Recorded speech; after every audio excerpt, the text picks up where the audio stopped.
Hello and welcome to jasonnewland.com. Oh, my name's Jason. I don't know what that was.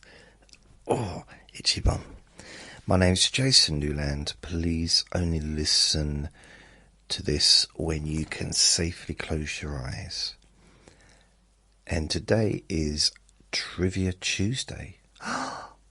Yeah, it's the 19th of August. 2025. I have already made a recording today, but that was just really itchy. Oh. The problem with having Vinny cuddled up to me on the sofa here is when I start scratching myself, I get itchy sometimes. He doesn't like it and he jumps off and he growls at me because I disturbed him. So there you go. So before we go any further, I'm just going to quickly... I realise I can actually use my phone while I'm using it. Using it to record. So today's Trivia Tuesday question or subject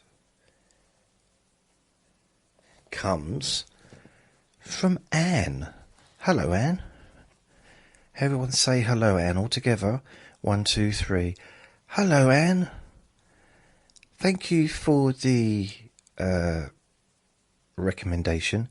So if you have an idea of what you would like me to talk about next week's Trivia Tuesday or future Trivia Tuesdays, maybe just send me a message on my website. Yeah, there's a contact form on my website. You just let me know what you're asking for. I know I'm not necessarily going to do the recording. I mean, today I'm doing one. I'm thinking I don't know if I should do this subject because it's not. I don't know, but I'm going to do it. I'm going to do it anyway. It's about medical stuff and. Yeah, I think I'm not going to do it because I'm just thinking it's probably not a good thing to go to sleep with. Right, so what I'm going to do is I've changed my mind. I'm going to basically Anne gave me a choice. I've changed my mind. Now I'm going to focus on teddy bears.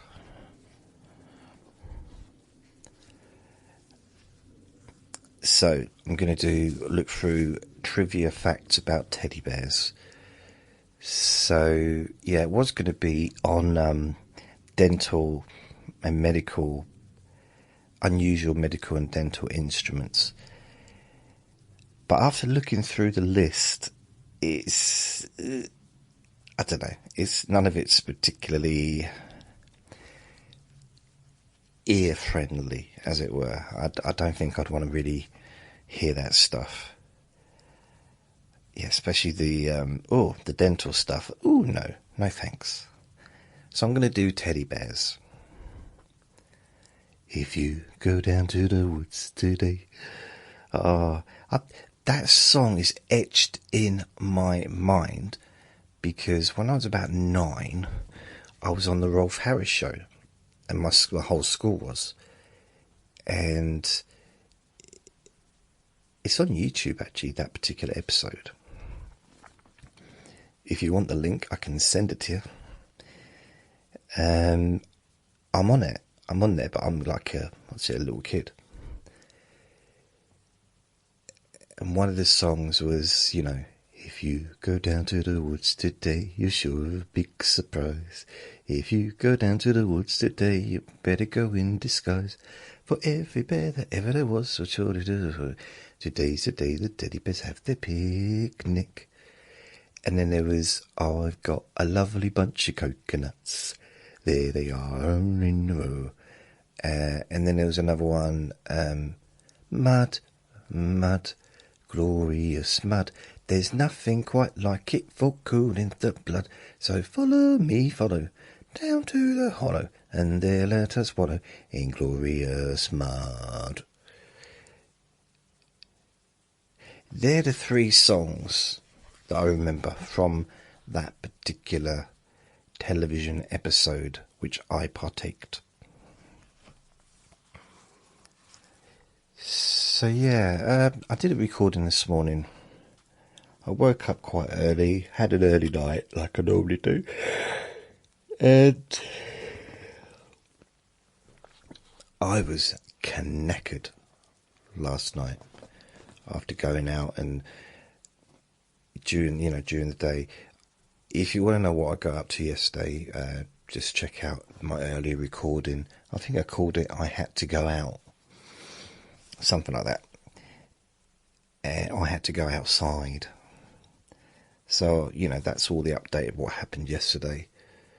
Today so far, other than making a recording, all the editing and processing and uploading, I haven't really done a lot. I've been asleep a lot of the day. I didn't feel very well earlier. I feel much better now. I don't know, I think it's just probably a bit of stress and that. But it's now 4 minutes to 4 p.m. in the afternoon, and I've taken Vinny out twice today so far, and I have to do my forms for the PIP form. I have to do that at some point tomorrow, I think. Once that's done, I can kind of relax a little bit. It's then,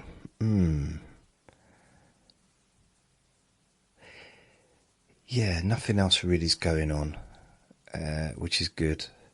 I'll tell you one thing, it confuses me a little bit.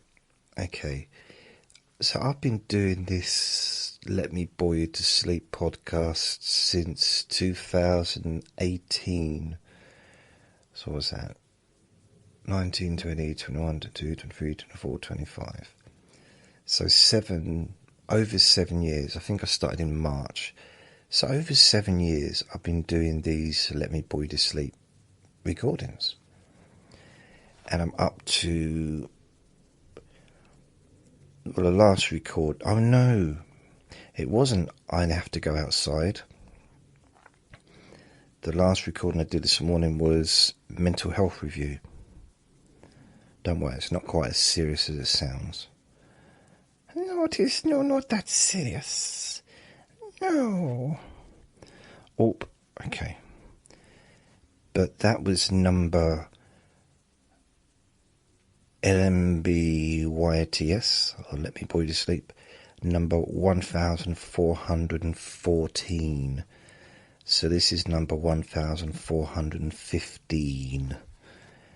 And probably about half an hour ago, maybe 20 minutes ago, maybe even 18 minutes ago, I was online just looking for the best boring sleep recordings. And I'm pretty much nowhere to be seen. And I'm not sure why. I mean, I'm not saying that I should be in the list of the best, but I thought I'd be in at least the top 50. If there was a list of 50 sleep podcasts or 50 boring podcasts. I don't know, I thought I'd be in the top 50. Is that egotistic? I don't know. See, I wouldn't be surprised, right? It wouldn't surprise me if I was in no lists like that, if nobody listened to my podcasts. But the fact is, people do listen to my podcasts every single day. So I'm like, okay, I'm confused. Now, these are not statistics like the top 50. This is just websites that have put down what they think are the top podcasts for going to sleep to, or for being bored. And I don't, it's like, oh, I don't, I just don't know. I mean, I'm wondering, all the ones that were listed, are they getting as many views as me, or are they getting loads? Because according to, when I go into my stats, and don't worry, I'm not going to go into the stats, you're safe. But when I look into it, how many I'm getting, I'm in the top 5% of all podcasts in the world, statistically wise, as far as listeners. So I was just like, why? Why is... It's like no one knows about me, yet people are listening. I don't understand. I mean, on my... Oh, okay. Excuse me. On my dashboard for all my podcasts on Spreaker since 2018, bearing in mind I've had other podcasts as well during that time, but I've got a total downloads here of 15,296,604. 15,296,604. With 42 total live plays. They don't do live plays anymore for some reason. And I'm just confused. Confused. So yeah, I don't know. I just want to know what's what. If you know what I mean. That's why, what am I doing wrong? I mean, so far on Spreaker, I've had 275,072 downloads. That's on Spreaker. Spotify is a different thing altogether. So you can add on another 5, 30, 15 to 20,000 a month added on to that with Spotify. In fact, since last year, I think on not Spotify, SoundCloud. That's what I meant. SoundCloud. So if I go onto one of the SoundClouds, let's have a look which one comes up. This is the main one. I got the two different podcasts. I got Hypnosis of Sleeping Deeply, and there's the Let Me Bore You to Sleep one. So today so far I've had 163 plays. For the month, 5,599. And then the other one, so mix them together. But if I look for the last 12 months, it's actually not 12. It's not 12. It's since September. Since last September, which was 1, 2, 3, 4, 5, 6, 7, 8, 9, 10. Well, yeah, it's 12 months, isn't it now? Because it's August. So the last 12 months, I had 451,940 plays on SoundCloud. So I've actually had a lot more there than I have on Spreaker. But then I spent quite a lot of time on SoundCloud. SoundCloud. So I didn't use Spreaker much for a while. But for all time, because I also had some time 2004 to 2023, all time 2,507,478. That's on that one podcast. So probably another 1.5 million on the Let Me Bore You to Sleep. And the question maybe from you is, didn't you just say you weren't going to talk about the stats? Did you just tell us we were safe from hearing about the statistics? I did. I do apologise. I'm not sorry, but I do apologise, you know. I mean, I don't care, but I'm just apologising. It's nothing to be worried about. Have I never talked about teddy bears before? Should I give you a story about my teddy bear? I had a teddy bear when I was about 8 years old. I know definitely at 8 because when I was 8 years old, I was in hospital having my adenoids removed, which is probably why I got such a wonderful, calm voice. And I don't talk like that through my nose. So yeah, that's if I still had my adenoids, I probably would be very, very bunged up sounding. But that's not the reason they were removed. It's because I was deaf in one ear, or partially deaf in one ear. So I had my teddy bear with me, and he was my best friend. And I felt safe when I cuddled him, and I slept with him in bed. I might get myself a teddy bear.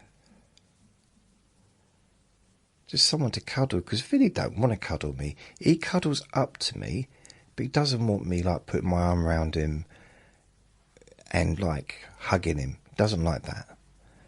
But he will like cuddle up to me, and I can put my arm on him. Like now, I put my arm on him and I stroke him, and he's fine with that. In bed, not so much. You know, it's. He tried to explain it to me the other day. He said, well, when we're up and, you know, I'm on the settee, I'm not really sleeping, I'm just chilling out. But when I come to bed, I come to sleep, not to be fondled by you. And I said, Vinny, the word fondled is not the correct word in this situation. He said, why not? I said, I'm not going to go into it, but it's just cuddling. You're my little puppy. He said, I'm a big boy now. I'm not a puppy. I said, but you're still the same size as a puppy. And that's when he just jumped off the bed, gave me a very, very dirty look, and ran out, just shouting, you're not my real dad. He does that every now and then. About 10 minutes later, he's like, jumps on the bed, prodded me. I said, what, Vinny? He said, can I have a treat? It's like, I had to get out of bed to give him a treat. Rewarding his bad behaviour. That's why he never learns. Never learns. It's not that I think I should be, you know, in the top category of any. I mean, I do sometimes in the statistics come up quite high in the rankings of different categories, and have done over the last, 20 years, 19 years at different times, especially like 2000 kind of period, 2001. But it's just been nice. I don't know why websites, it's like they just put these little lists together, and quite often they just put the same podcasts in the same list. And I don't know, it's like, am I invisible? I know I'm invisible to women now, but why do I got to be invisible to the internet? It's not fair. So yeah. I think what happened to my teddy bear is he was put in a washing machine to get washed, which I wasn't particularly pleased with. But the washing machine ruined him. I don't mean as in, you know, he didn't want to spend time with me anymore. He just wanted to stay with the washing machine because he had so much fun. I didn't mean it ruined him in that way. But he was, yeah, it didn't do. I mean, it's not going to do it. You don't put a little teddy bear in a washing machine. Come on. It's ridiculous. Completely. That would have been horrible for him. And so, yeah. And I said, it doesn't matter. I'm a big boy now. I'll be alright. I'll be alright. And so I went upstairs to my room and had a bit of a cry. And then I looked at the time and realised I was late for work. Teddy. I didn't have any other teddy. That was the only teddy bear I ever had, I do believe. And I didn't have any teddy bears when I was little that I remember.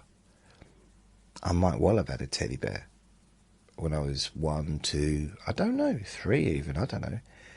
But I don't remember them. So here's some, I got 100 trivia facts about teddy bears. Thanks to Anne. Come on everyone, all together. 1, 2, 3. Thank you, Anne, for your trivia suggestion for teddy bears. Come on. Thank you. You're not playing along today, are you? So, I didn't do Monday's boring objects yesterday. I apologise. I'm not sorry, but I do apologise. I was intending to do it, but I was so tired. And I kind of feel a little bit that the routine that I've been kind of organising over the last year or so, the routine of doing Q&A Friday, which I didn't do on this Friday, just gone, because I only had one question. Oh, great. Now I've got someone with a motorbike outside. I hope he's not going to do that thing where he just keeps the motorbike going for like 3 hours while he, I don't know, just admires the saddle, maybe smells it, I don't know. Don't know what he does down there. 3 hours sniffing his saddle. I don't know if that's, I'm sure he doesn't do that, but I'm not going to let it stop me from doing a recording. Although yesterday there was someone riding up and down the road really fast, really loud on a motorbike. Like about 20 times, up and down, up and down, up and down. And there's kids around here that, let's face it, they don't look when they cross the road. I mean, I probably didn't either. And this bike's going so fast. So I'm kind of, I think I saw the same person today, because I didn't see them, I could just hear them from here. It's very loud. It's very like that. And I heard what sounded like the same motorbike. So I waited, and I just I thought I'd watch to see if it was. And it was revving up, and it came past. And I just watched it go past. I didn't recognise the person, because, pretty much covered up other than just a little bit of the face.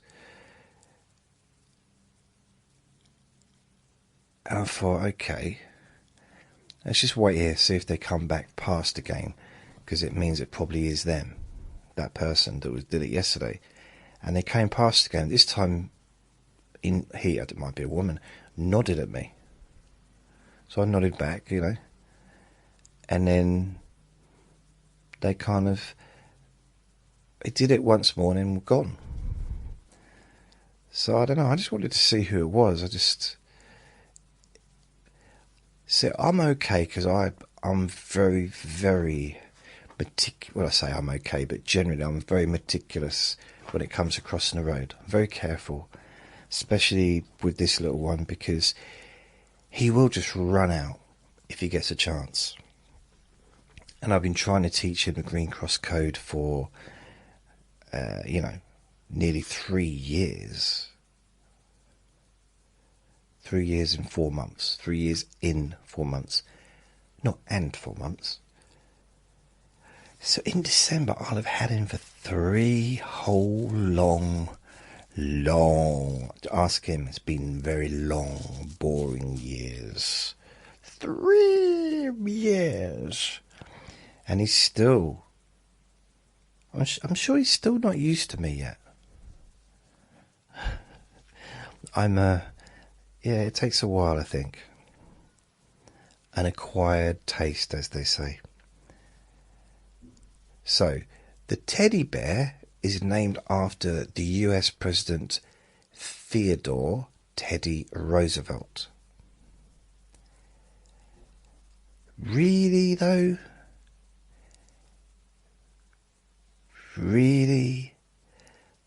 The only reason I'm saying that is because I'm pretty sure I've seen antique teddy bears from hundreds of years ago. Maybe they didn't call them teddy bears back then.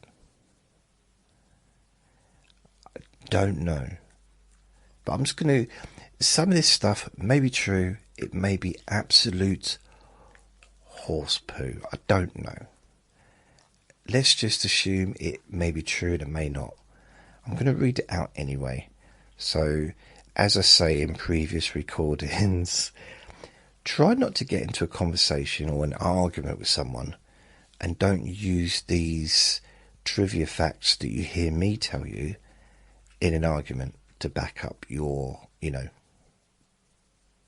point, because it might all be just complete drivel. And maybe on that occasion, if the subject of teddy bears... Well, first of all, do you really want to be getting into an argument about teddy bears? And secondly, on this occasion, if you do get into an argument about teddy bears, you may choose to be happy rather than to be right. Just try it out. You might like it. So, apparently it all started, this is the origins and the history, all started in 1902 after Roosevelt refused to shoot a bear. Okay. I don't really know much about that story. A political cartoon about Roosevelt's kindness inspired the toy. Morris Mitchum, a Brooklyn shop owner, made the first Teddy's bear. Oh, so it wasn't called a teddy bear, it was called a Teddy's bear. And at the same time in Germany, Richard Stoof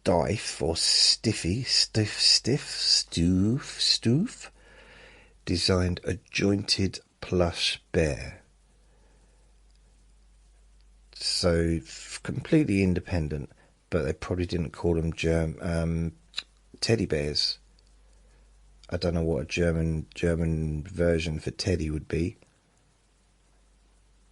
I don't know. I'm not going to do the accent. I don't know what it would be. Ask, what's his name? What's his name that... Oh... If you know a German person, ask them. If there's a German person listening, welcome. And what do you call teddy bears in Germany? Maybe I could say, put that out to all countries. What do you call a teddy bear in the country you live? And is it a different name, or is it just teddy bear in your language? If that makes sense. I think it does. Stiff bears, they call them stiff bears, were displayed at the Leipzig Toy Fair in 1903. And a US buyer ordered 3,000 stiff bears on the spot. And the first stiff teddy bears had long pointed snouts. And the earliest bears were stuffed with Excelsior wood shavings. Excelsior? Isn't that in a carol? Oh,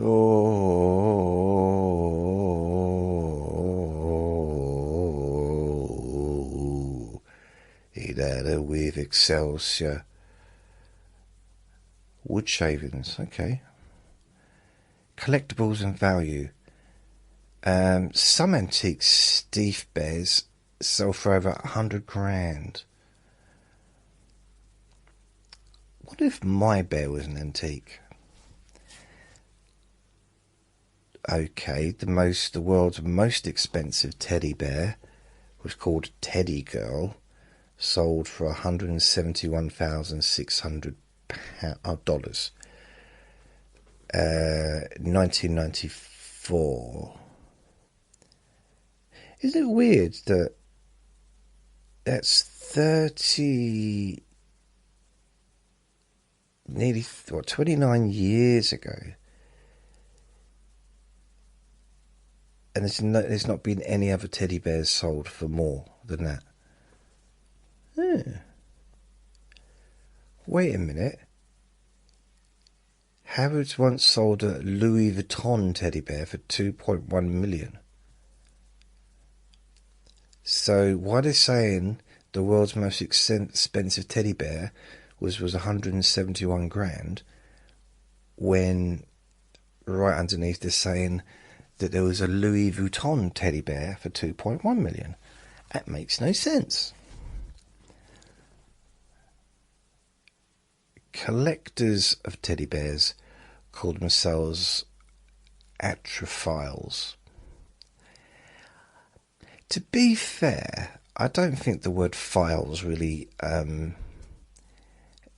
know, it just doesn't sound right anymore against anything. So either it's arachnophile or I don't know, whatever. It just perhaps we should start getting rid of the name, the word files, spelled like piles with an H. Piles. It means Greek for bear lovers. Exactly. It sounds dodgy, doesn't it? Some bears have what? Some bears have passports and travel the world with owners. That sounds ridiculous. Passports? Maybe as a joke, like a jokey passport, but I'm pretty certain you wouldn't actually have to show a passport when travelling abroad with a teddy bear. You might have to let them scan the teddy bear to make sure that there's nothing weird inside. Oh, my washing machine's going. Just in case. It's not going, it's working. Just heard it going, shaking a bit. Limited edition bears often rise in value faster than gold. Wow. I mean, to be fair, things the less of something, the more it seems to be worth. Maybe that's why my podcasts are just so worthless, because there's too many of them. I make too many podcasts. That's what it is. If I only did one a month, one a year, one episode every 10 years, maybe it'd be worth something. Okay, what's over there? Ooh. The rarest stiff bears have button in ear trademarks. A button in the ear. Okay. Some collectors ensure their teddy bear collections like fine art. I wonder what the biggest teddy bear collection in the world is. Never thought I'd say that out loud. Beanie Babies briefly rivaled teddy bears in collectability. Yep, I remember that. Do you remember the Cabbage Patch dolls in the 90s? They were so popular. Cabbage Patch dolls. Wow. And then you got the Teletubbies, didn't you? They were really popular as well. Celebrity-owned bears like Elvis Presley's fetch crazy prices at auction. Elvis Presley had a teddy bear. I wonder how much that was worth. Yeah. I'd have thought something like that was a bit squeaky, wasn't it? I'd have thought that something like Elvis Presley's teddy bear would be cherished by the family, because he's still got, his wife's still alive, and he's still got grandkids. Probably got distant relatives as well. I thought that maybe that would probably be in Graceland, wouldn't it? The house that he used to live in. Yeah. So Winnie the Pooh was inspired by a real teddy bear owned by A. Milner's son. And Paddington Bear was named after Paddington Station in London. Really? Oh, I thought it was the other way around. I thought Paddington Bear was like 100 years old, 200 years old. Clearly not. Oh, Rupert Bear.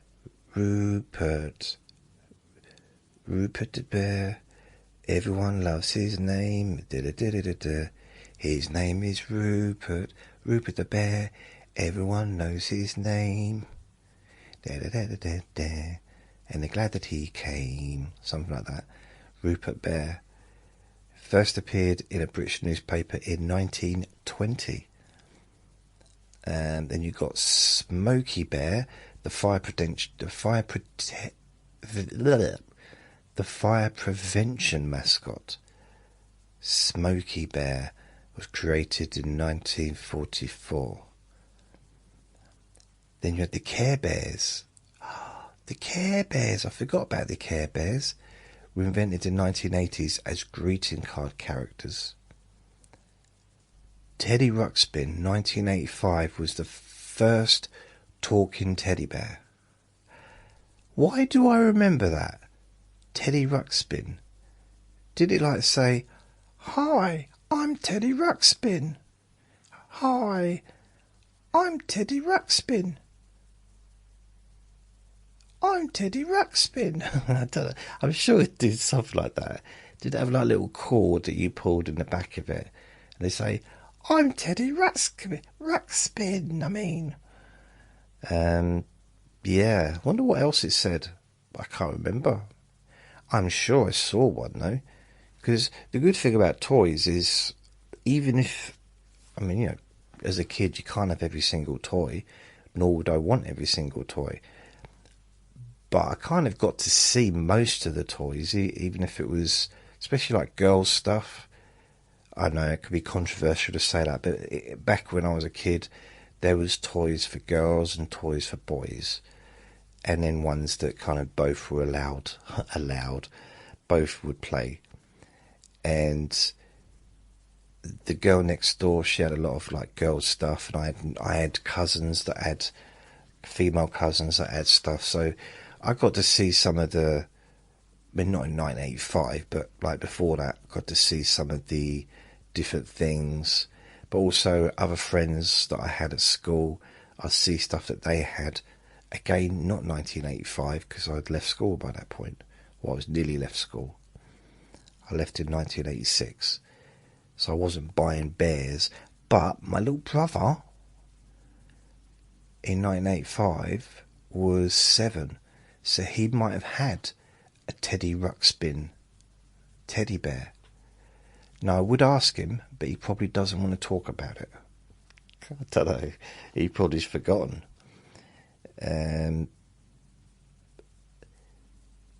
27. Okay, Mr. Bean's Teddy, simply called Teddy, is iconic worldwide. And in Japan, kawaii culture made teddy bears super popular again. I'm not quite sure what that is.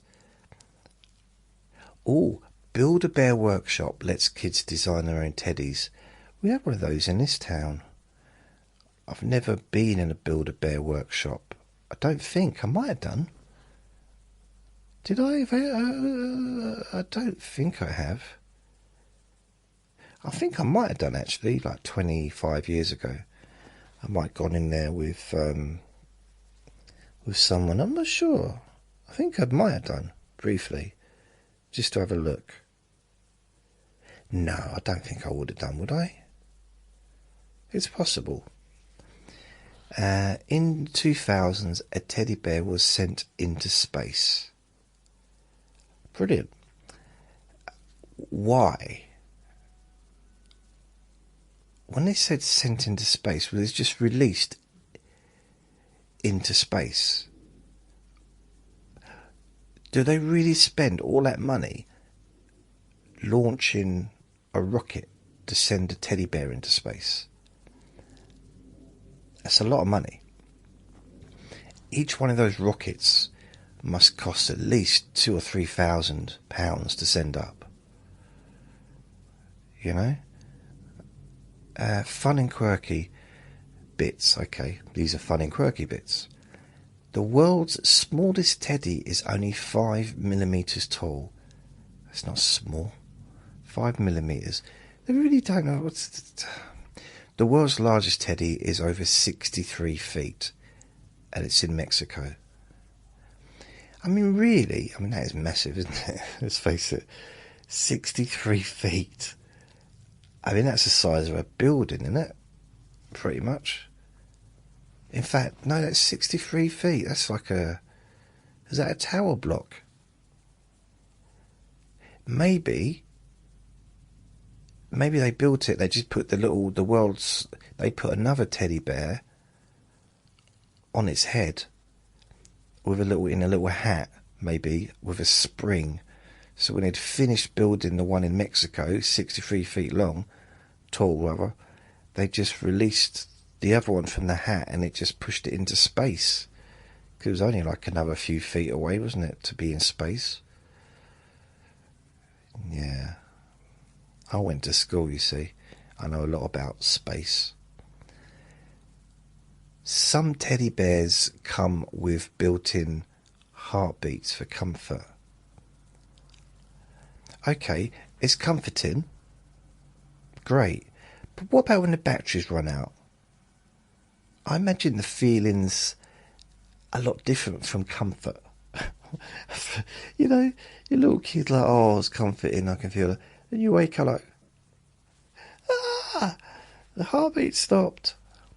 That's just the batteries, don't worry. Some teddy bears... Okay, a teddy bear once parachuted from a plane as a stunt. No. A teddy bear was chucked out of a plane with a parachute on. The teddy bear didn't parachute out on his own. Come on. Ridiculous. Teddy bears don't do stuff like that. They're scared of heights. A soldier in WW1 carried tiny teddy bears in their pockets. Okay. It's a bit random, isn't it? Some teddy bears are designed with hot water bottles inside. Good idea. It's a very good idea. In fact, it's possibly the best idea that's ever happened ever anyway, anywhere in the world. Because you're going to have the teddy bear, you know, in your bed, and you want to feel warm and cozy, have it inside the teddy bear. It makes sense. The problem is, when I was a kid, I actually thought my teddy bear was alive. So the idea of like opening it up and putting a big hot water bottle inside him didn't really, I wouldn't have liked that. What have you done to him? It's bad enough you keep sticking him in the washing machine. And some teddy bears are banned in some hospitals for carrying germs. What about the nurses then? What about all the other patients, the visitors? Visitors aren't banned. They got probably more germs than a teddy bear'd have. Leave the teddy bears alone.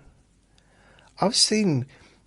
Okay, I'm not being horrible about care workers, but I've seen, and you must have seen this as well, right? Care workers walking to work with their uniform on. Okay, their uniform already on, and they're getting on a bus, getting on a train, walking down the street with their uniform, with their, talk about germs. They don't get to hospital in their normal clothes, or some of them might, but it's not this big, absolute, zero germ area where everyone gets undressed and gets sprayed down with disinfectant like in the movies or E.T. or whatever. I'm going back a bit, and or like in space movies, when they go in and they get all washed off so that they can be germ free, and then they get put into their new clothes, and they're germs are going in that hospital all the time, man. Leave the teddy bears alone. That's all I'm saying. I'm not choosing teddy bears over care workers, because obviously care workers are so important and they're amazing. I'm not having to go at care workers. I'm just saying, if we're going to go on about germs, leave the teddy bears alone. That's all I'm saying. I'm just sticking up for the teddy bears. I'm not in any corner, except I am in the corner of the teddy bears. Not having to go at nurses or doctors or anything like that, but leave the teddy bears alone. That's all I'm saying. Okay? I'm 1,000,000% behind doctors, nurses, care workers, the cleaners in hospital, everyone in hospitals. It's amazing. We are so lucky. Anyone that has a hospital is lucky. It's very fortunate that there's people that are willing to do that work. From my heart, genuinely, having spent the last sort of 6 weeks in and out of hospital visiting someone, they are angels. However, if you mess with teddy bears, that's the line I won't cross, and I won't allow anyone else to cross either, because I choose a teddy bear over doctors every time.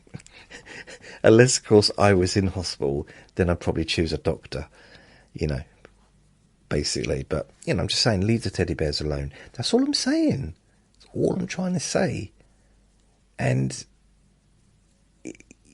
especially, not even just with kids. I mean, come on, taking away a kid's teddy bear when they're in hospital just seems wrong. But taking away anyone's teddy bear when they're in hospital, it's just, come on. Leave the teddy bear alone. So that was a reference from The Wanderers, in case you're wondering. Teddy bears are banned. Okay, Queen Elizabeth II had a teddy bear collection into adulthood. Why are you mocking Queen Elizabeth? See, clearly this is like an anti-royal place. The Queen is my thing, yeah? The Queen, who's now passed, now got a king, But the Queen can do what the Queen wants to do. That's as simple as that.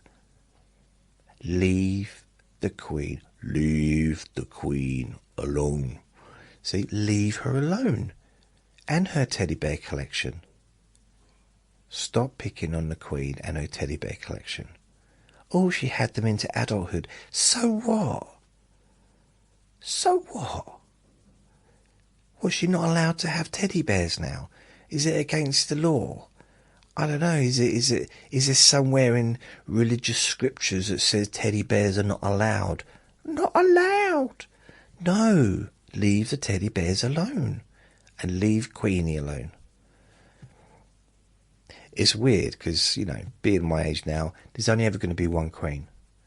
I know there's been loads of Queens in the past. There'll be loads of Queens in the future. Only one Queen in my life.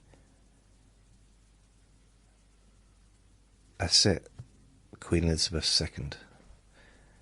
Or was it the third? I don't know. Whichever Queen we had throughout the entirety of my life. That's the thing. Until like 3 years ago, she was it 3 years? 2 years ago? Wow, I don't know, however long years ago, 3 years ago, she was the Queen.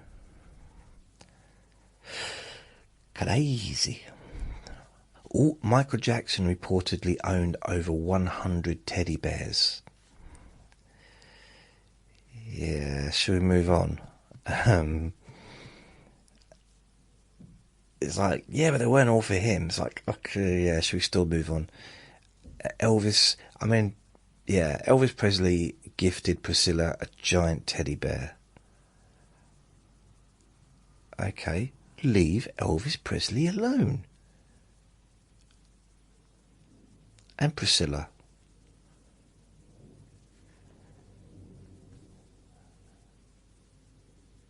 I imagine he probably had to have it purposely made because they were married in the 50s, weren't they? And I don't know if they were still married in the 60s as well. But I reckon in them days you had to have them, you know, made specially.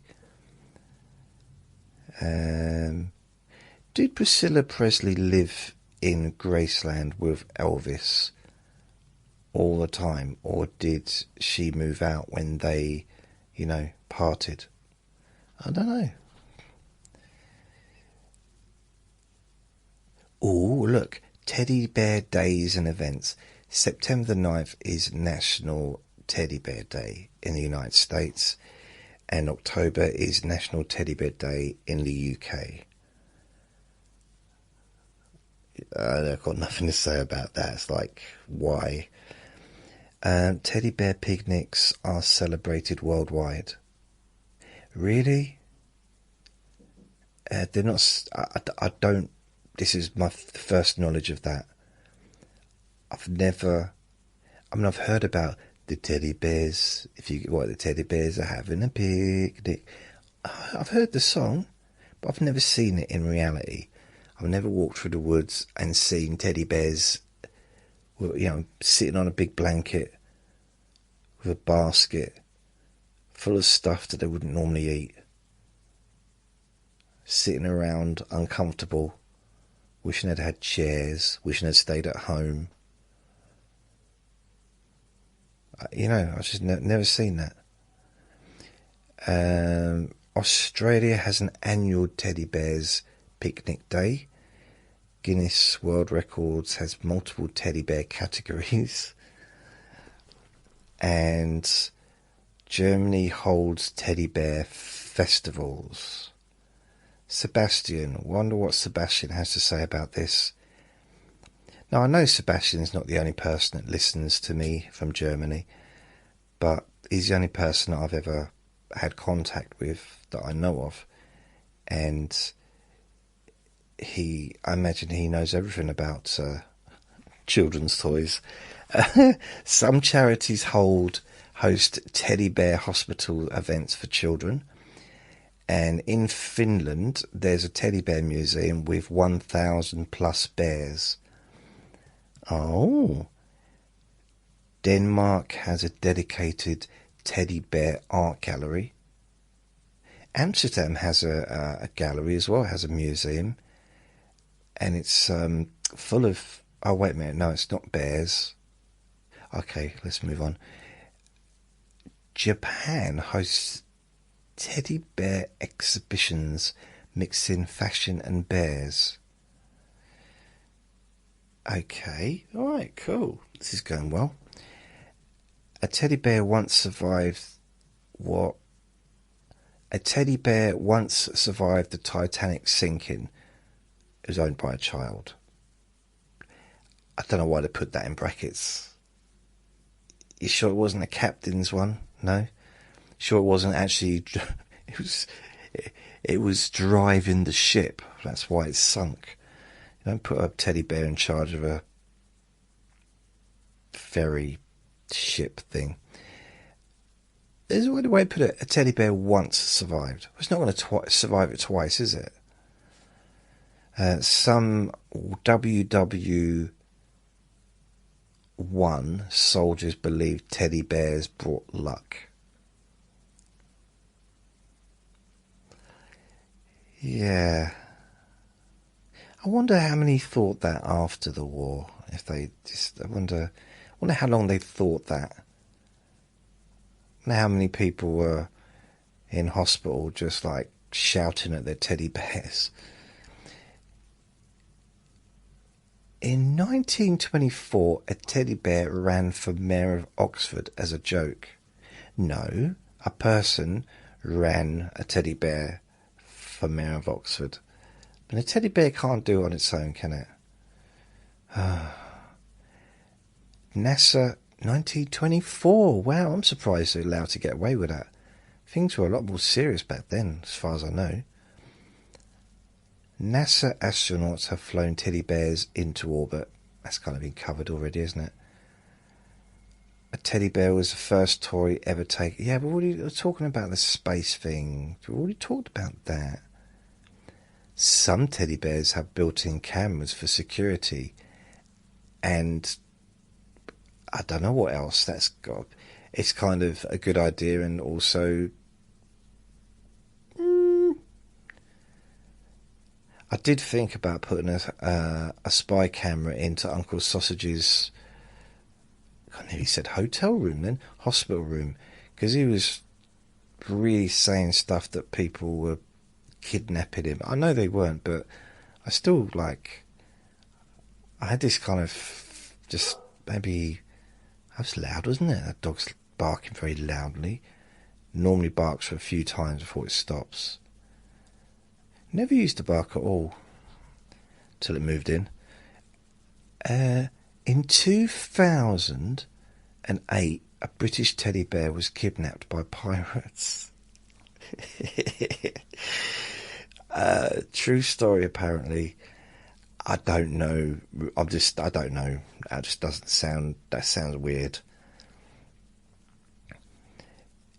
Yeah. I mean, if a teddy bear was used with built-in cameras for security, does that mean that they would be called up in a trial? They would be put on the stand and questioned? Just a question.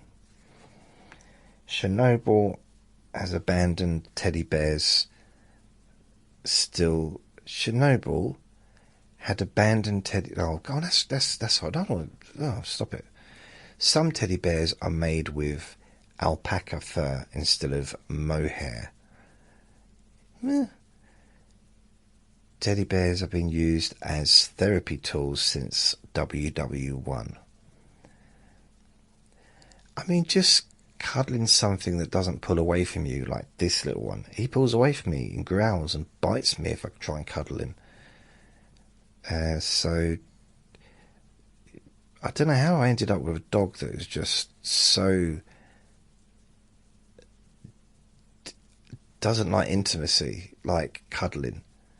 But some dogs absolutely love being cuddled. That's all they want to do, is sit on your lap and be cuddled.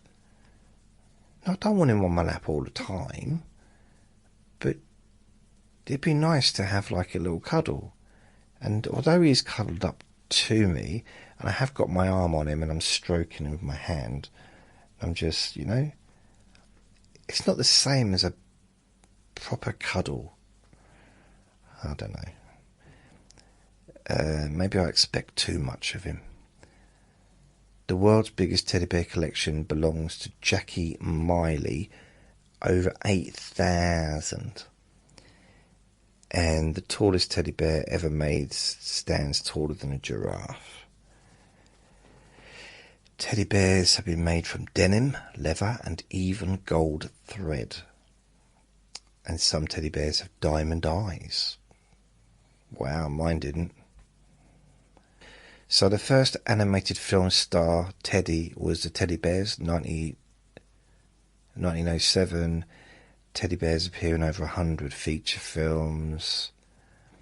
There's a first teddy bear museum opened in Petersfield, UK, 1984.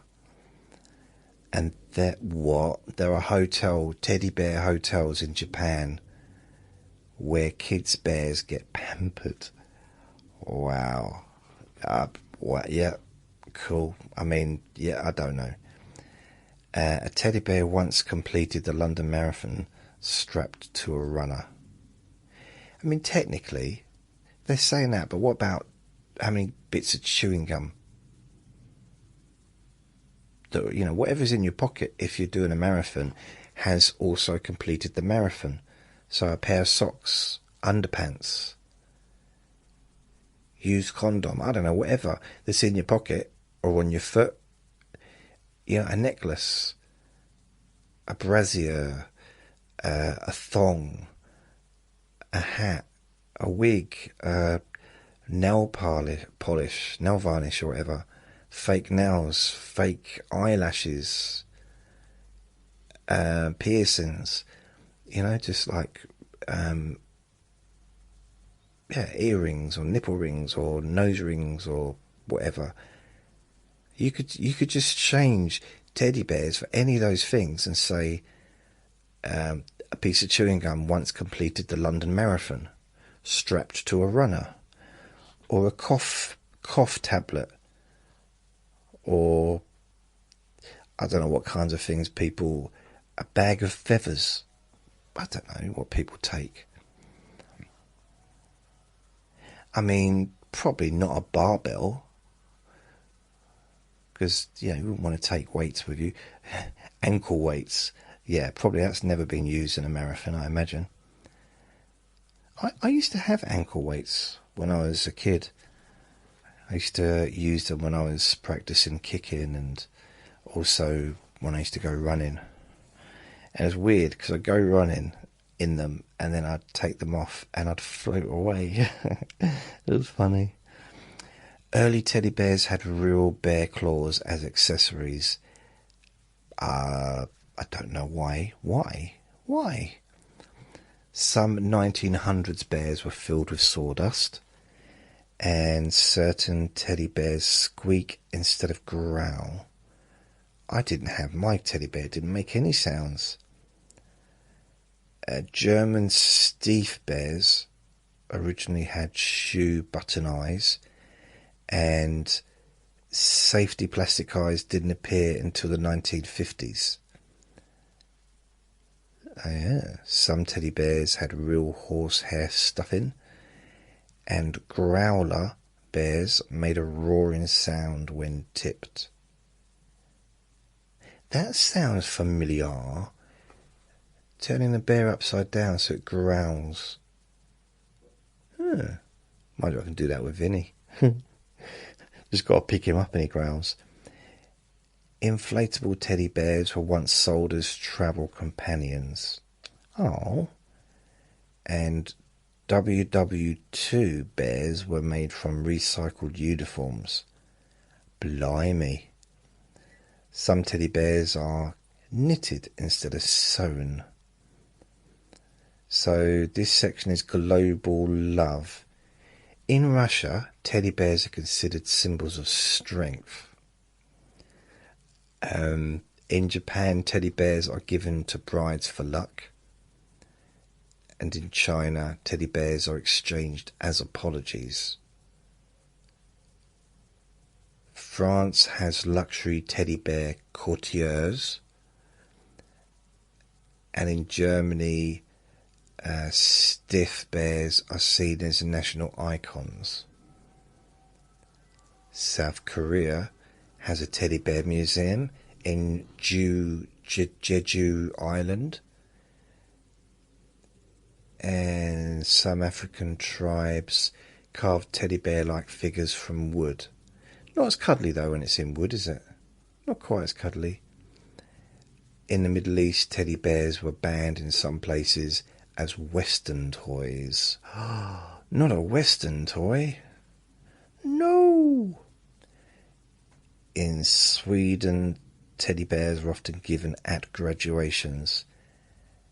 And in Mexico, giant teddy bears are parade floats.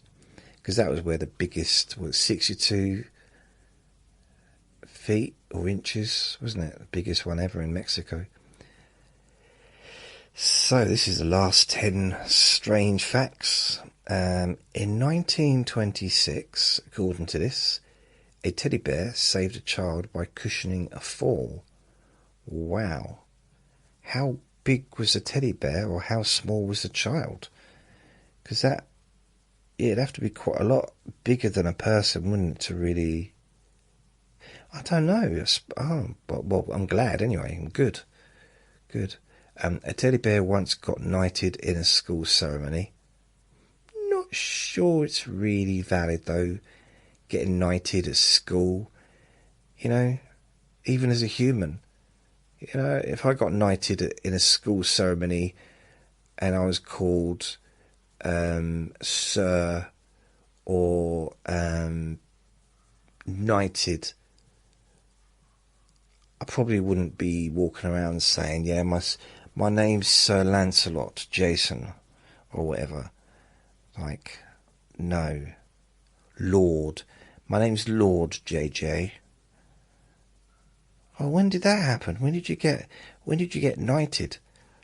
I was 14, and it was during a very quiet period. You know, it's the last week of school, and I was bored. We were all very bored, so we knighted each other in a school ceremony. So please, from now on, call me Lord. That'd be the end of that conversation, wouldn't it? In fact, I would hasten to add, it's just a guess, that the job application would be unsuccessful. So some hospitals let kids dress teddy bears in surgical scrubs. I mean, that's going the opposite way, isn't it? Surgical scrubs.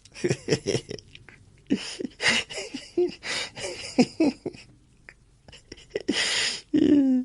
I don't know why that's funny. I don't know, I just got a visual of that. It's like some hospitals won't let you have teddy bears at all, and the other one, like, well, you can use them as a doctor if you like. We'll use them as a doctor.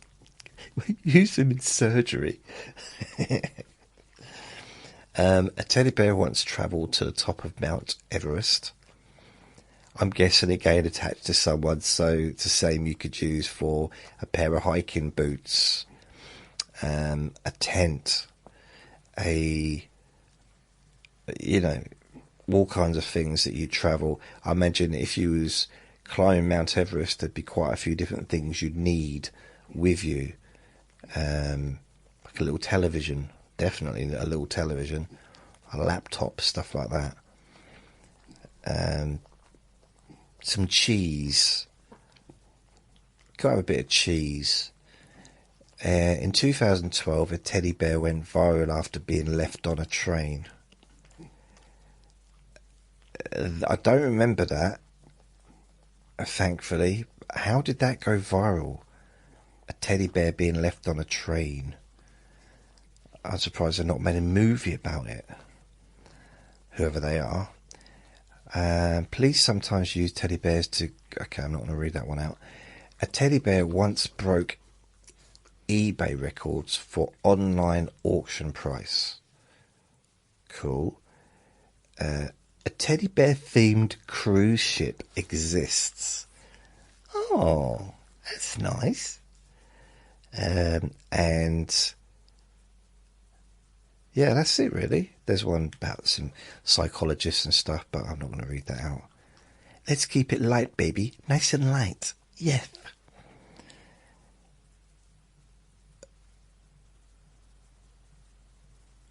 And that's it. That is all of the 100, apart from the couple that I missed out, teddy bear facts or teddy bear trivia facts. I don't know about you, but I'm excited. That's excited me in a way that I didn't expect. So thank you very much for listening. And remember, I'm finished now. This is the end of the recording. Remember to be kind to yourself, because you do deserve to be happy. And be gentle with yourself. You deserve to feel safe. Lots of love. Bye.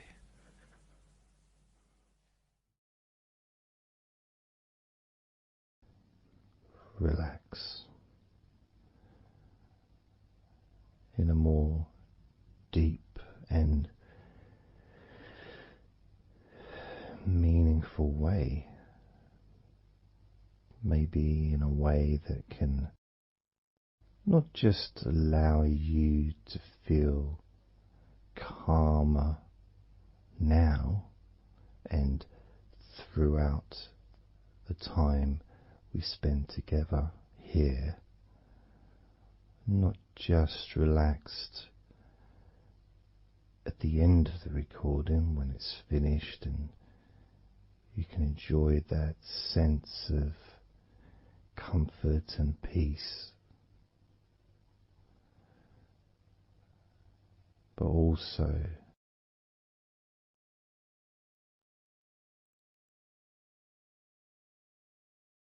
I think it would be nice to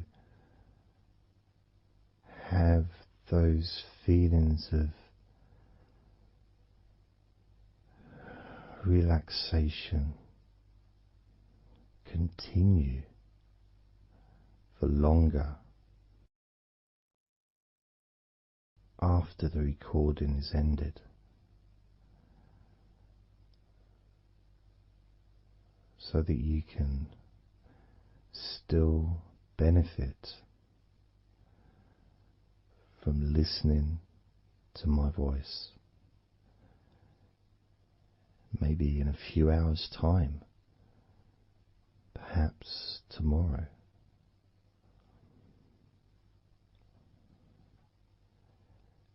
And then by listening regularly, especially if you find, like some people do, and myself as well, sometimes I find one particular recording that really resonates with me, and I just listen to it over and over again, like every morning, every evening.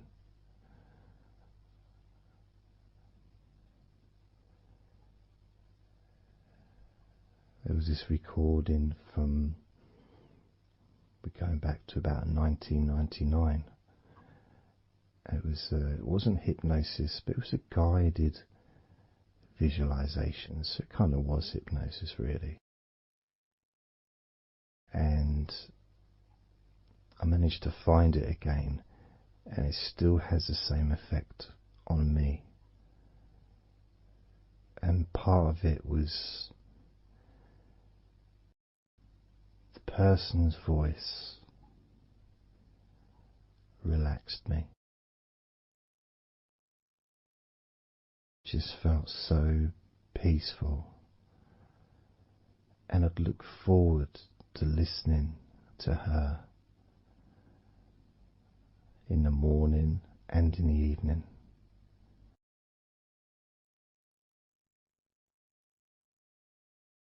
And I knew before even pressing the play button But as soon as I'd done that, pressed the play button, this was in the days of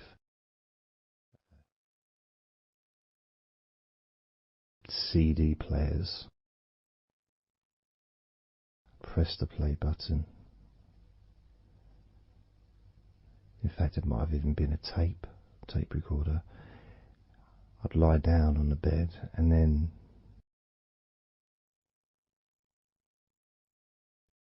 even without necessarily listening to her words, because I had them memorized really. It was as if my body knew exactly what to do.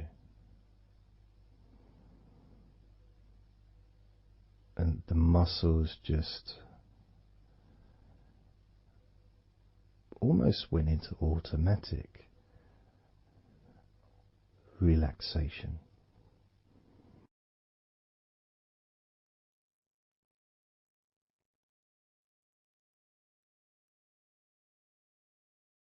And I remember my mind would slow down.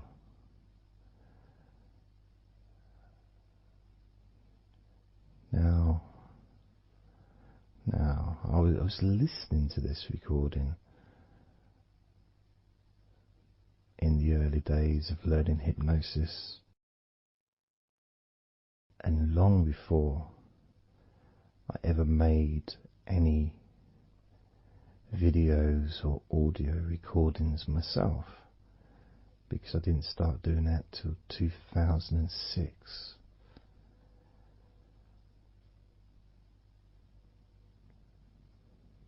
But I knew how helpful I found being able to just let go, to have that trust in the person that I'm listening to.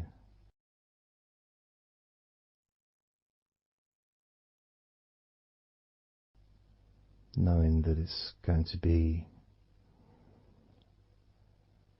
just as relaxing, if not more so, each time you hear my voice. You may feel the same.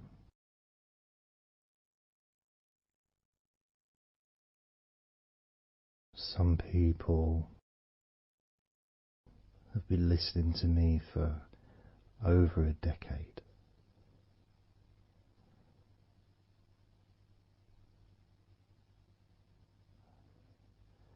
Maybe not solidly, obviously not 24 hours a day, but maybe people come back. Some people maybe listen every day.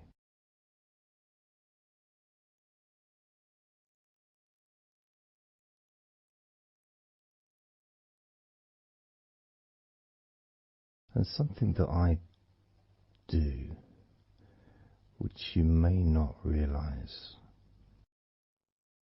by listening, is when I record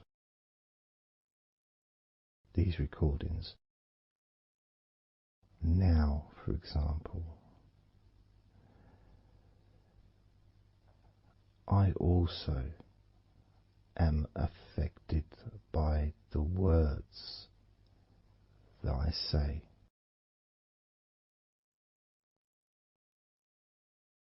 So if I said to you, focus on your feet, notice your feet relaxing, I will be focusing on my feet.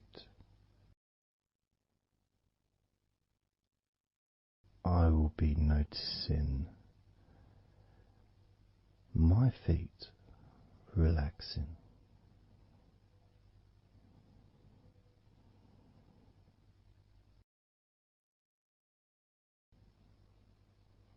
if I said focus on your hands and maybe notice the difference between each hand. Perhaps notice the air in the room, the temperature of the room on the backs of your hands.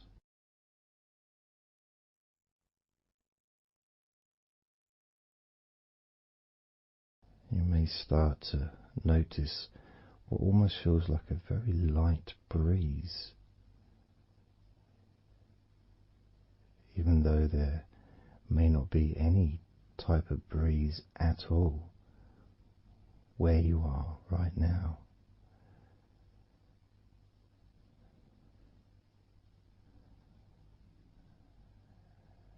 And as you become aware of your hands,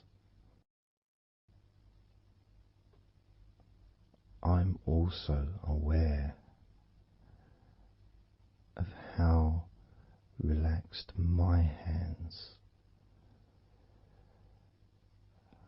are feeling now.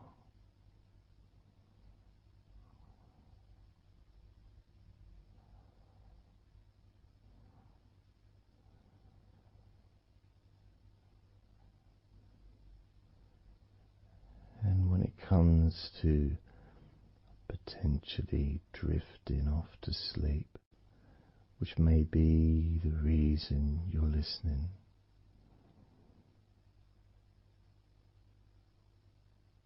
I also feel drowsy when I make these recordings. I also notice my mind drifting.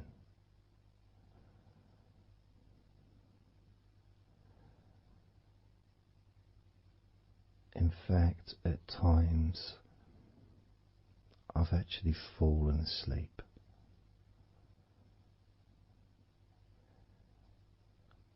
without even noticing. And then I carry on talking.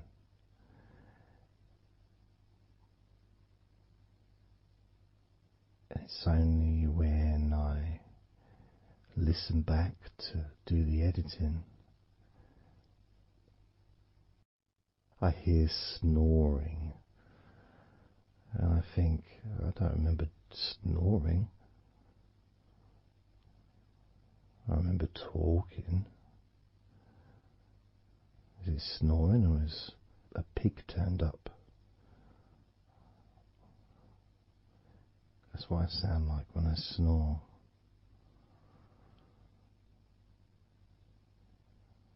And I get really into the whole experience.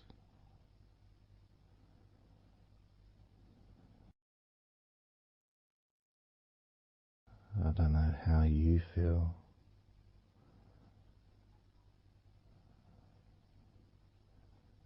How relaxed you feel in your feet. How relaxed you feel in your hands.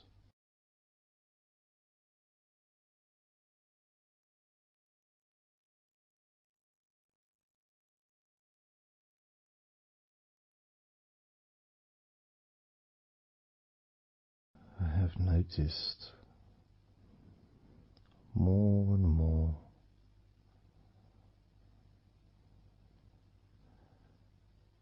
that the more relaxed, deeper level of comfort you feel, the easier your breathing becomes.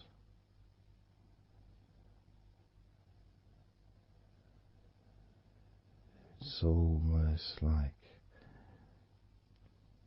that additional muscle relaxation This allows you to breathe easier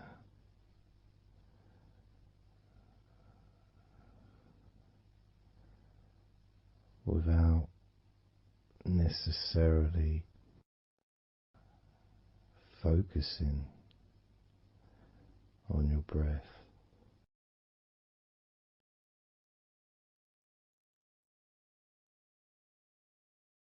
However, being able to notice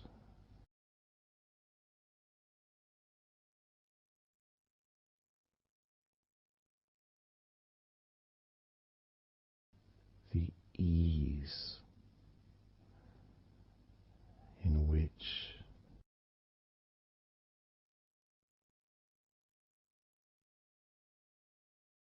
you breathe so naturally.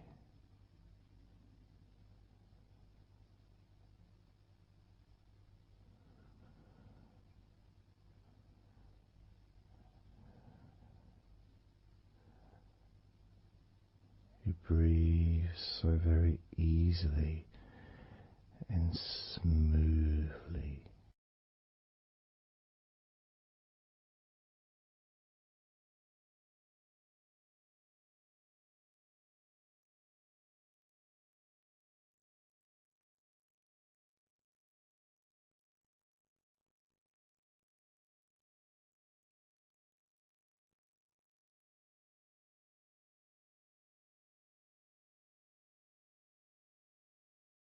Whenever I imagine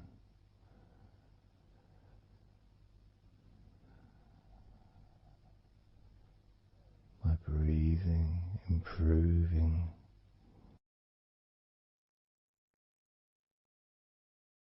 when I've got my eyes closed,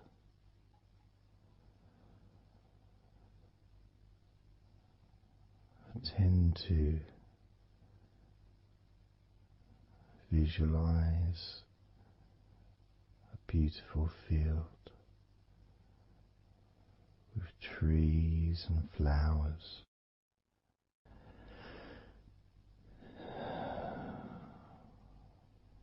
producing all that life-giving oxygen.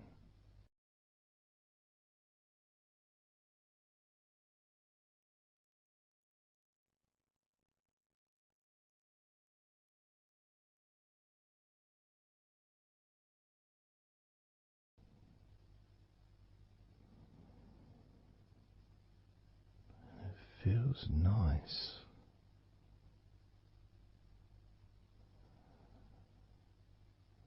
to, if nothing else,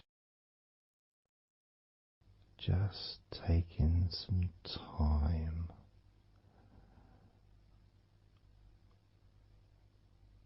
away from everything.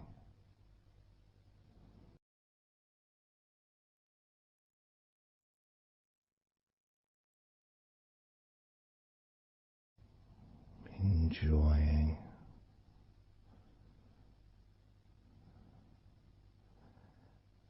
that feeling of peace, serenity,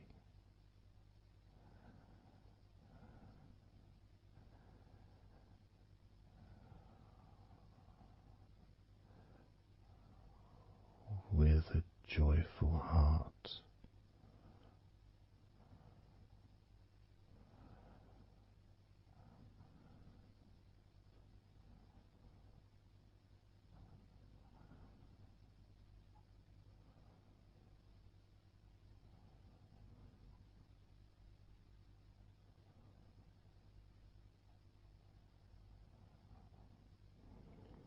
Time seems to just drip by so very slowly.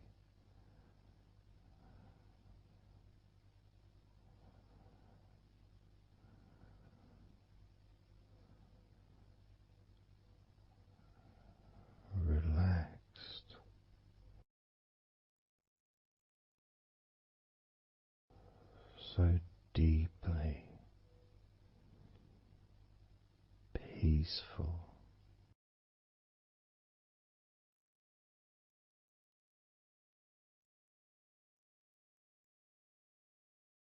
completely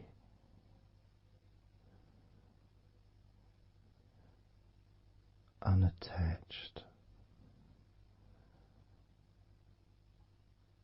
to any thoughts whatsoever in this moment.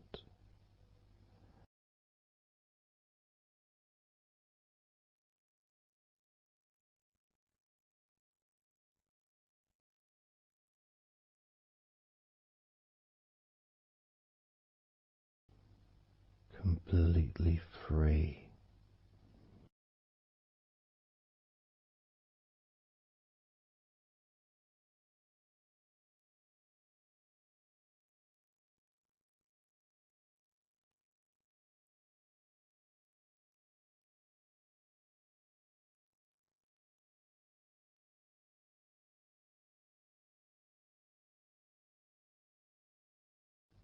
noticing that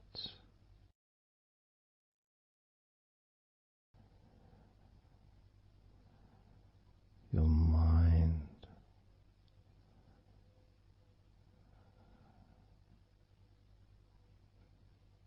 has slowed down,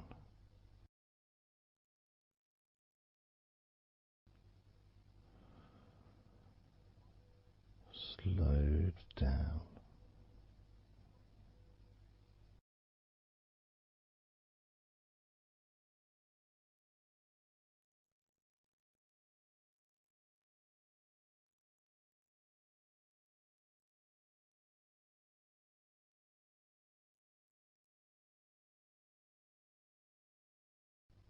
because nothing really requires your attention.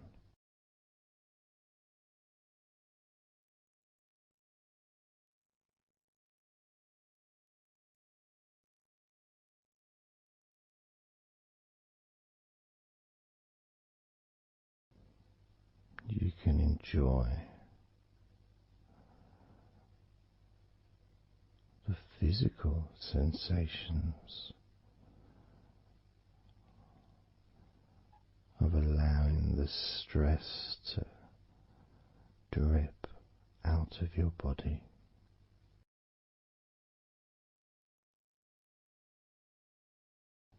dripping out of every part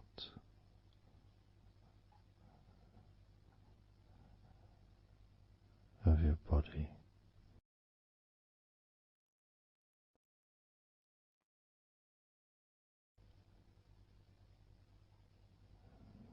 And being released from your brain and your mind,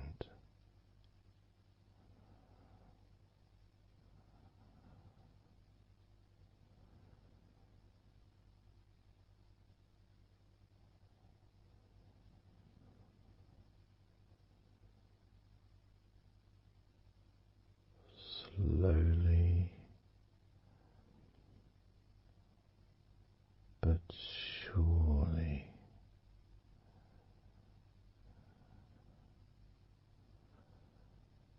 the muscles in your legs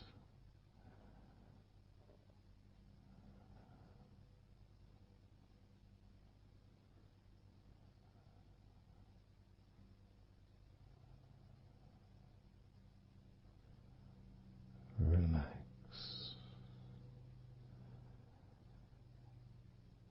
relax,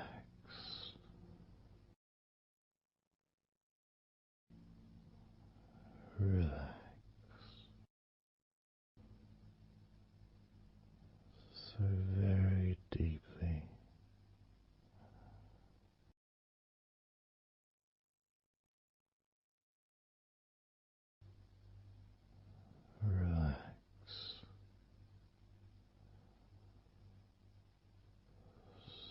deeply.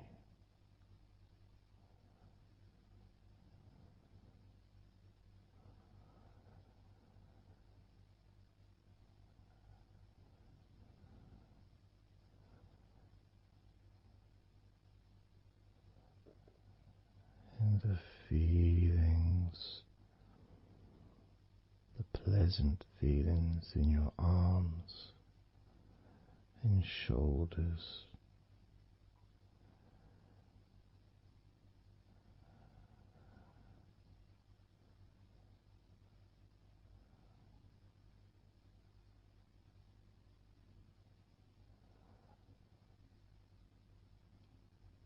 deepening each part of your body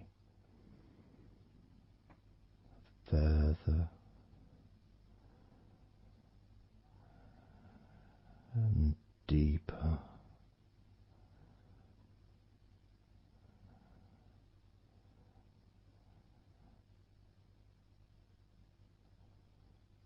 And deeper.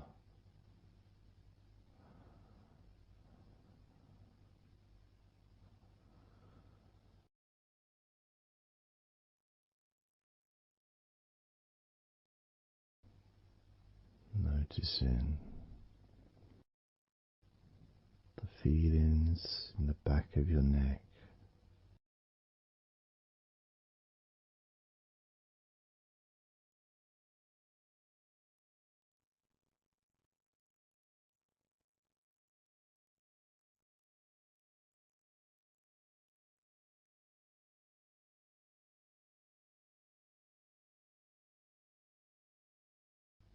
the feelings in your wrists,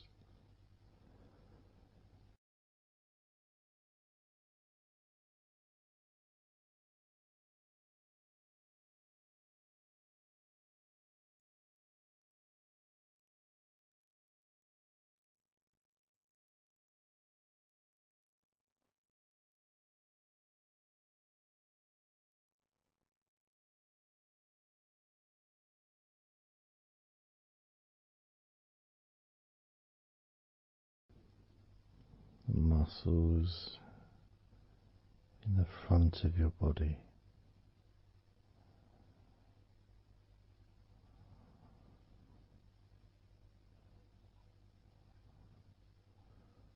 are also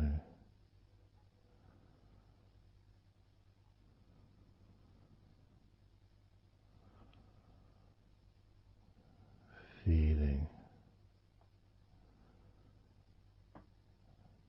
peaceful.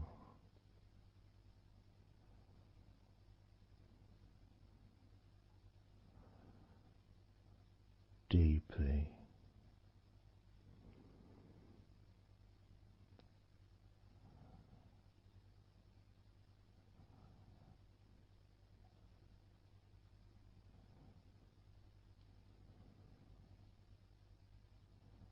There's a sense of peace spreads through your very core.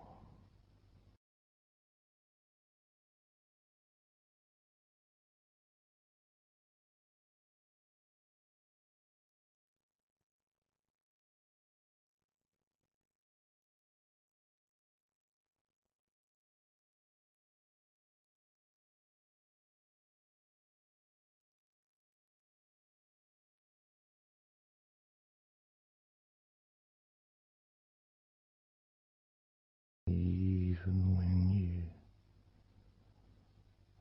focus on your mind,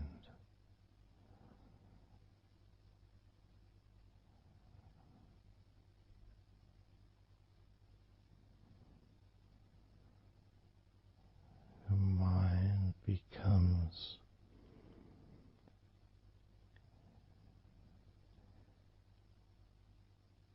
even slower.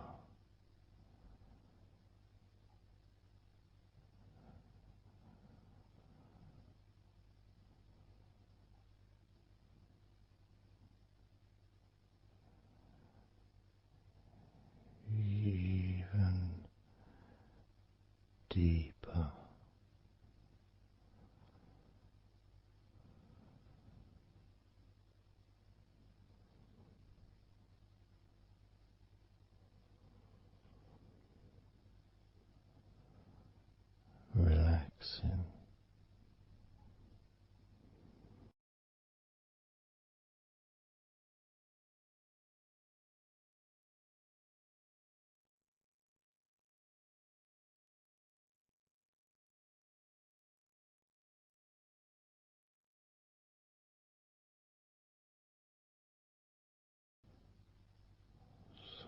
very slow.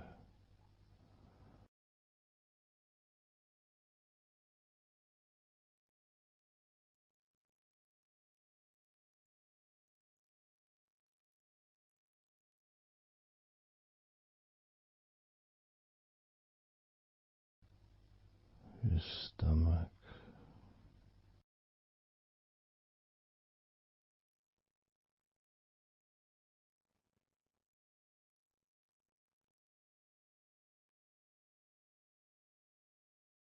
Peaceful in your stomach.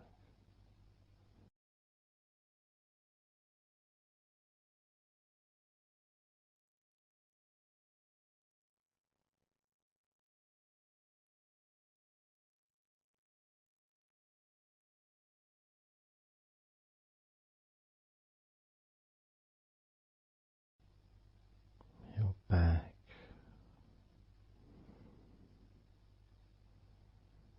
Notice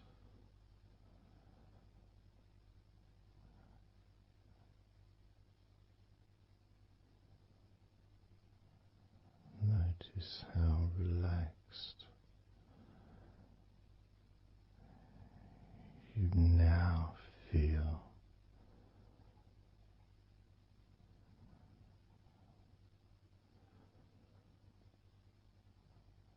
in the whole of your back.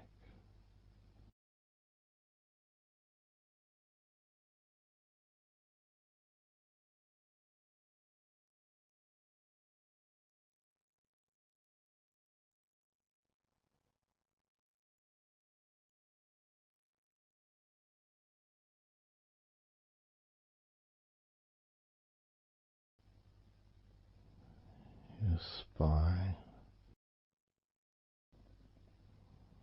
from your brain all the way down the middle of your back,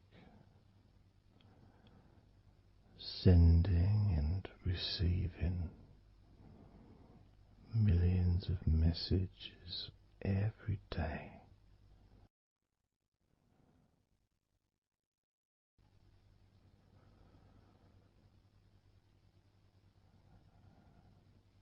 Deep comfort increasing.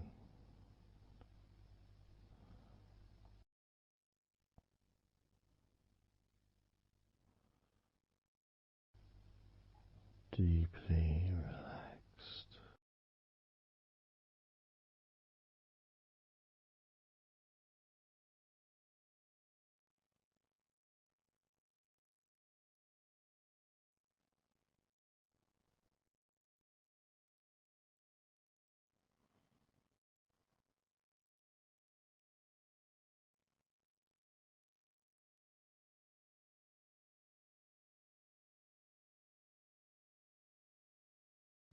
Your knees,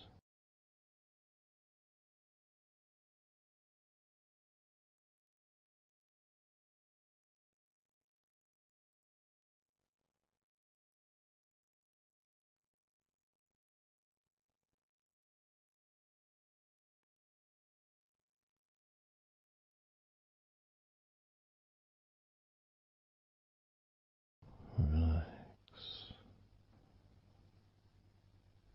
spreading those signals down your spinal cord into every part of your body.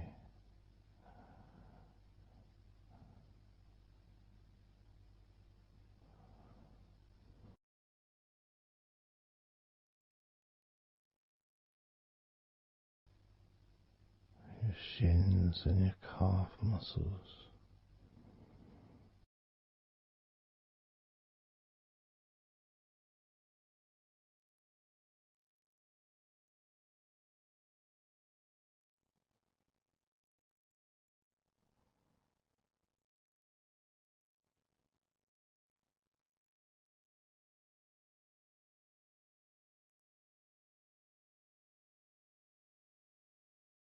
your elbows,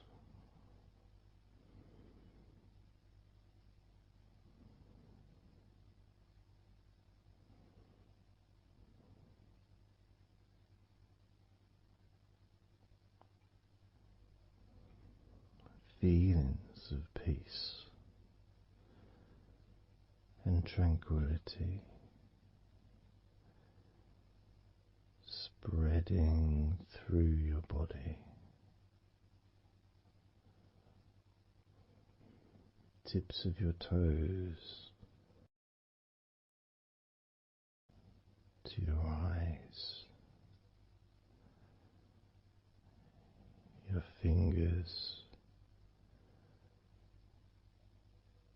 all the way to your lower back.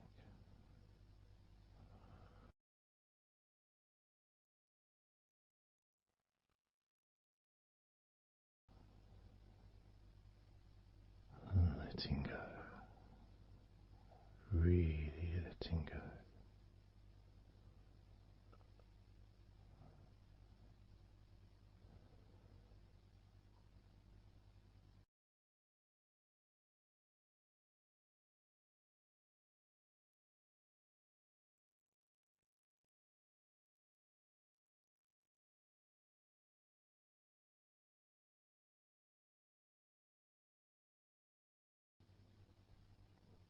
Peace.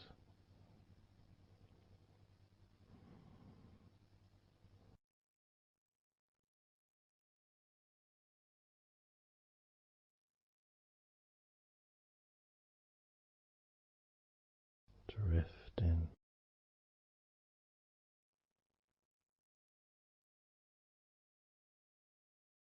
mind just wandering away,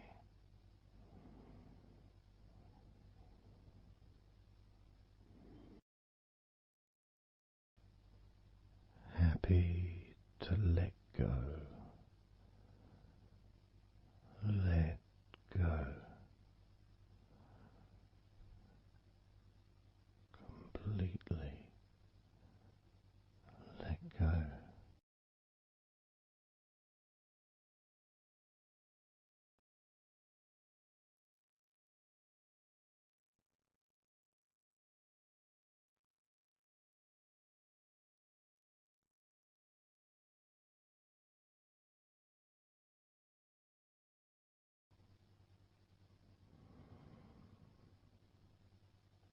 So tranquil,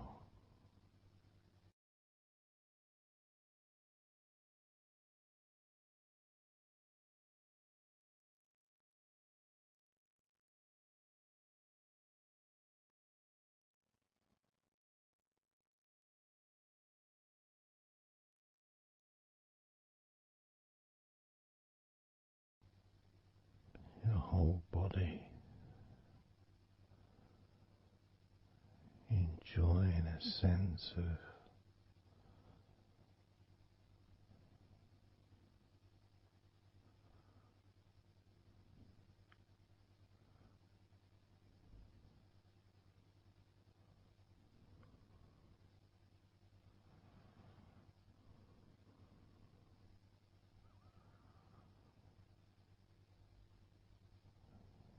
letting go, even more.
Peaceful,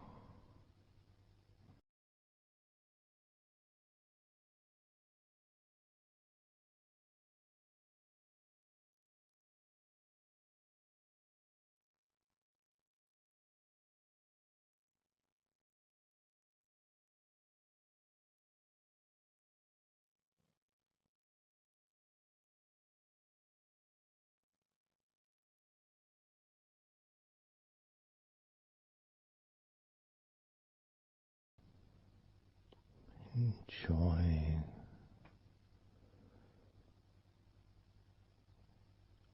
the space, this space of peace and safety.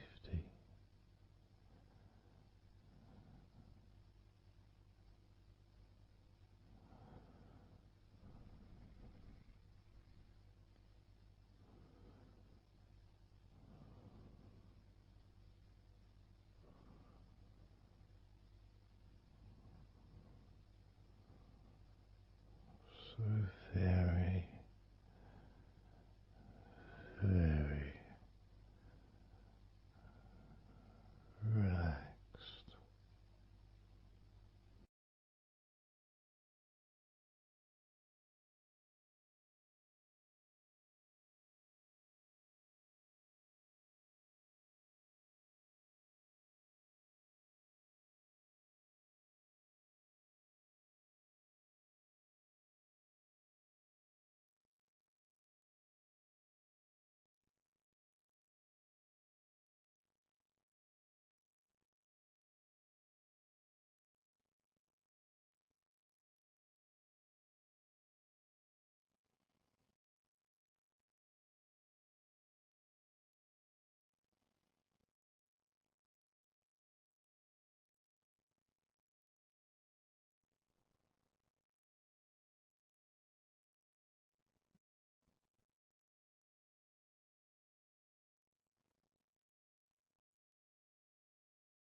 Letting go.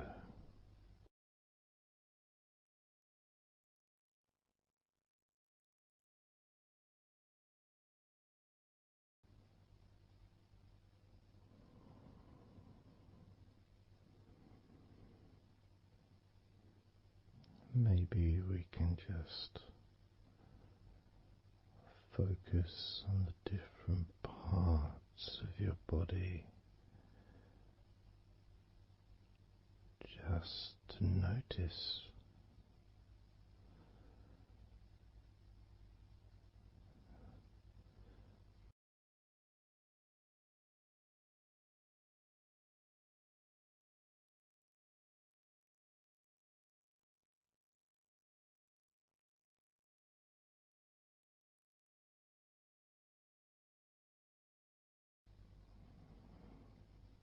your forehead and your eyes.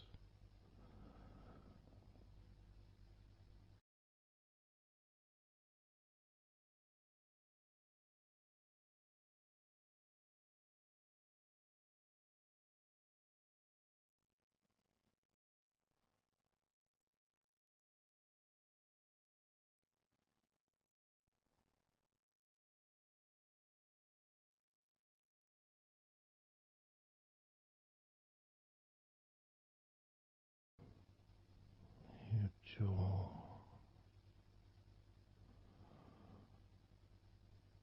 so loose,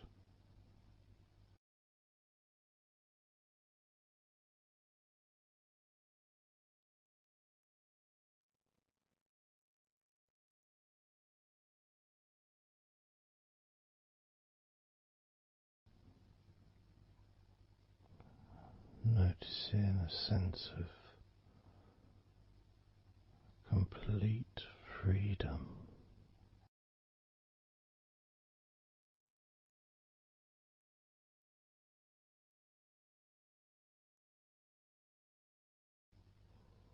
Absolute freedom.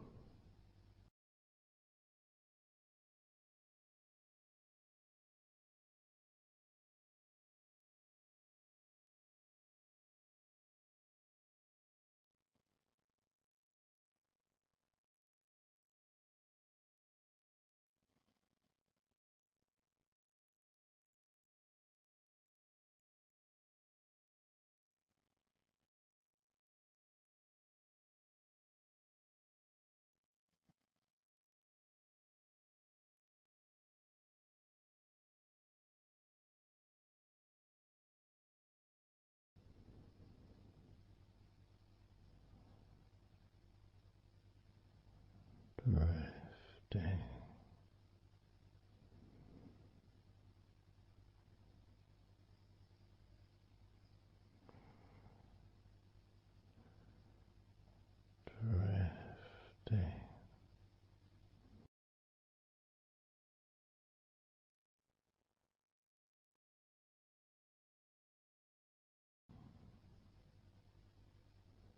peaceful energy.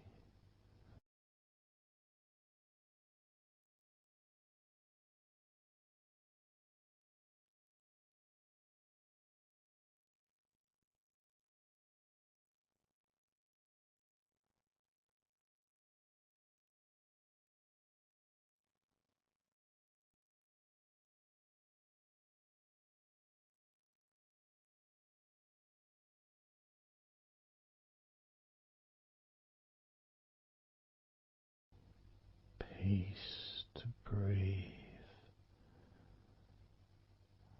so much easier.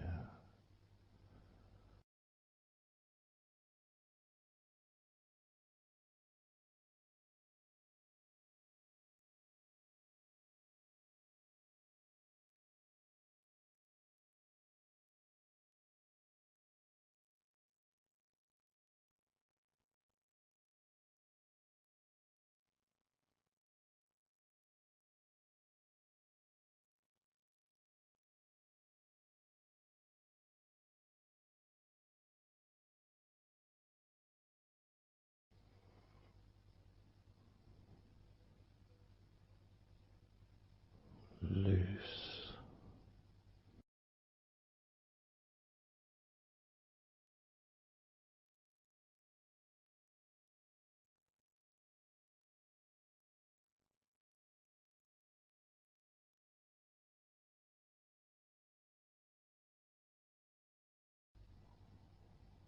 You may have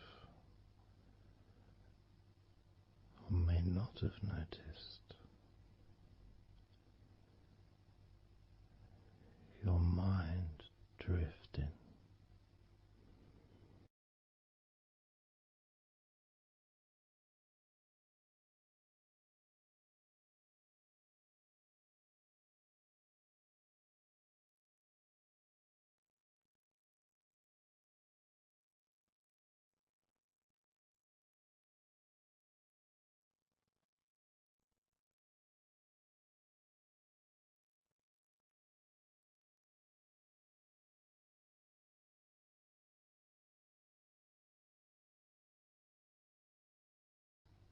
Peaceful.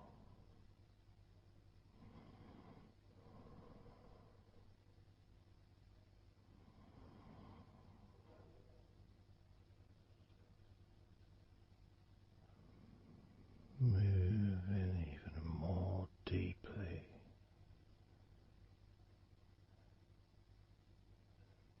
in the direction of total blissful peace. Blissful peace.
total peace.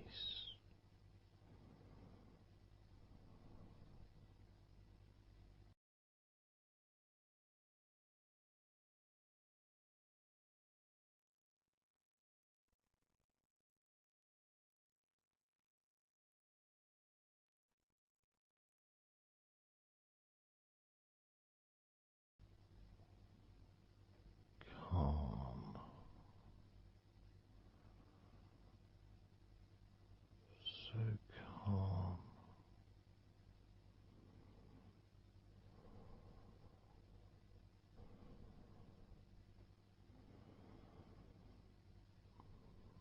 letting go.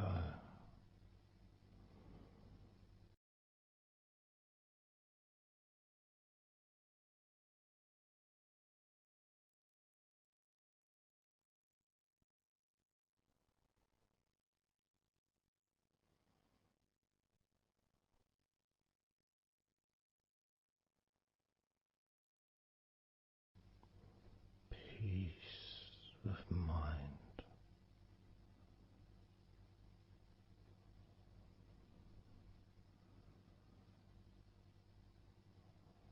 relaxed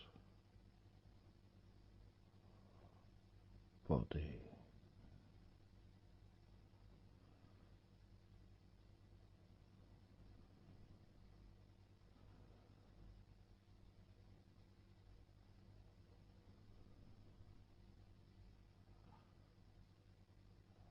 so relaxed,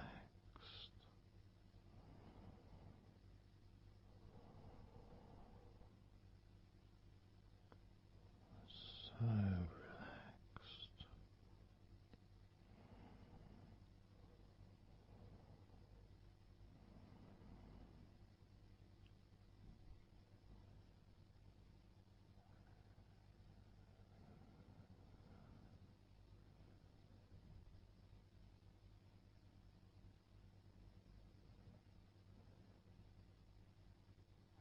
your body feels almost invisible.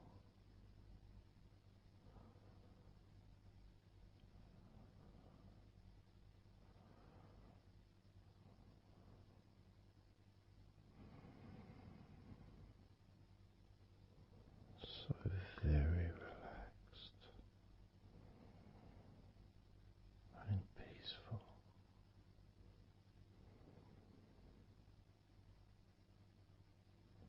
So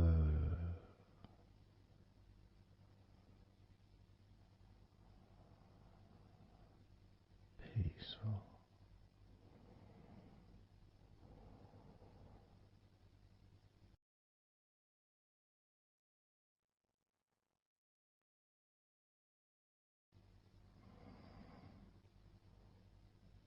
Relax,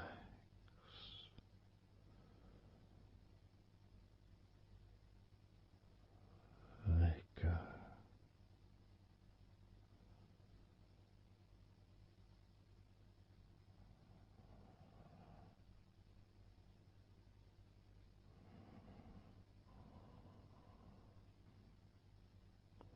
So peaceful.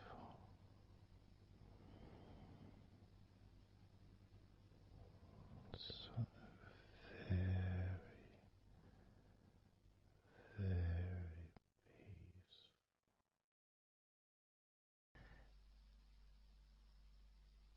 And you could start to notice that you are feeling more relaxed. Even though I've not purposely focused your mind upon that sense of physical comfort that is growing within you throughout your body, and your mind starts to slow down. And that could be almost in recognition of, I guess, my speech not being particularly fast.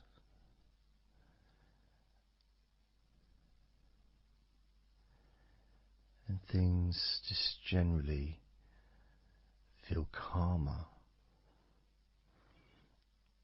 just by listening to my voice. You give yourself an opportunity to take a break from the day, take a break from your life as it is, and to give yourself a rest, giving yourself permission to take some time off and to allow your body to relax and allow your mind to slow down, which in turn releases the tension, any stresses that you had in your body.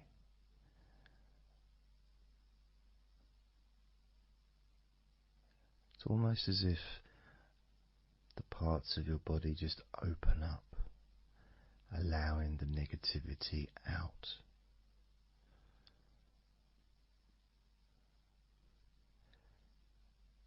And at the same time, replacing that negativity with positive, healing energy, which then fills your body up, and your mind too also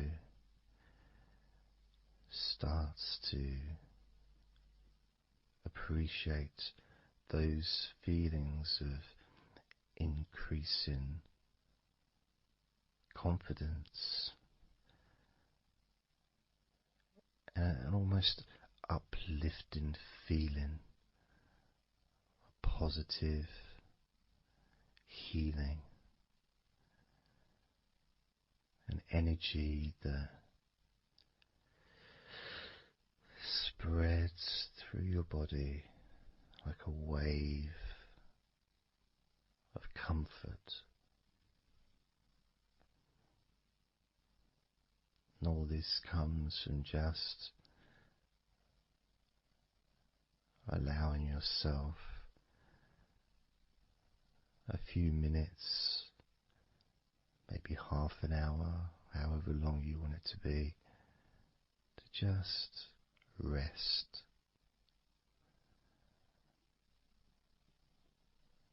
And allow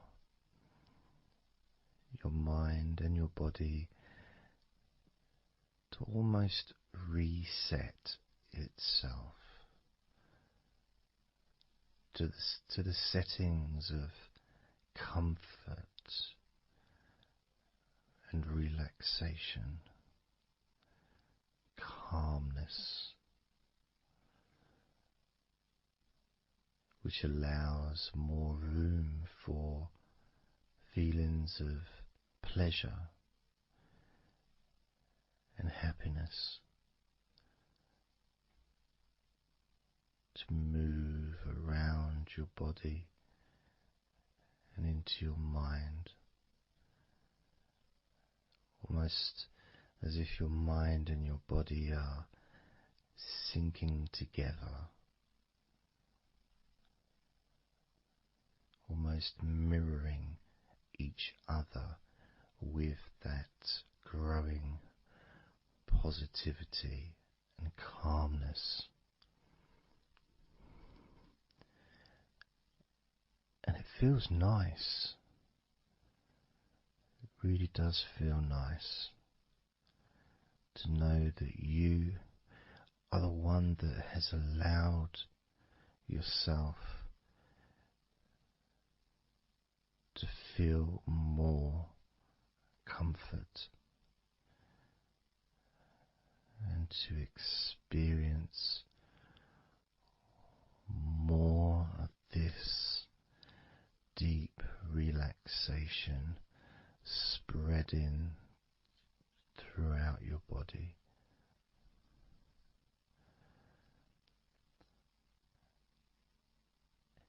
And as I focus on each part of your body, you can notice that that part becomes even more relaxed just by focusing on it. It becomes even more calm and comfortable just by focusing. And as I move down your body, starting at your head,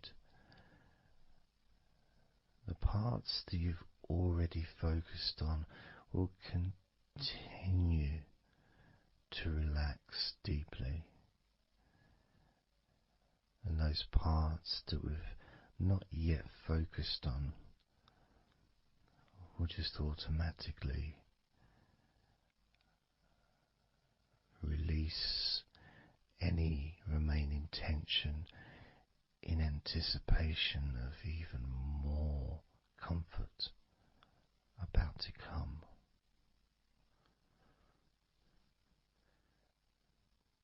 Now, I'm going to start by focusing on your forehead. Just being aware of the feelings of your forehead. And any background sounds, like Mr. Herbert the Pigeon, can just allow you to feel even more relaxed. It just means you're in the moment. This isn't a sterile environment. This is the world. I live in the countryside, so there's lots of nature sounds around.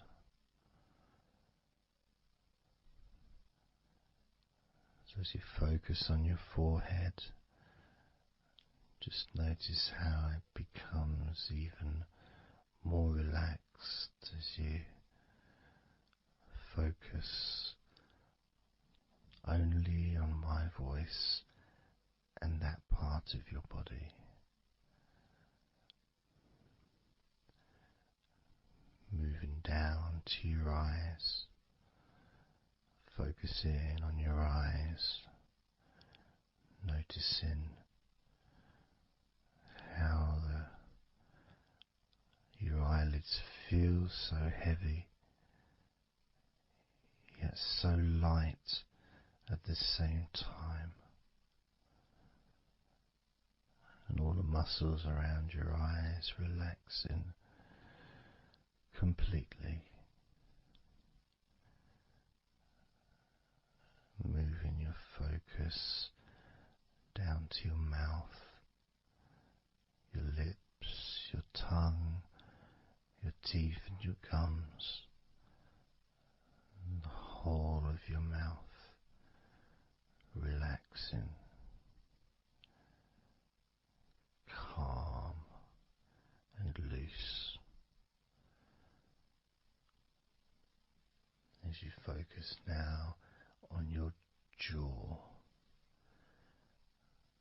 not just the part of your jaw near your mouth and your chin, but all the way up the sides of your face to your ears, that whole of your jaw, feeling more relaxed and calm.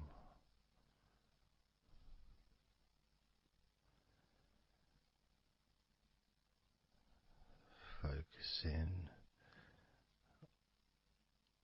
on your neck, the front of your neck and your throat, relaxing and loose and calm. The sides of your neck, the right and left side of your neck,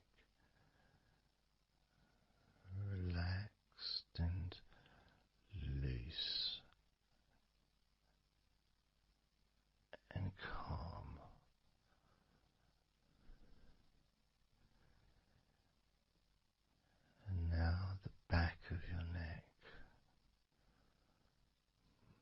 focusing on the back of your neck,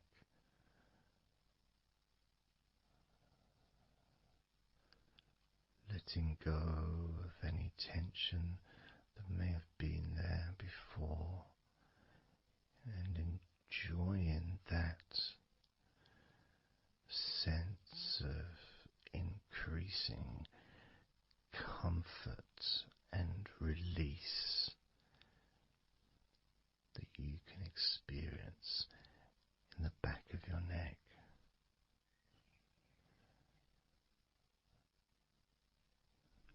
Moving down your back and moving either side of your spine, right from the top of your back all the way down to the bottom of your back.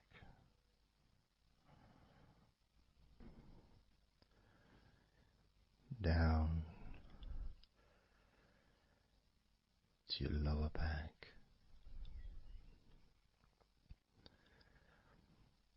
As you move up and down your spine, you can feel the muscles either side of your spine relaxing even more.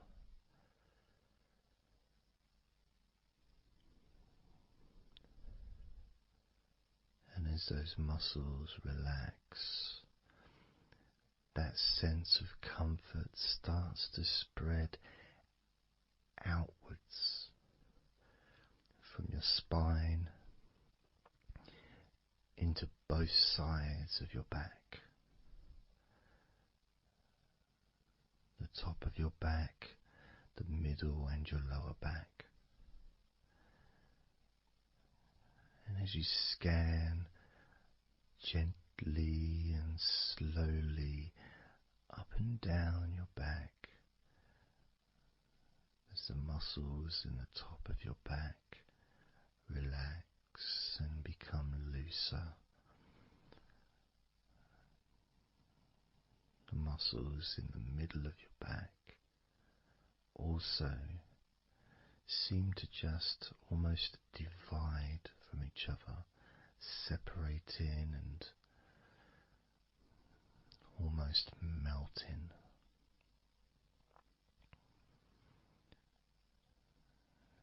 And in your lower back, there seems to be an extra special feeling of comfort that spreads into your hips. So down your lower back and into your hips, into the area where your coccyx are, and into your buttocks.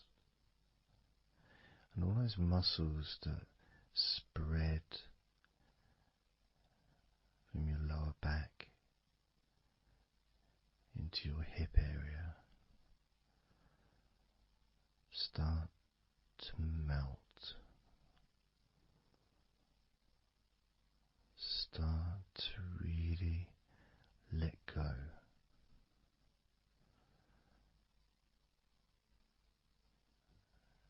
And even though we're about to focus on your shoulders, your back and your spine will continue to let go. Continue to relax so calmly. As you focus on your shoulders, you may notice that they're already feeling really loose. They're already feeling calm.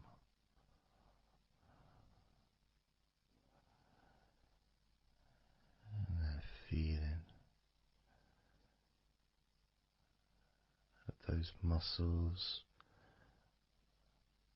that move from your neck into your shoulders.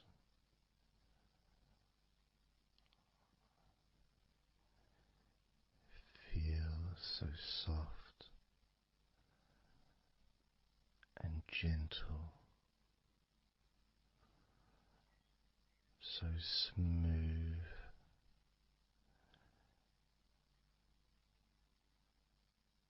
and calm.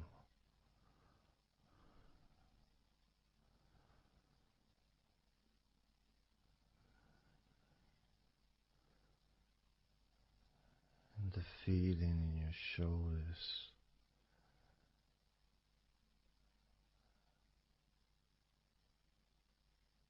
seems to spread deep into your shoulders. That sense of relaxation, not just traveling deeply into your muscles, but also relaxing the bones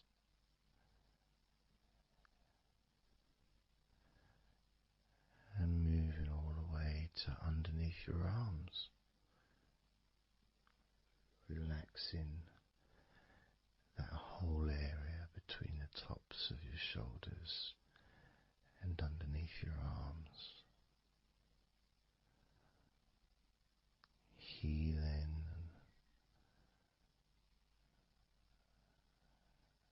You feel so relaxed and comfortable in your shoulders, which sends that deep healing message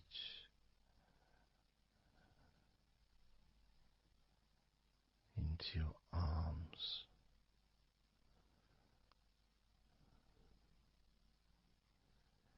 And you may feel almost as if your arms are not even there because they're so relaxed, so deeply relaxed.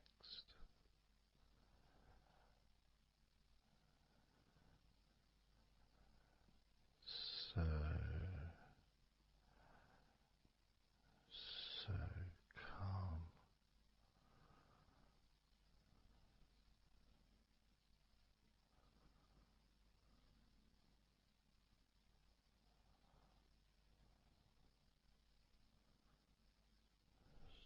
So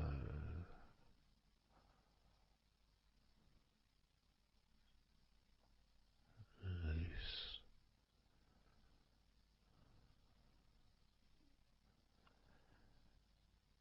That feeling spreading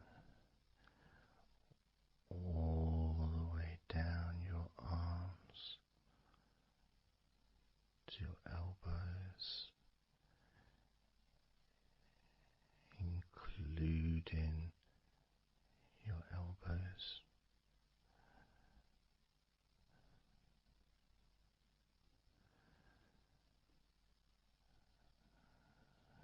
Circumference spreads all the way into your wrists, your forearms and your wrists,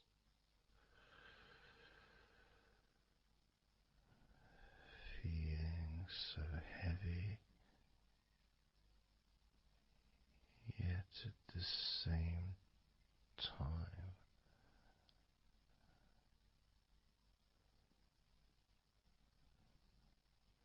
so light and gentle.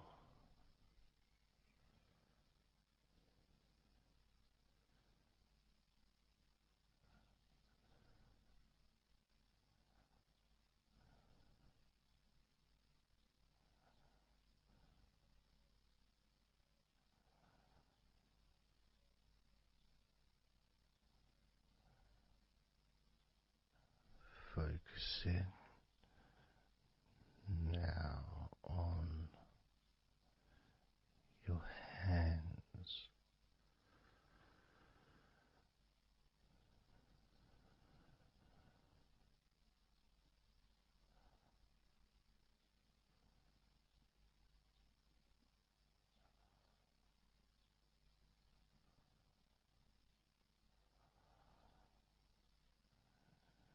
Your hands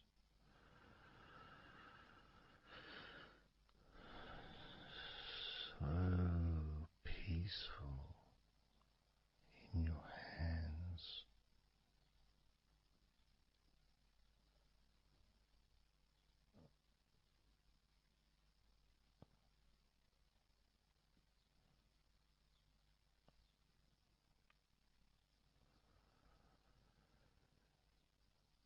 There's a sense of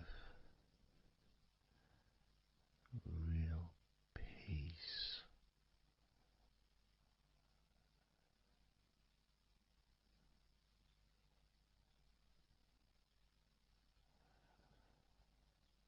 that just seems to feel so familiar when your hands relax deeply.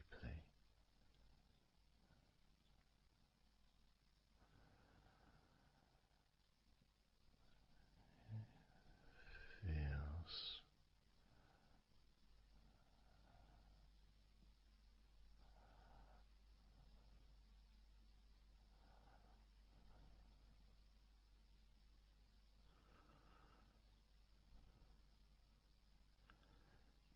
your fingers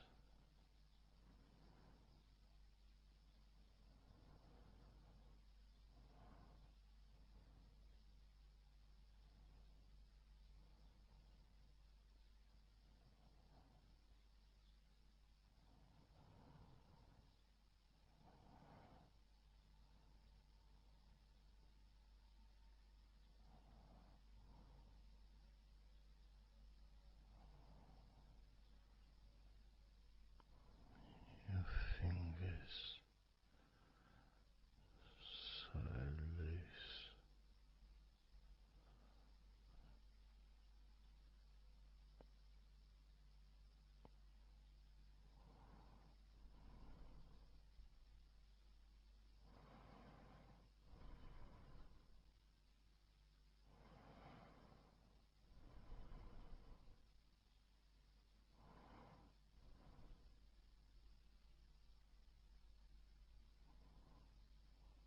your fingertips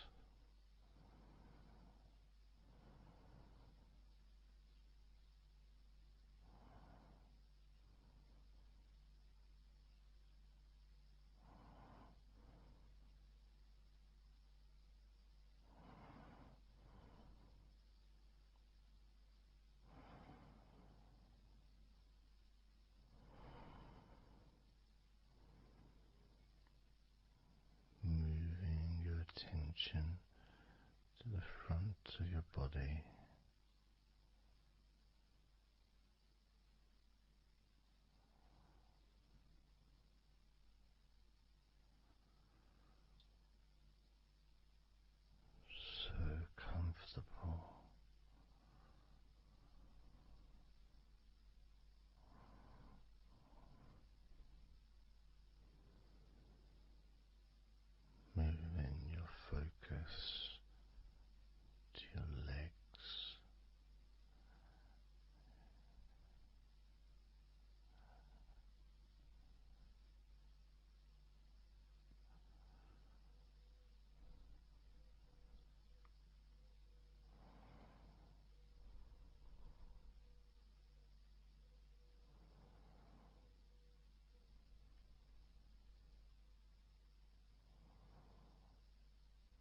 muscles in your thighs.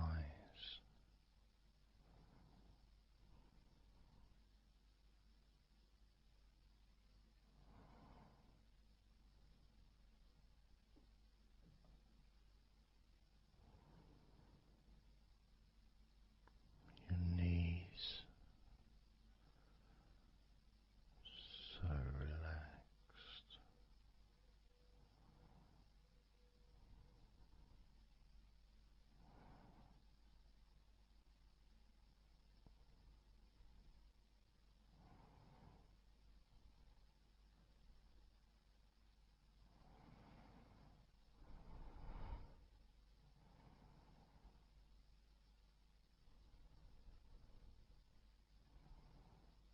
Your calf muscles and your shins completely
letting go of everything.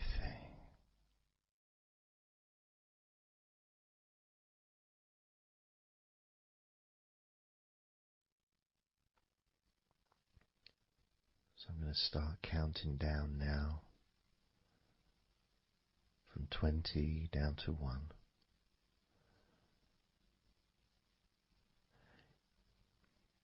You can imagine, in a way, it's like just walking down some steps. And each step, all 20 steps, and each step represents a level of comfort. Each step represents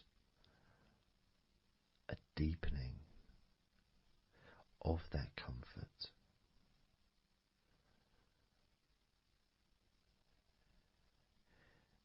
And the further you walk down those steps, the deeper and more relaxed you feel.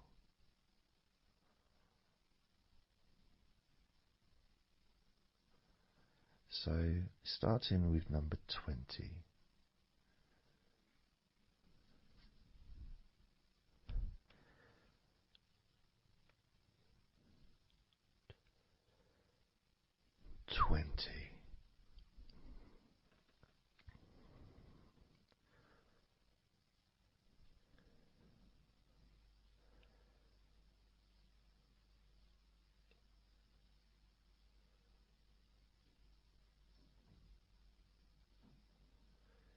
Nineteen.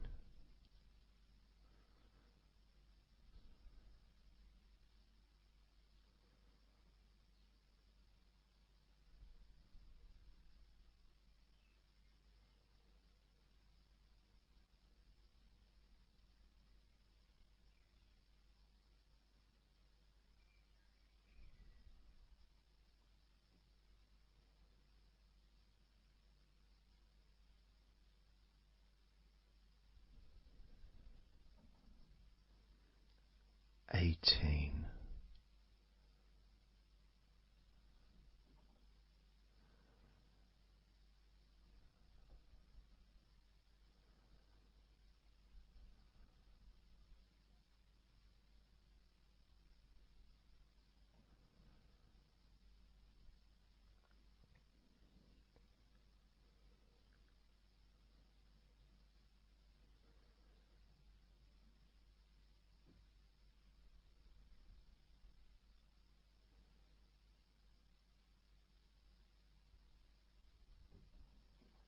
17.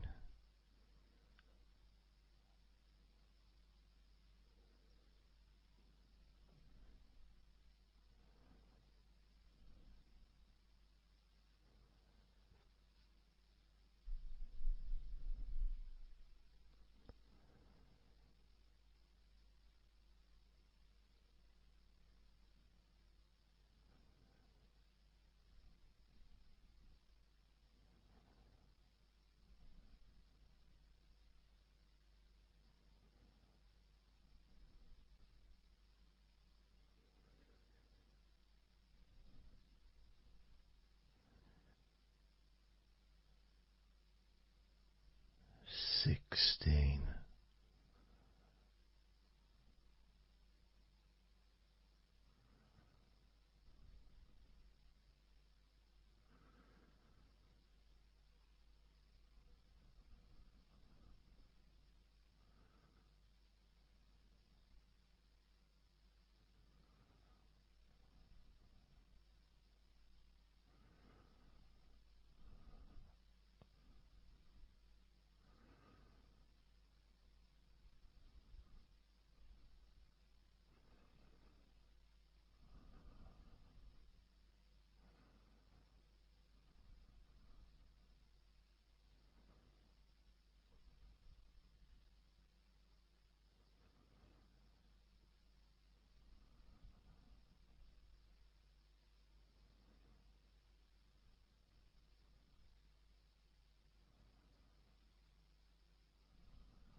15.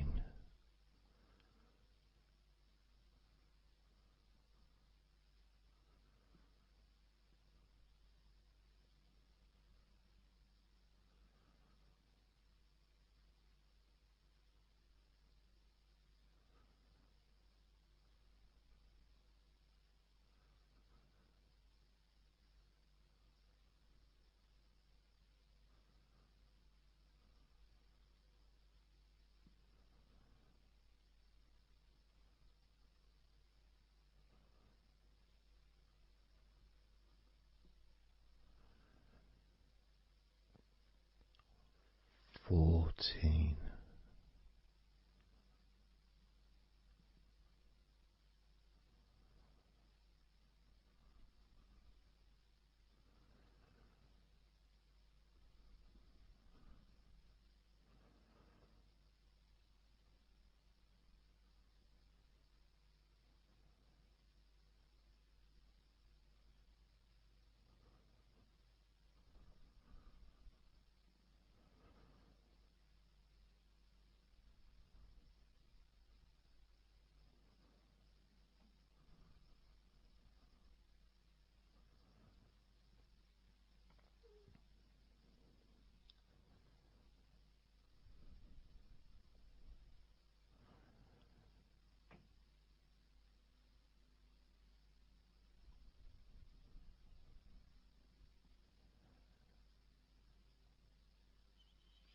13.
12.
8.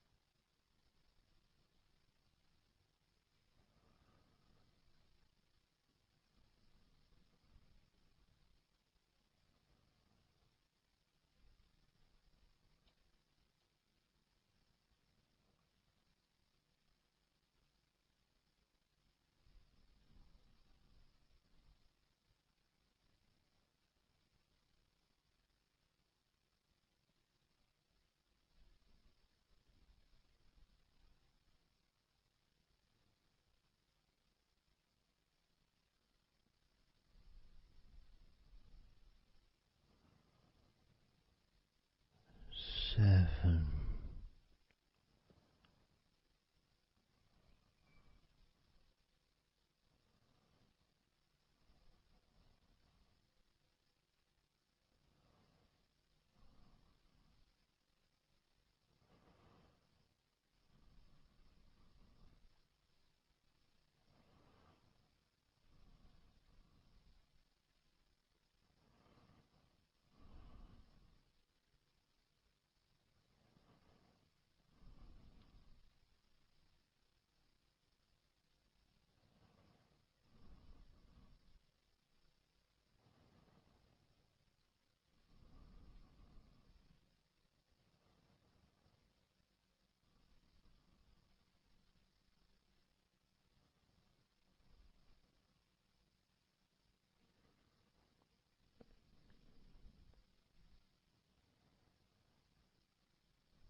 6.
4.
And now, as you focus on your eyes,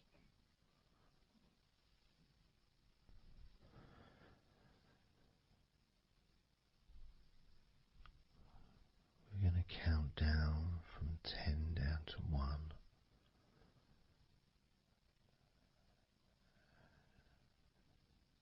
Focus in just on your eyes.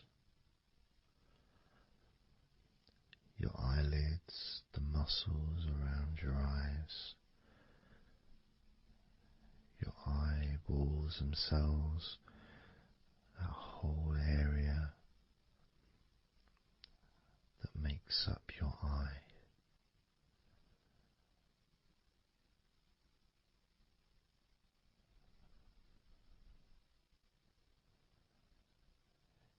And as we count down from 10 down to 1,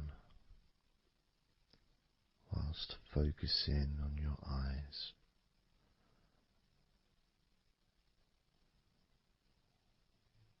you will become twice as relaxed with each number counting down, and you may find that all you want to do is just drift off to sleep. And if that's what you want, then just allow yourself to do that.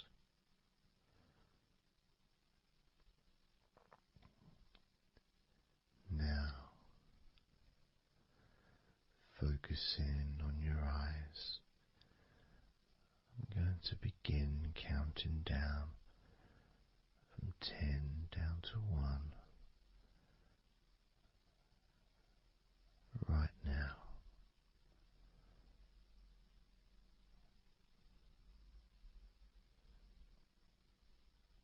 10.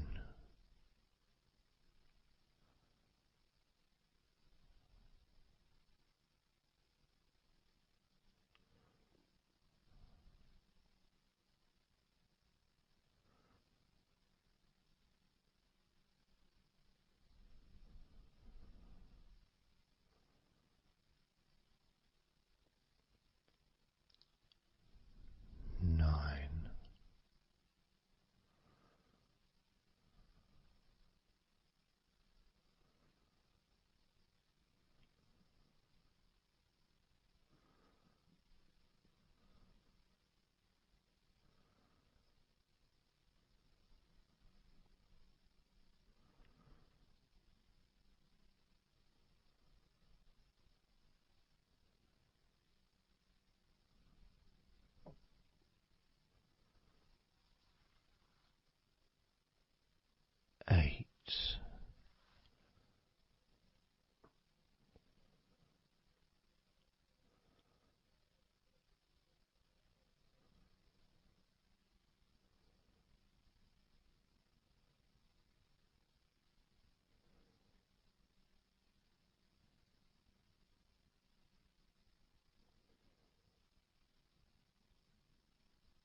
4.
Three.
Two.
One.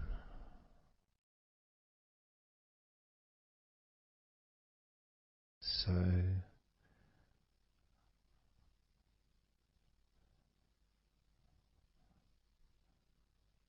counting down from 10 to 1. 10, 9, 8, 7, 6, 5, 4, 3,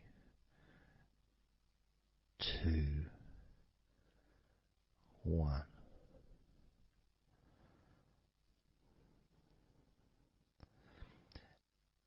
And maybe that was a bit too quick in order to relax. Maybe it's a bit too fast for you to notice the calming of your body. Maybe even a little bit of pressure there, like You're counting down from 10 to 1. What do you expect me to do, man? You expect me just to go all floppy just because you're counting down?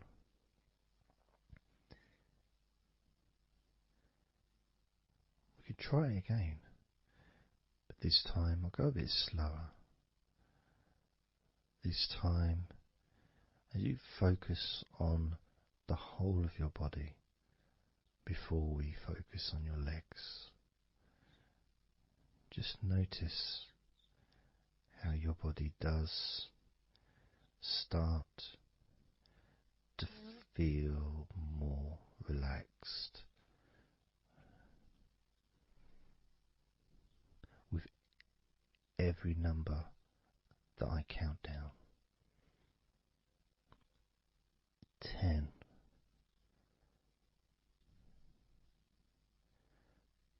9,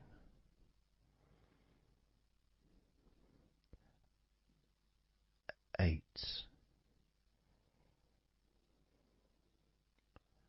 7,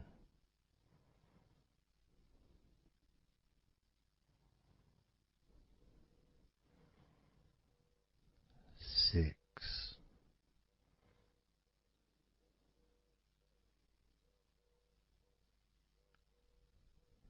5,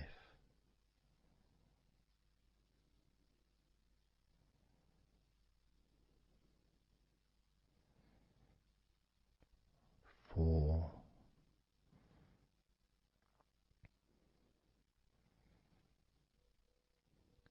3,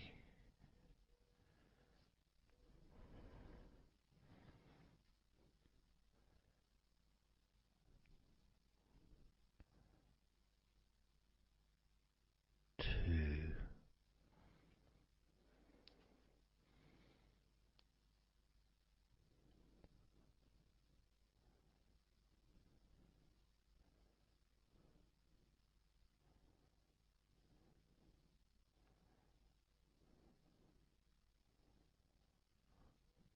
1.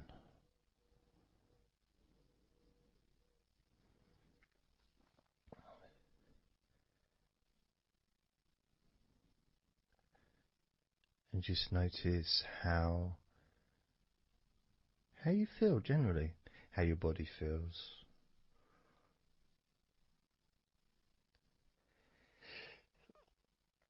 It's not necessarily even about counting down from 10 to 1. It's that space that you have, that space between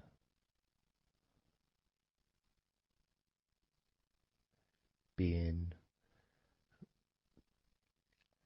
active physically or mentally to just sitting or lying down, just being there, not doing anything, not saying anything, not needing to think about anything.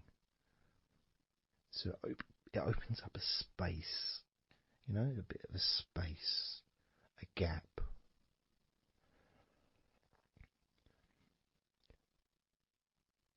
And the more I count down from 10 to 1, the bigger that gap becomes. So there's that gap of calmness, of comfort, relaxation.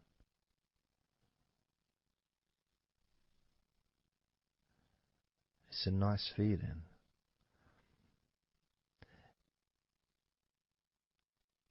And it moves those stresses or discomforts physically or emotionally, moves them away.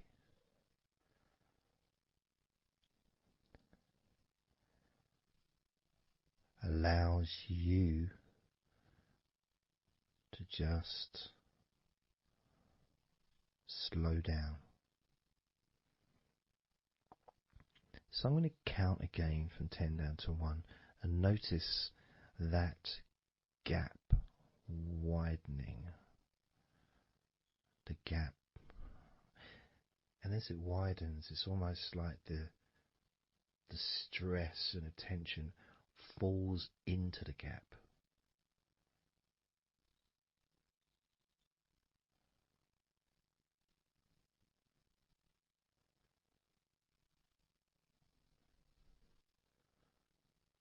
And gives you that distance, that space. Now, 10, 9,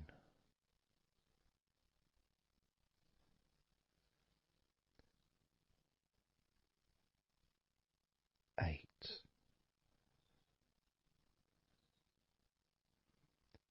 7,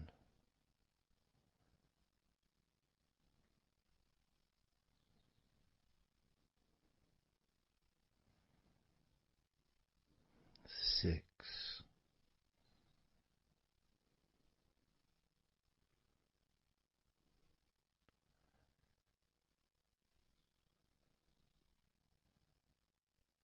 5,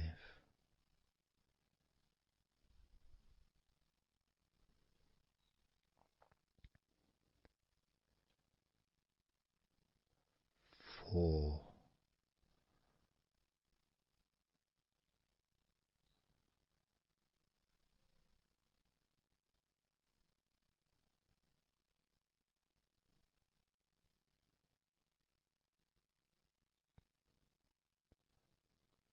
3,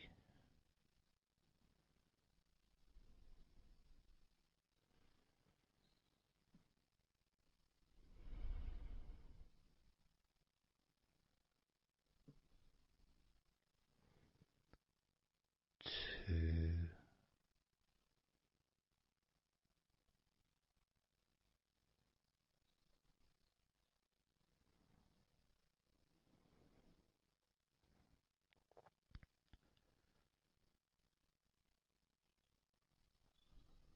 1.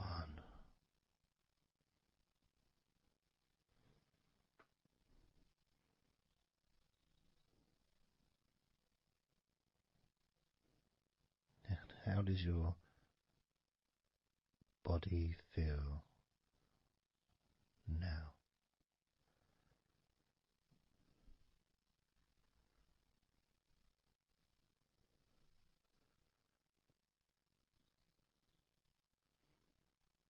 Can you notice that you're feeling calmer?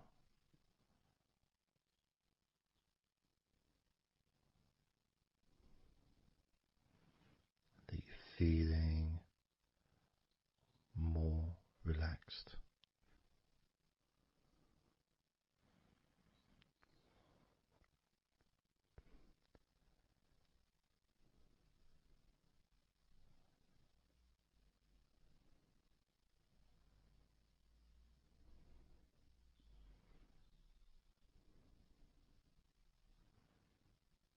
As we now focus on your legs, just your legs.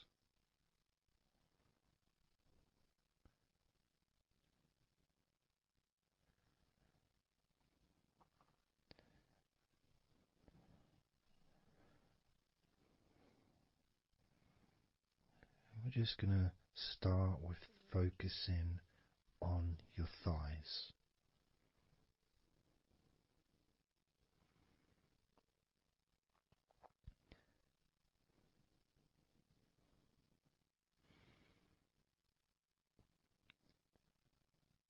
Of course, it's not the most exciting thing to be doing because I'm sure, like most of your body, there's not a lot going on right now.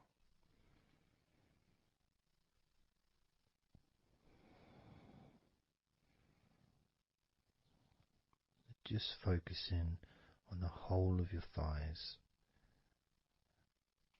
the tops of your thighs, the sides of your thighs, the bottoms of your thighs, your outer thighs and your inner thighs. Basically, the whole of your thigh that leads into your hip. and then goes down to your knee joint.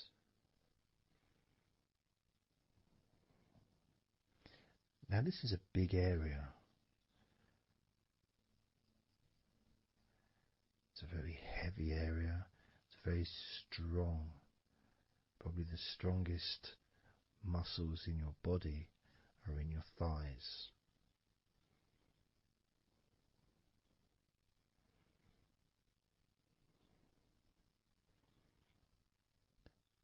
But I don't think we perhaps give enough attention to our thighs.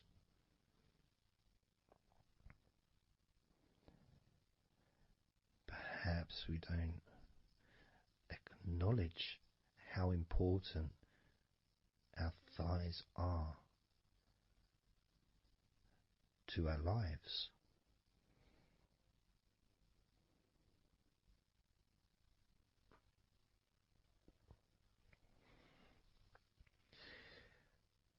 How much they actually do for us all through our lives.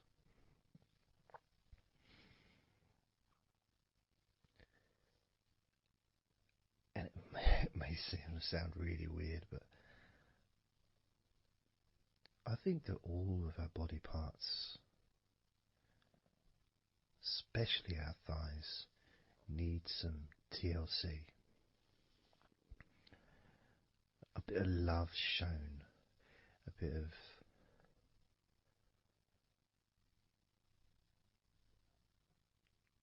acknowledgement, a thank you, gratitude for what our thighs do for us.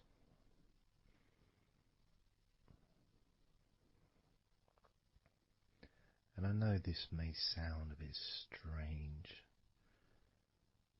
Maybe you think, why am I? Surely I should be out in the garden hugging a tree or something. Well, it's hard to set a microphone up on a tree. That's why I'm doing this indoors, otherwise I would be outside hugging a tree. No, I can't see the television from the tree.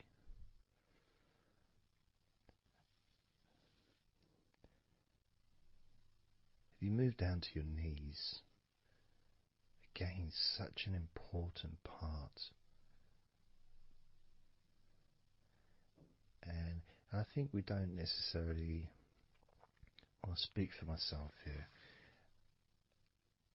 I don't necessarily appreciate all that my knees do for me until I have a problem with my knee. So occasionally if maybe I bash it or it's aching for some reason, it's then that I realise how much it does.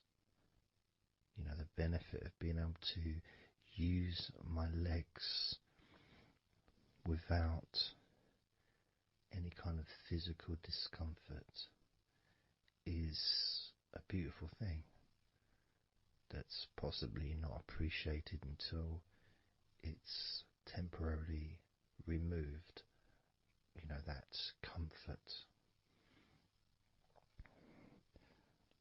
But as you focus on your knees, regardless of how your knees feel,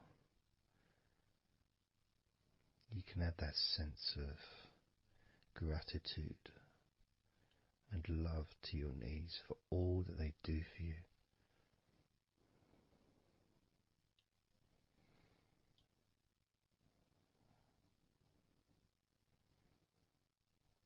And you can still have that attention on your thighs, and maybe notice how your thighs feel.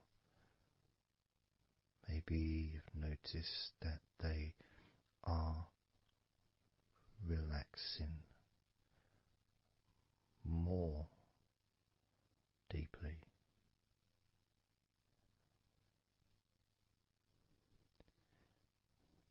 As you focus now on the bottoms of your legs, your shins and your calf muscles, and the bones between your knees and your feet, incorporating, of course, your ankles.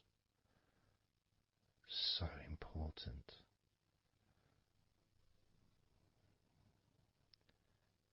Anyone that's had even like the slightest sprain of an ankle knows how much we take our ankles for granted.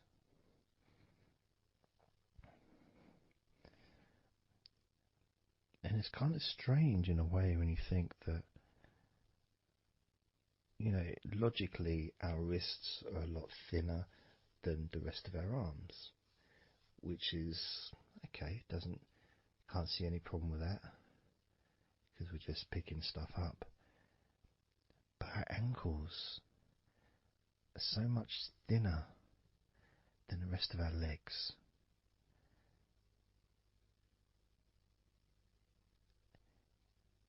And from a physics perspective, or logical even, it doesn't really make sense that all this weight would ultimately be resting on your ankles, then leading to your feet. That thin area, thin bone, yet it does so much great work. Supports us, supports our body for a lifetime. Helps us to balance, helps you to get around and be mobile.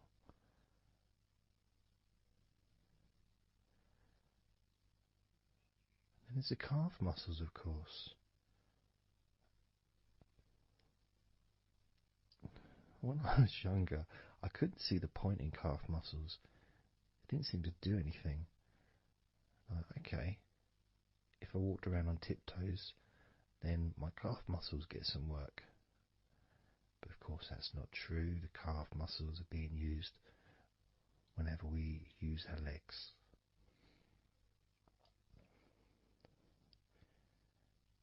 And your shins,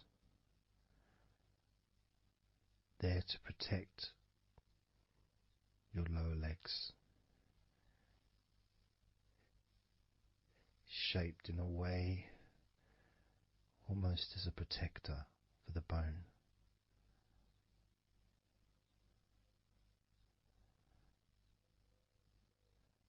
Leading, of course, to your ankles and your feet. But we're not going to focus on your feet, we're just going to focus on the legs. And I realise that now that I've mentioned your feet, you're probably focusing on them anyway. So maybe I should focus on your feet a little bit. You can have them in your awareness, the same as you have your thighs in your awareness, even though we haven't been focusing on your thighs for a few minutes. We've been focusing on your ankles,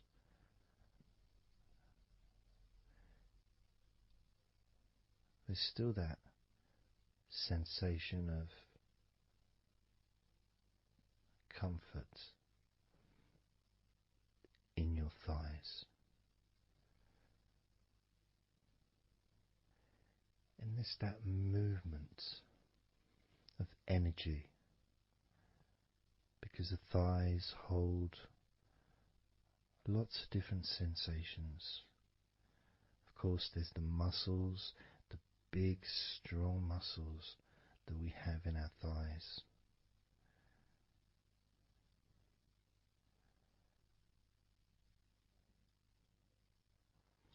But the skin on the outside of the thighs, as in the outside of all of our body, can be very sensitive. sensitive to the touch, sensitive to temperature.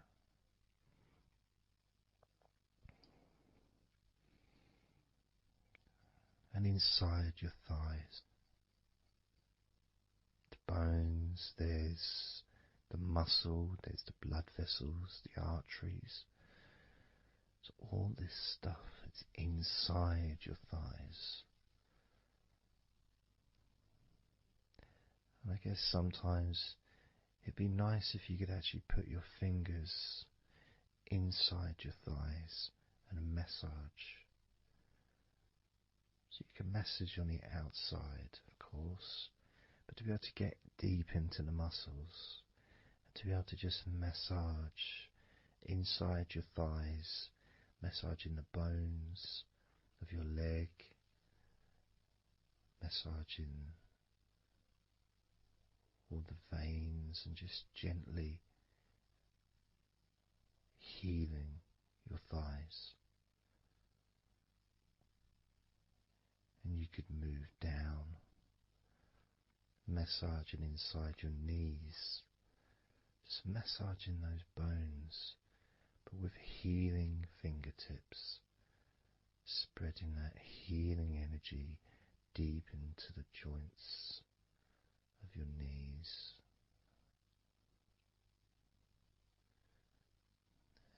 Of course, there's the back of your knee, you know, the inside crease where your knee is. It's a very sensitive area. Feels very nice when you stroke it. That might be because it's an area that's not really touched very often. It's almost like a hidden part, that crease in your legs. It's almost like a part that has a sensitivity which is a little bit different.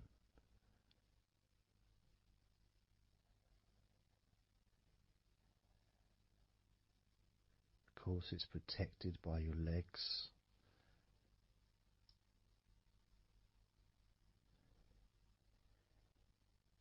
So you can imagine putting your fingers into that crease in your legs.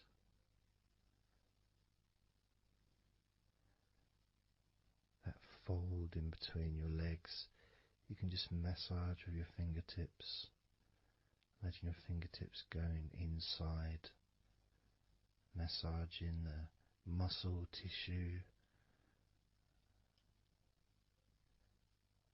You can of course feel the bones of your knees healing through your fingertips.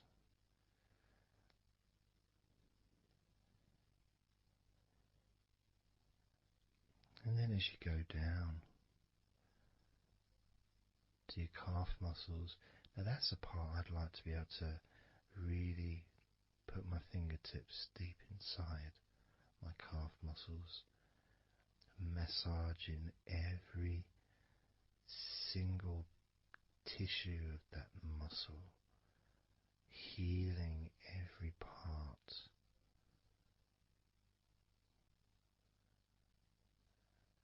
And then doing the same for my shins, massaging and gently stroking the bones, gently stroking them, healing in a loving way, because they deserve to be treated as the precious bones that they are, because our legs are so precious, as in all the other parts of our body. They're more precious than any jewel on the planet.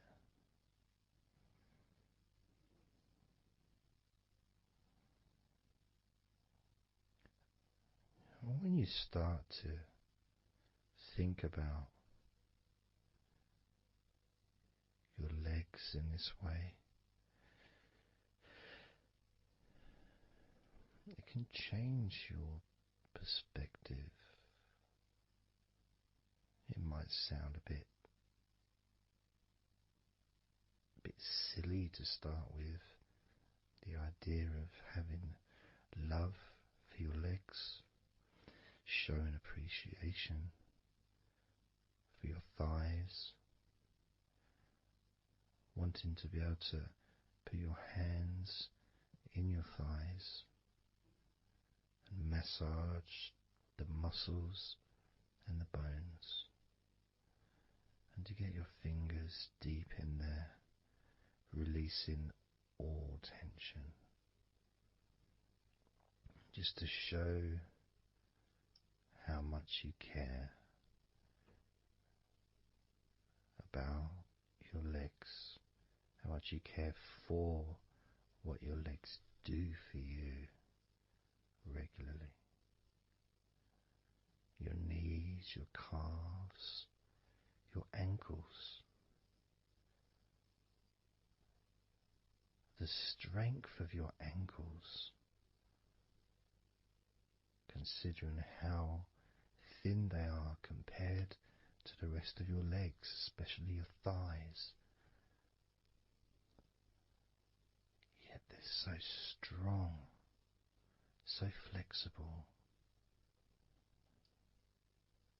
Absolutely amazing things your ankles are.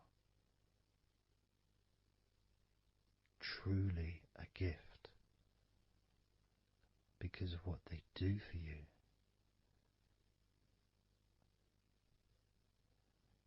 Supporting all that weight, regardless of what weight you are, even if you're only 8 stone, it's still a lot of weight for these little ankles. Now I'm a lot heavier than 8 stone, double that. Yet my ankles support my body all the time.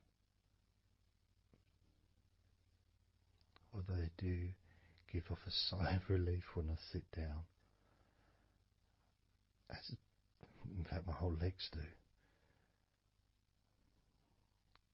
My feet also go whew, and my toes clap. They're so happy.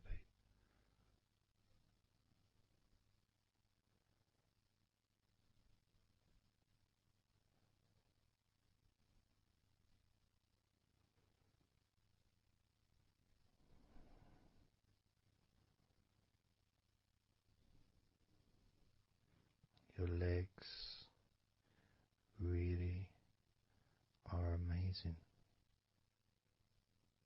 And I know that talking about your legs is probably possibly among the most boring things you've ever heard anyone say, possibly. But boring or not, everything I said is true. Your legs are amazing.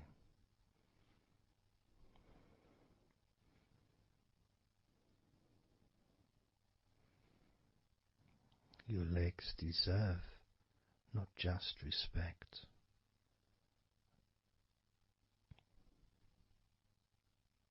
they deserve to relax deeply.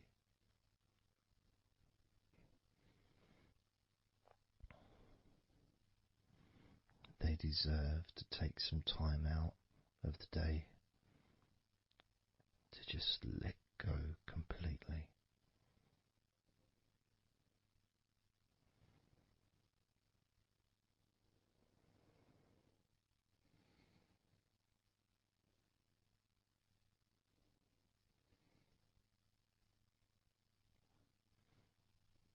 Your legs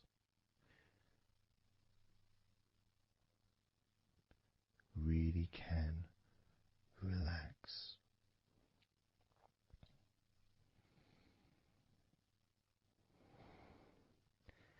And because the legs are such a very important part of your body, when you relax your legs, the rest of your body also naturally follows in that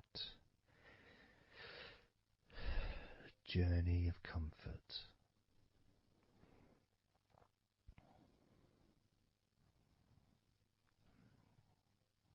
I can feel it in my hips. My hips feel really loose. And also my lower back as well. My lower back really feels stretched, even though I'm just sitting in a chair and there's no stretching as far as I'm aware that I'm doing.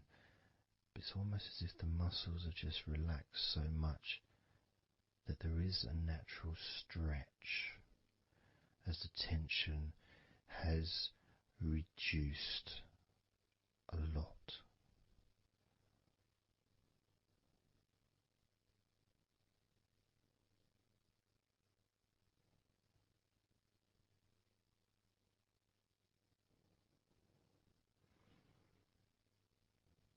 And I'm now going to count down from 10 down to 1. And you can continue to feel wonderfully relaxed. 10, 9, 8, 7, 6, 5, 4, 3, 2, 1.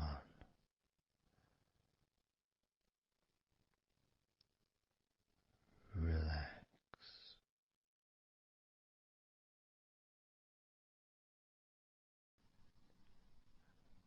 So I'm just going to count down from 5 down to 1. And as I count down, if you just focus on the numbers, just the numbers, counting down, and notice how you feel in this moment as you hear the numbers counting down, knowing that those numbers counting down represent you feeling calmer, not just in your body but also relaxing your mind. And just notice how you feel. There's nothing to do, there's nothing to say, there's nothing to think about. Starting with number 5.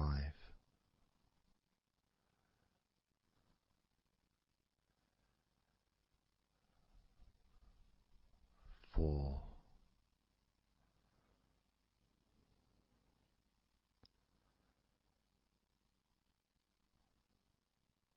3.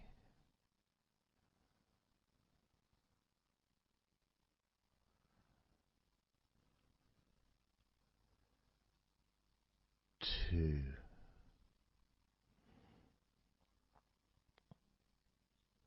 1.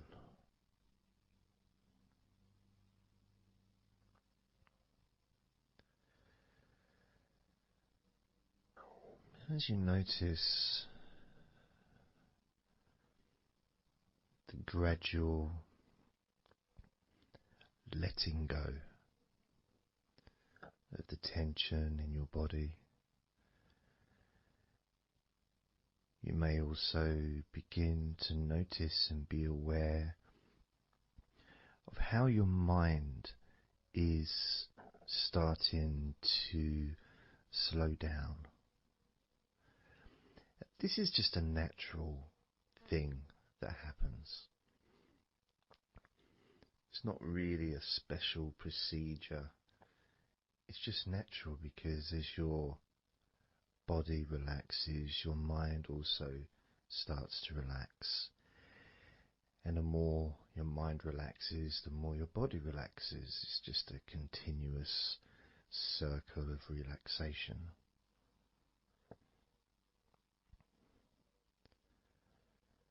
And there's that calmness that comes from relative quietness. You know, even if there's background sounds, either your side or mine, it's still going to be quite calm. You know, you haven't got the television on, there's no music in the background unless you're listening to the recording with music, of course. You're very likely not going to be sitting in a room with other people. Of course, you might be, but generally it's more ideal if you can do this on your own. So, no distractions.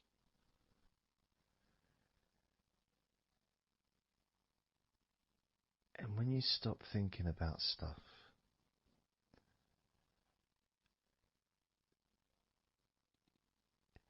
relaxation automatically rises. A sense of comfort starts to grow. And without trying to build it up into something fantastical or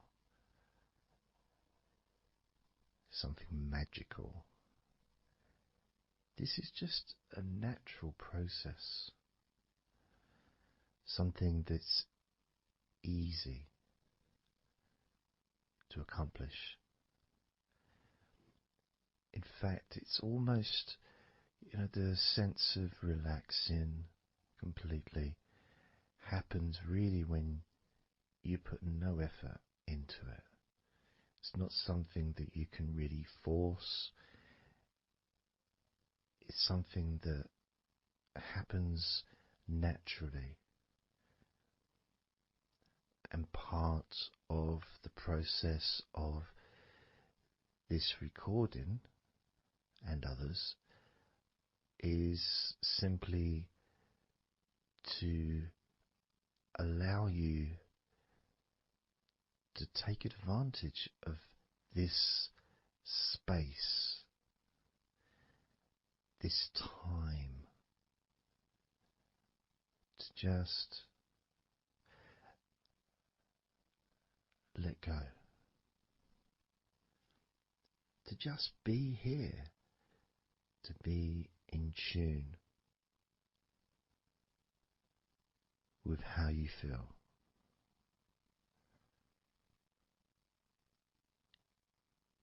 Yet with the intention of wanting to relax deeply.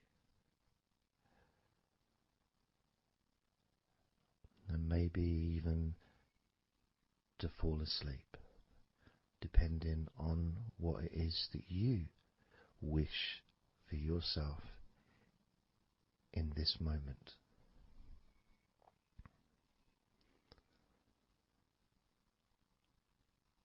As we know, relaxing is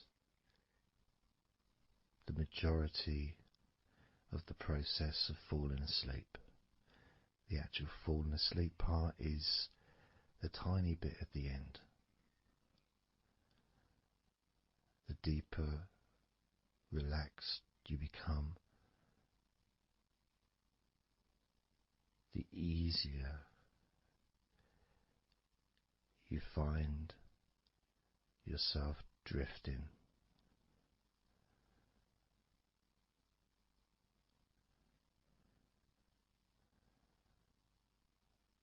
But you can also, if you choose, stay focused on my voice and really enjoy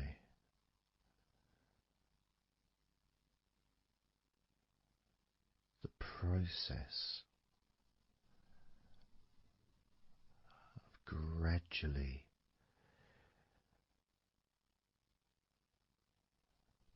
relaxing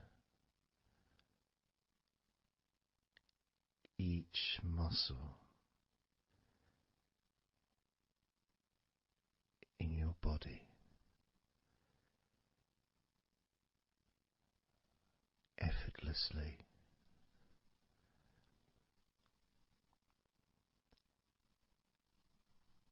and just observing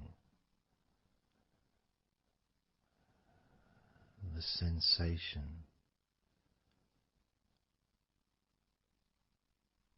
of letting go.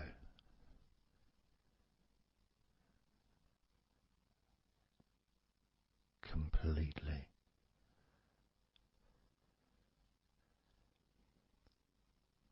This time I'm going to count from 6 down to 1, and you can notice your mind calming down more with each number that you hear me say.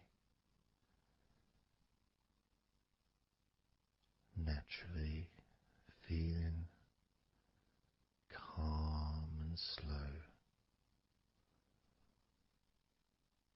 and peaceful.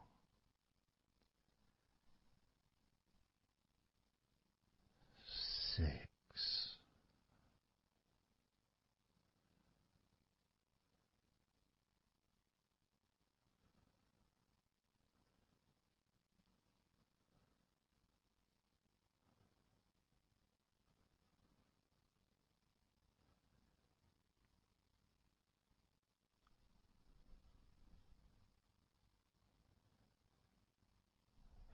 5.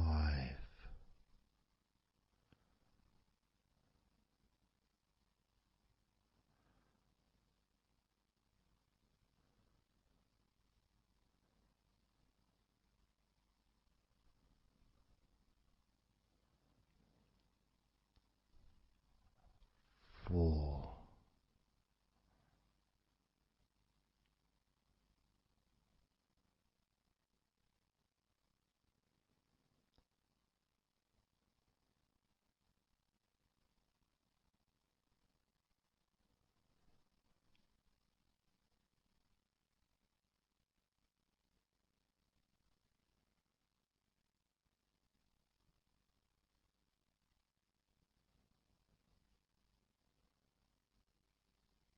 3.2.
One.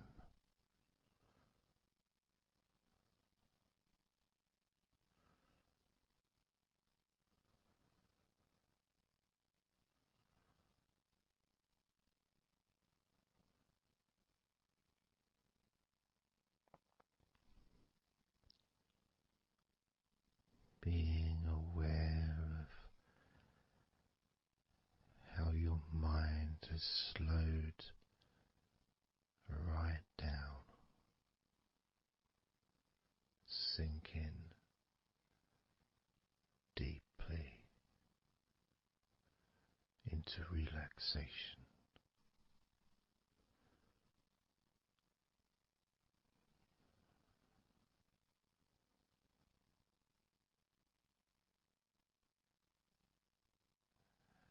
And as you focus on your mind, you may notice that there are some thoughts still there, maybe some stubborn thoughts that for some reason perhaps need your attention.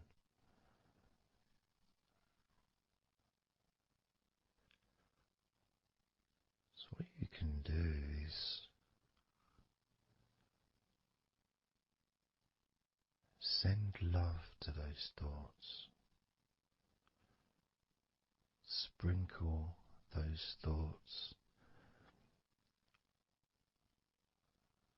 with love, like little petals from a flower. Just sprinkle it over them. Petals filled with love towards those thoughts, to let those thoughts know that you're not abandoning them. You just need them. You require them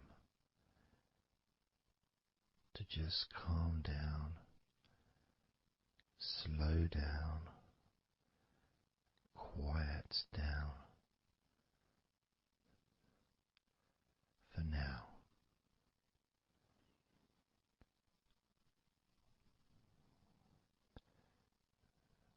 So as you focus on those remaining thoughts, as we count down this time from 7 down to 1, with each number, just imagine sprinkling those flower petals of love, kindness, gratitude over those thoughts, which will allow them to just melt away and relax deeply.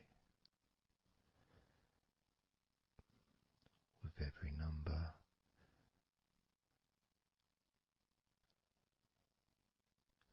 those thoughts will become more and more relaxed.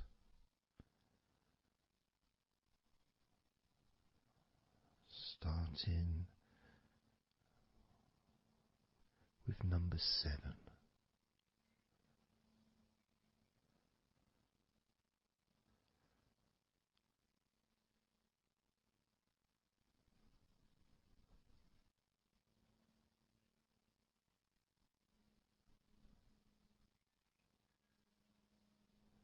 6. 5.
as you now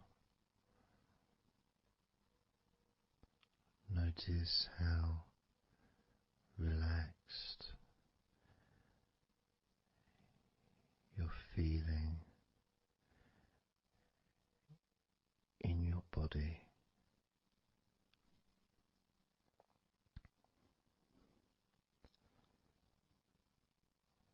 we're going to focus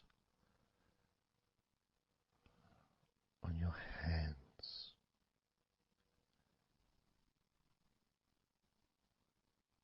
Because the more relaxed your hands are,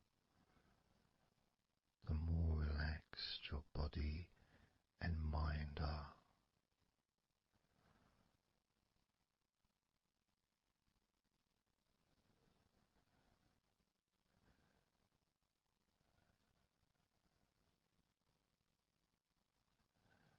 And as you focus on your hands and your fingers,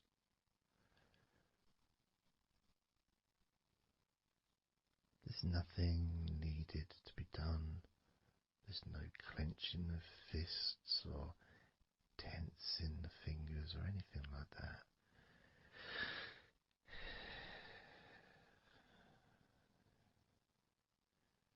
It's just noticing and focusing on your hands.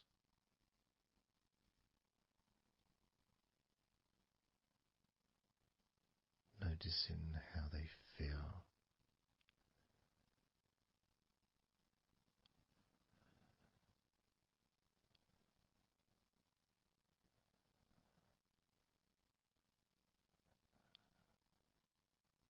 Because the more relaxed your hands feel, the calmer your mind feels, and the more comfort you feel throughout your body.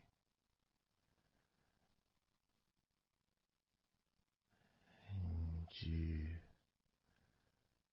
may have already noticed that your mind is starting to drift.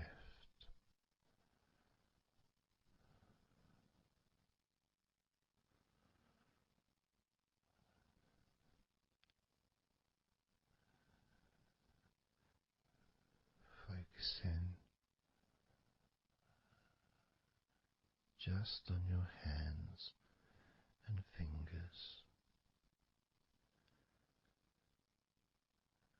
allowing them to experience a real deepening of that relaxation in your hands and fingers.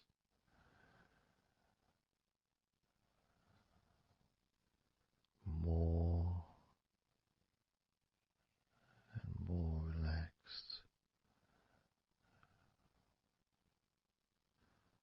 with each number.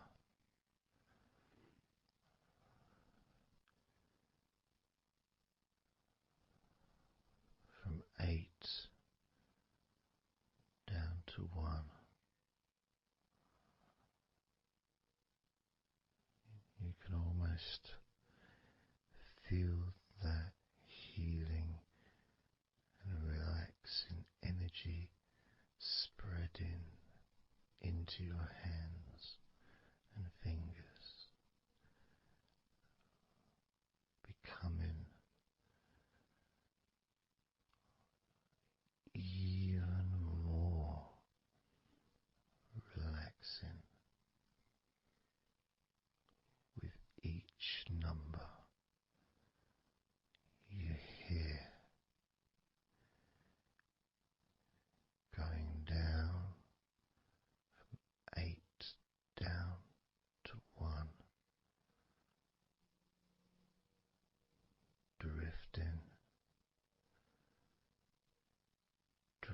again. Starting with number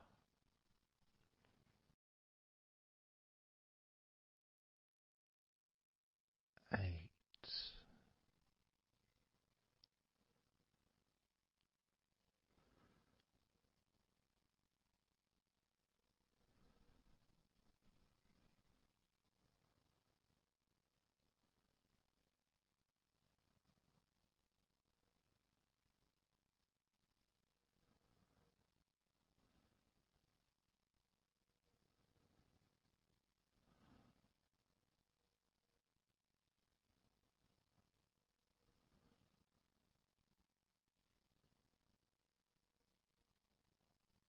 7.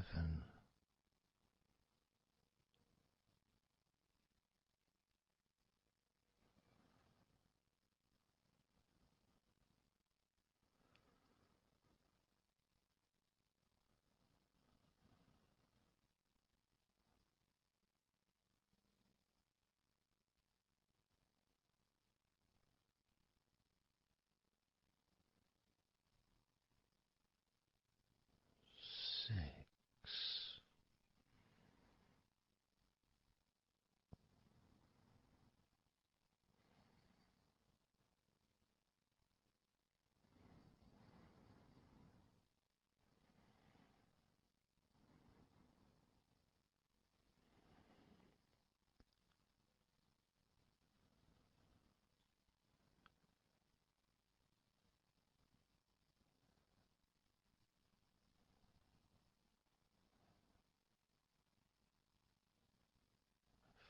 5.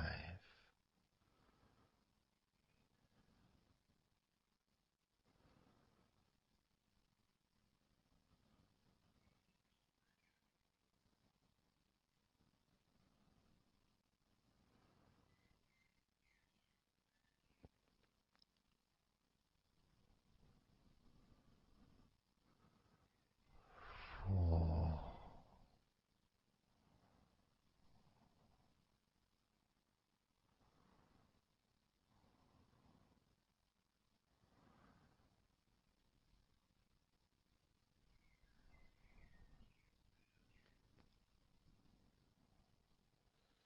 3.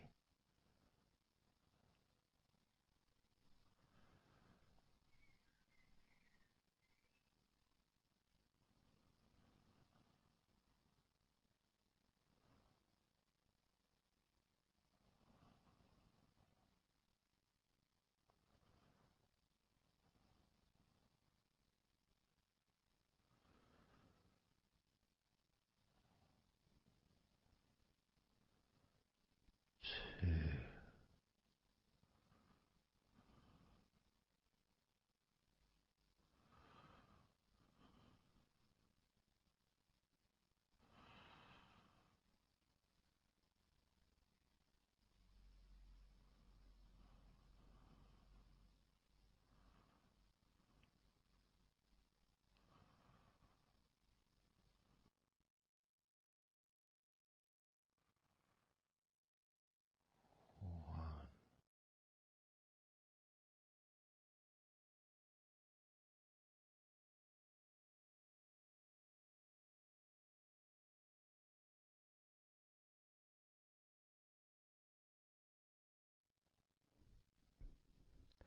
Just being here now. Nothing to think about, nothing to do, nothing to say, and everything just feels calmer. And this is your natural state of being. This is how you just normally feel when you take away all of that other stuff that we add. Things like stress and worrying and overthinking and anxiety, tension, just generally thinking about stuff. When you take that away, which is what we do, what we're doing now,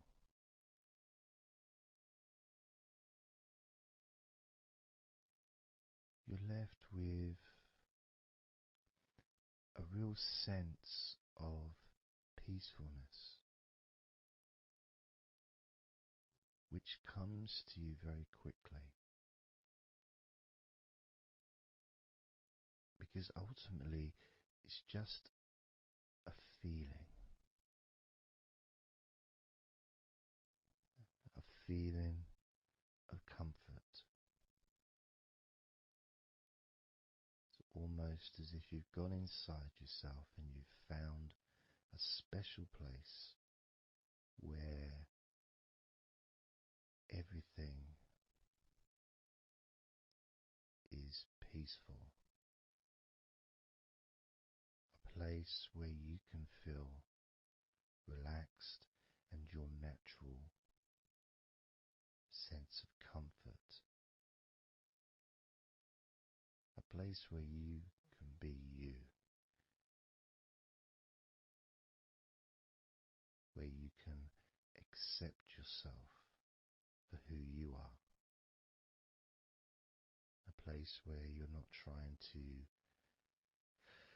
please anybody else, ever. A place where you can actually not just love yourself, but in some ways, more importantly, you can like yourself. Appreciate who you are.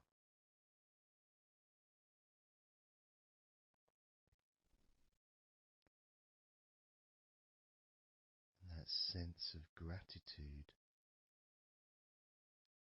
is in the air all around you.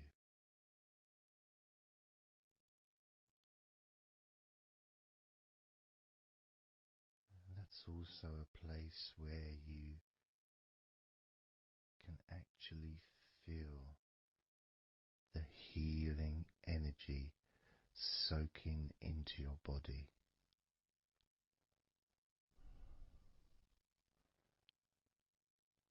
Healing energy soaking into your body. And that healing energy spreads through your veins, traveling to each and every single part of your body.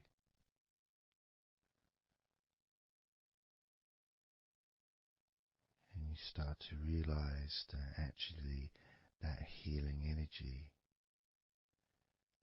has not just entered into your brain, it's become part of your brain. And that spinal fluid is now mixed with healing energy.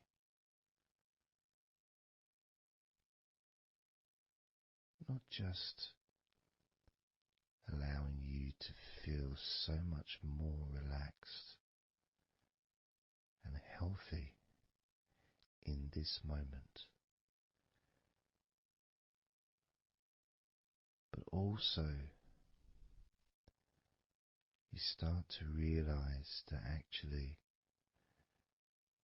what's happening now with that healing, relaxing energy spreading through your body is actually changing your life. It's actually changing the way you're going to feel, not just now, but tomorrow and the next day, as your health improves. Not just your physical health, but your mental health. things that used to bother you in the past, for some reason, no longer have the effect that they used to, because something has changed deep within you. Maybe things that used to cause you to feel anger no longer have that power to control you the way they seemed to be able to before. As you realize that you're the one who decides what affects you. You're the one who decides to feel relaxed and calm when you choose to enjoy noticing these natural developments of healing continuing to grow and improve your life day by day.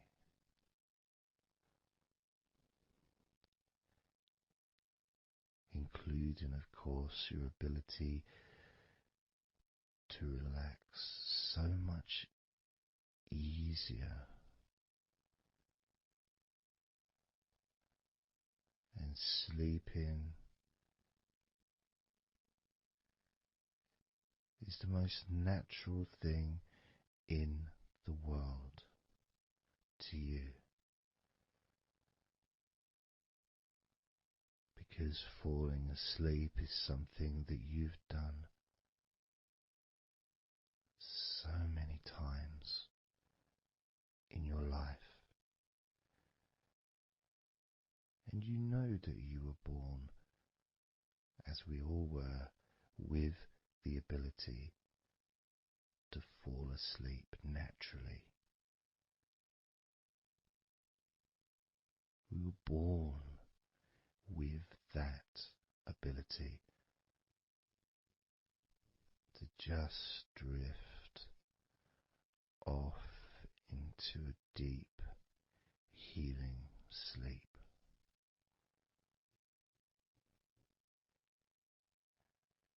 Even when we're kids, sometimes we'll fall asleep when we don't even want to. We try to stay awake.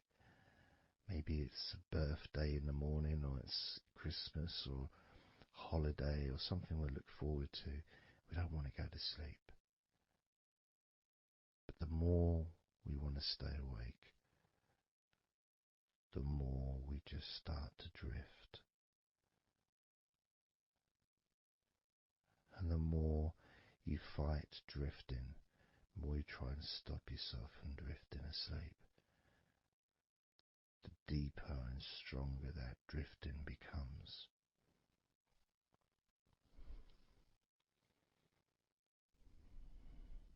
Because we're born not just with the need to relax deeply and to naturally fall asleep, but it's our birthright. It's part of our DNA.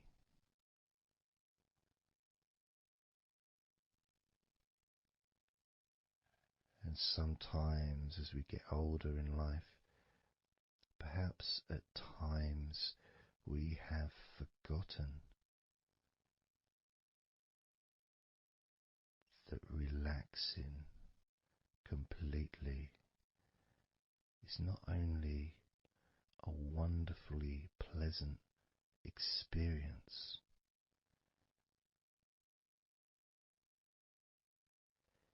it's also really easy.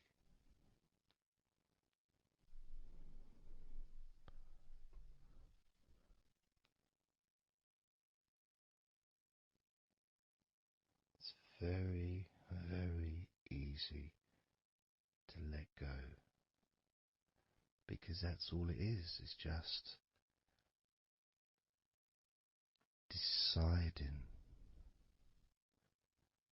to let go.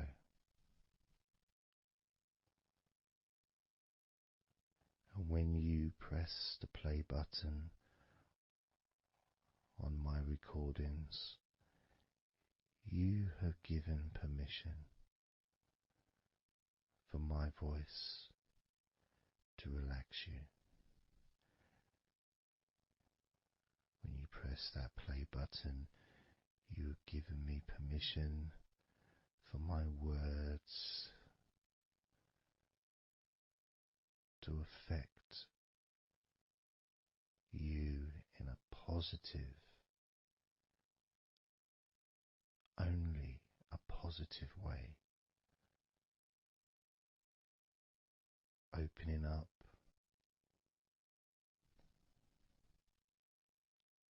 your mind to useful and healing suggestions that can have such an amazing effect on how you feel right now, as well as those changes that continue long after the recording ends, those changes within you that continue to flourish and grow,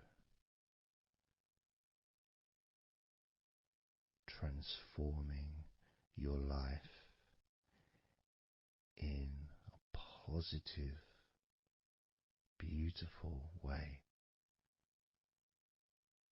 allowing you to move forward in your life in the direction that you choose for yourself.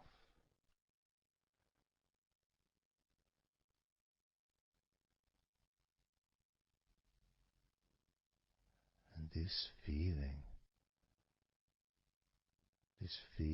that you can experience of safety, comfort, calmness,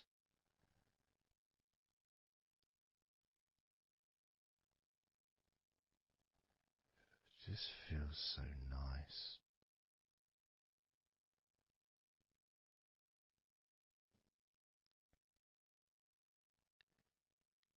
It's such a healthy place to be.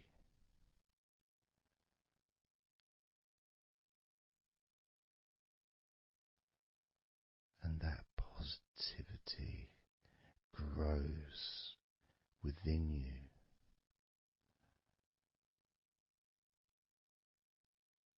Each and every day, moving forward, you're going to find that you're more relaxed physically and in your mind is more relaxed. And it's not that you're thinking slower, it's just that your mind will be less clogged up with unnecessary negativity. Because from now on, your mind rejects negativity.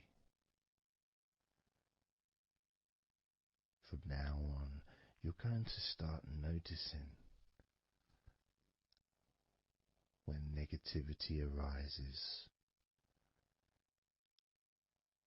and you can just say stop. Stop. And that negativity turn around and leave you alone.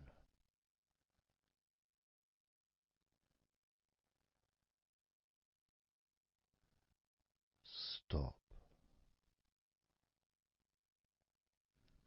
and that negativity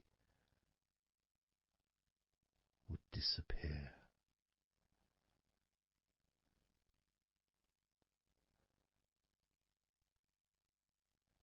And as you notice that you feel way more relaxed than you probably expected,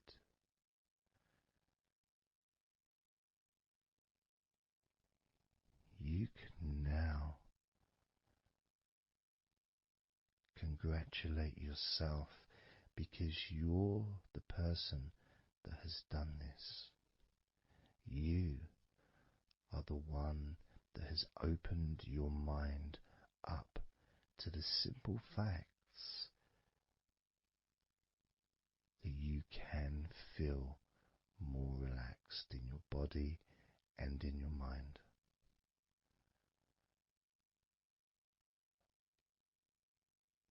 You've opened your mind up to the birthright of being able to just fall asleep easily when you choose.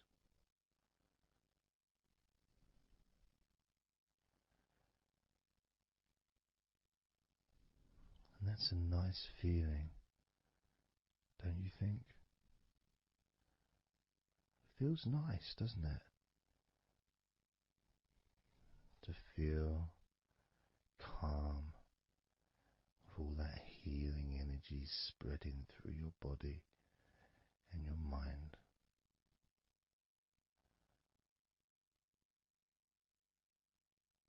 To spend time in that special place where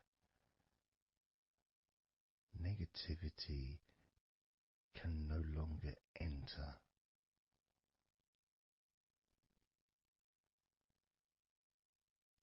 Negativity is banned, it's barred, it's not allowed entry.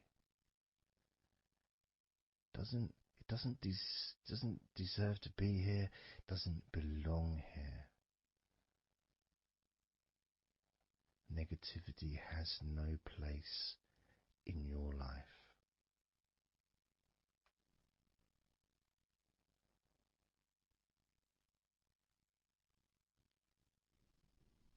Which makes room for more comfort, more healing, more relaxation,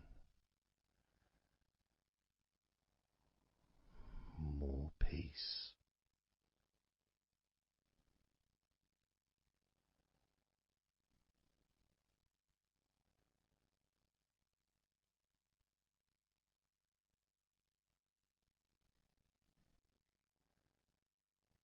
It feels nice, doesn't it? To just let go of everything.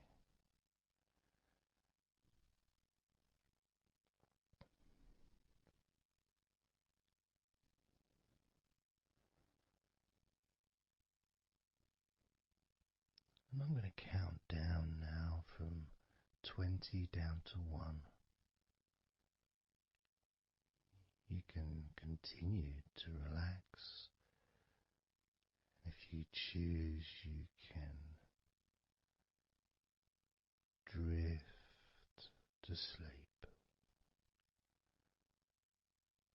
With every number you hear me say, you can feel twice as relaxed. Or if you choose, you can feel twice as sleepy.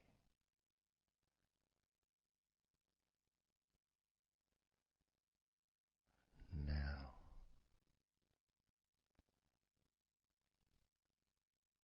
20.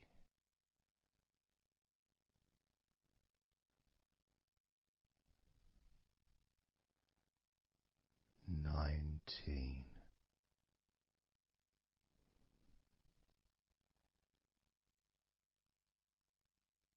18,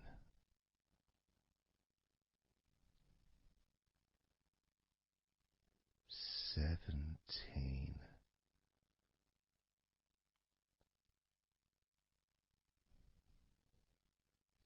16,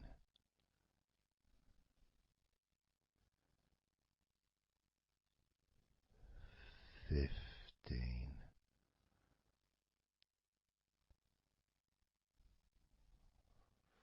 14,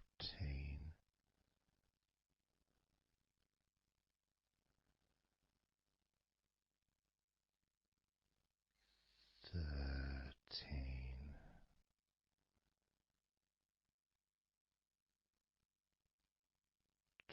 12,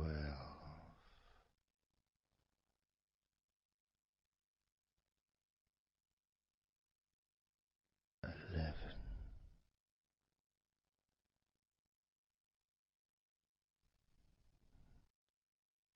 10,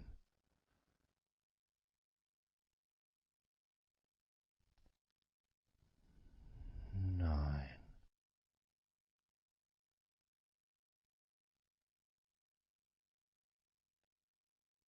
8,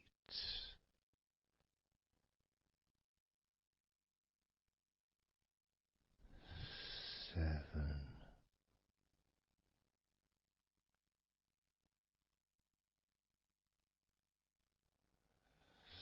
6,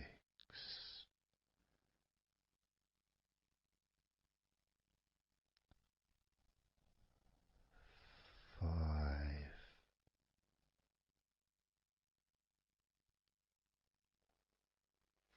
4,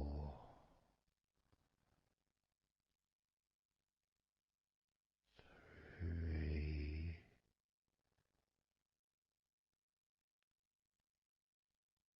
2,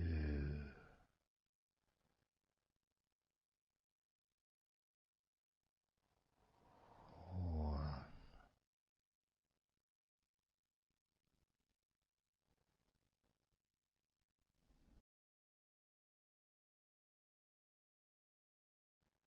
This is your time to just take a break. Your time to relax, to allow your mind to slow down,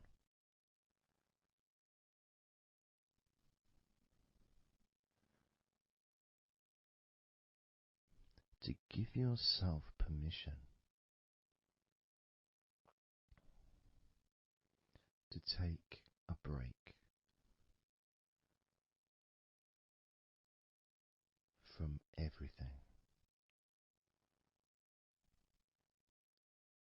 And you're the only person that can make that decision. You're the only person that can actually tell your mind to just relax,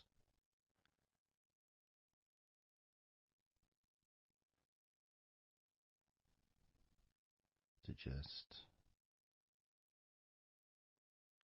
take some time off,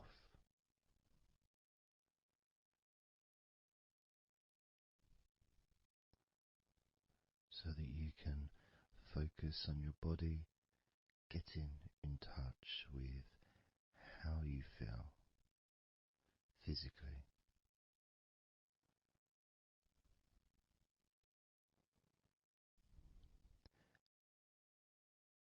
And in the process of this body scan, where you focus on different parts of your body,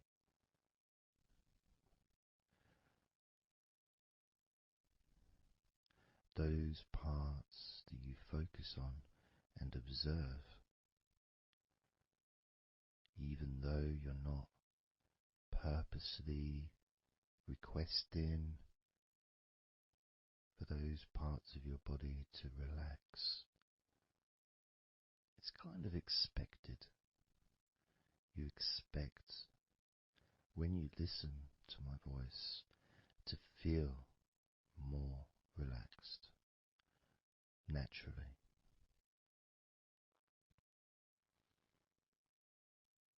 Because when you're listening to me,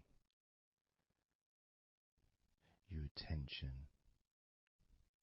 is focused on my words, and as my words guide you to focus on those parts of your body, your focus increases,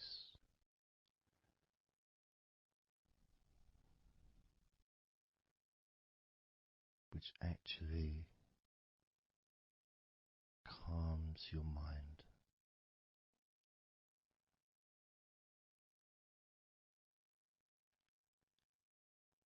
And when your mind calms down, your body relaxes.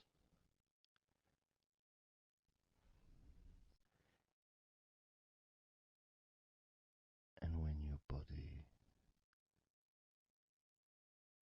calms down,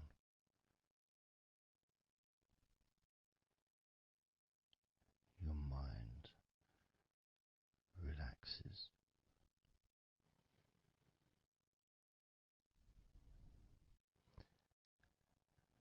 And even though we've not really started to focus on your body, you can already feel that healing energy spreading through your body, pushing out stress and tension, healing all the parts of your body, including your skin, your bones, your blood, all of your organs inside your body, all of the muscles, all of the fat, all of everything. Every hair on your body is filled with that healing energy.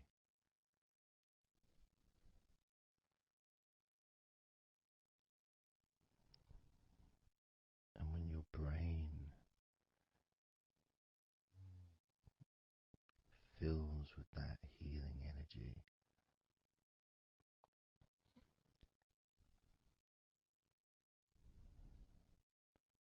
the feeling of comfort and relaxation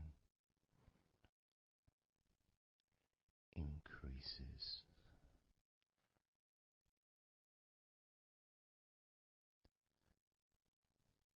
Deeply increases.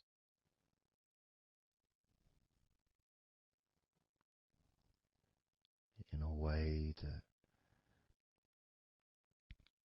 your mind starts to feel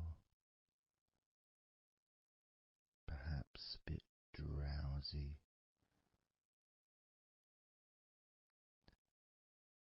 because it's not needed, and it may start to drift.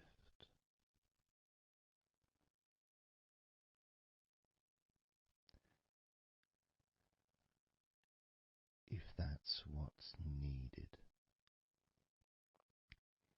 So if you're listening to this and what you need is deep relaxation, that's what you'll get.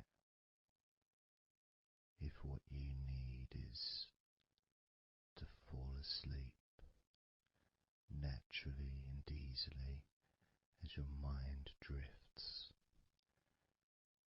that's also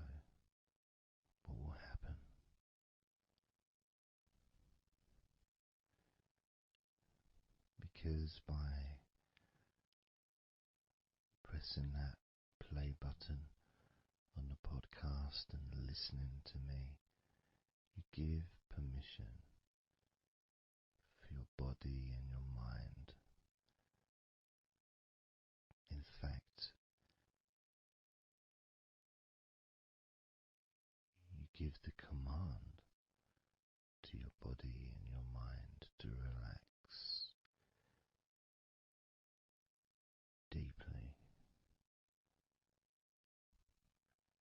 and to drift off to sleep if that's what you want or need.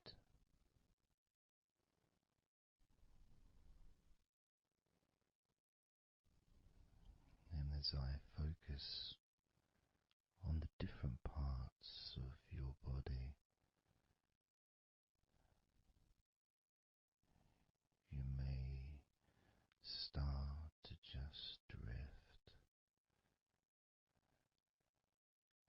and then you come back again and you hear me talking, and I'm focusing on a different part of your body. And you may find yourself drifting,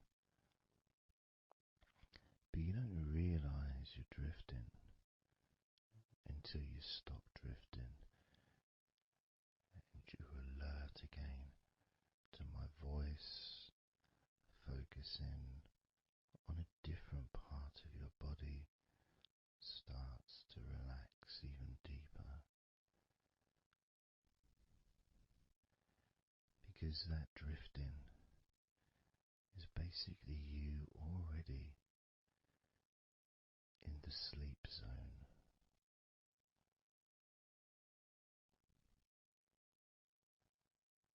And the more you drift, the longer you drift, and the longer you drift,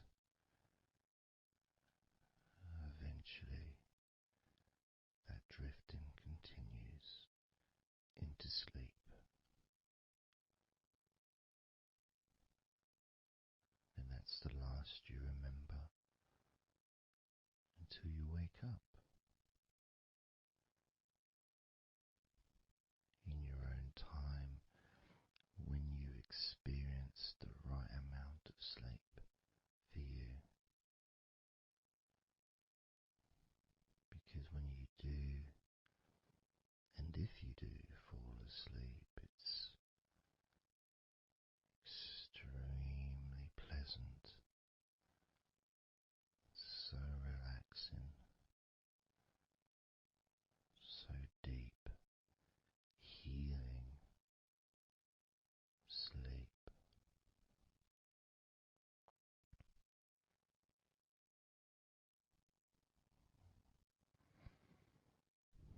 And it feels so nice to relax into your own body and mind as you feel that healing energy spreading through you, relaxing you so deeply,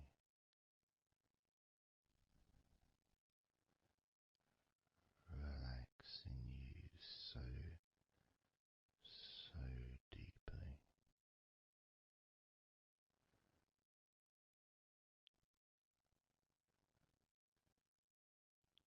As we start to focus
Let's focus again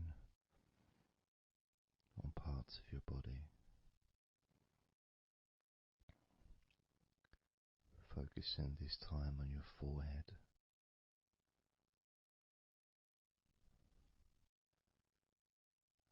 Now on your mouth, your lips, your tongue, the whole of your mouth.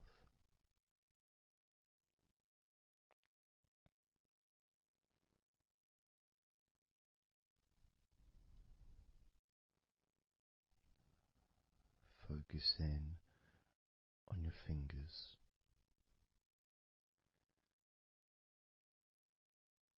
Maybe you could move your fingers a little bit so you can focus on each one individually.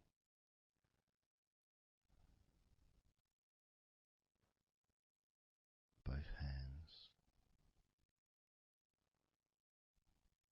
And even though as you focus on both of your hands now, they almost seem to just melt into one.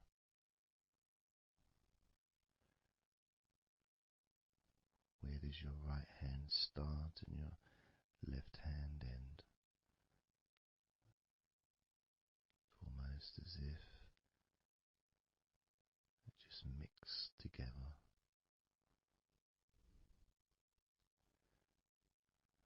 Now focusing on your knees.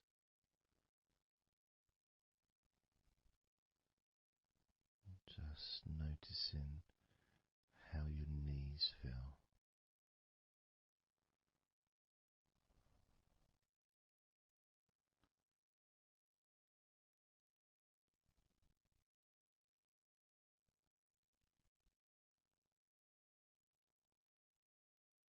Now focusing on your elbows. Focusing on both of your elbows.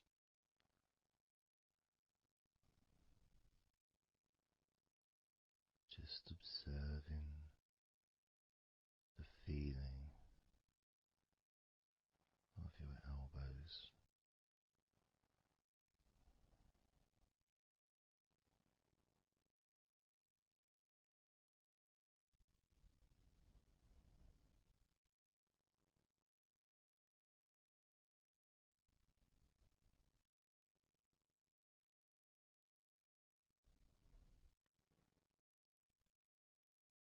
Now focusing and observing the back of your neck.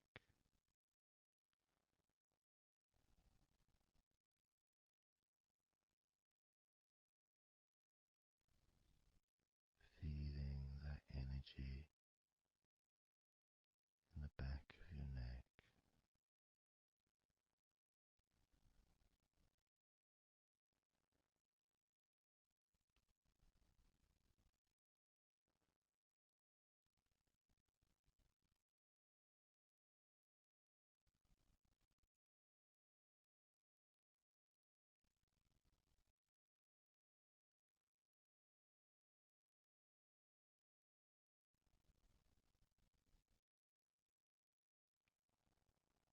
Observing your ankles.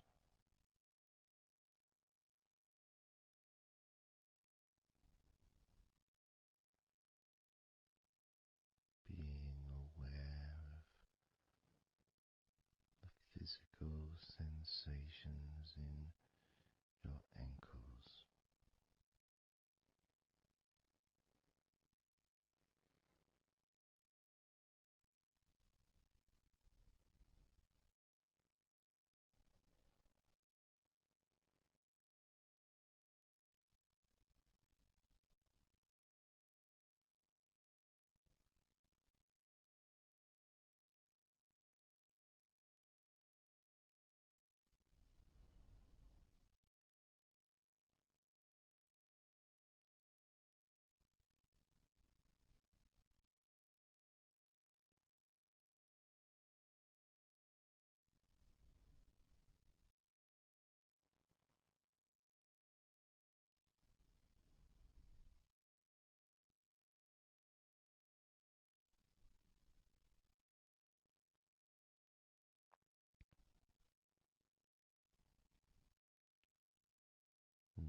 entire body feels.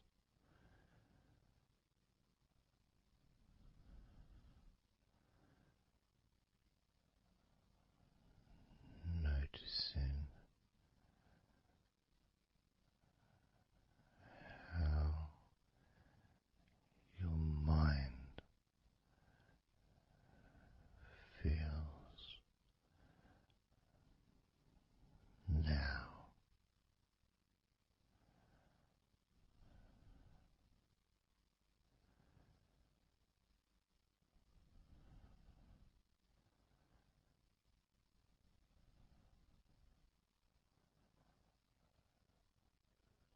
Letting go,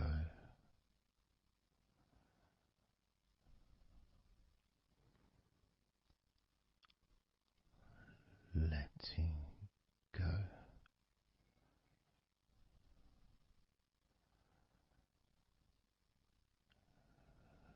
letting go of everything,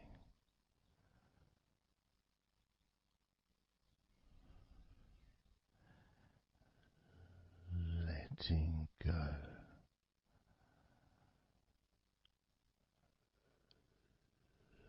letting go,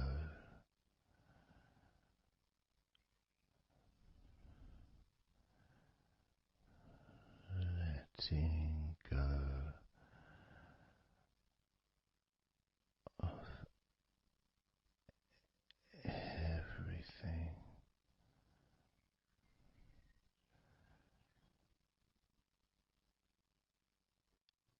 everything.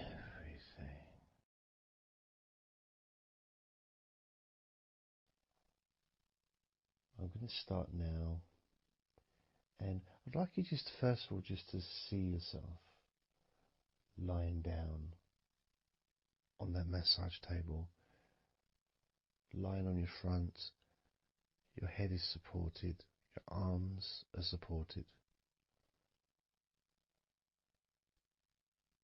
and you feel comfortable, and breathing is really easy, and you feel confident in how you look as well. So there's none of that issue of body problems or shyness, because I'm a professional, and this is a therapy session. So none of that stuff matters whatsoever. This is about you. This is about how you feel and how you can enjoy that sense of comfort and relaxation that comes from letting go and allowing my hands and my fingers to relax you by massaging your body.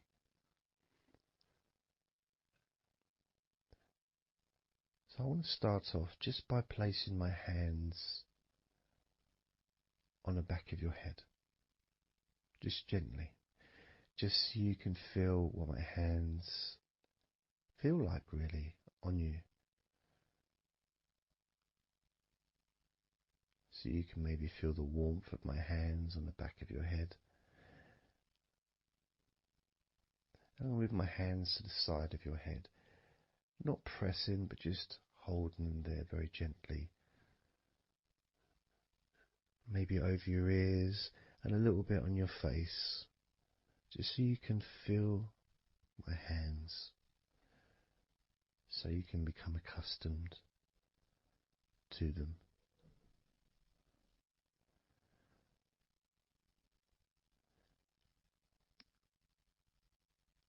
And now put my hands on the back of your head again and gently let them slide down onto the back of your neck.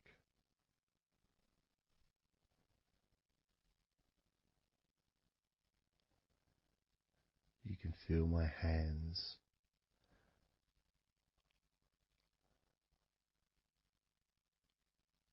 gently stroking the back of your neck to start with, just so you can get used to the feeling of my hands on your skin. Get accustomed to it.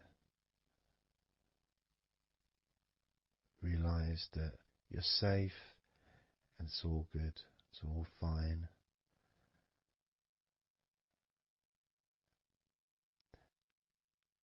And I'm going to start gently massaging the muscles in the back of your neck.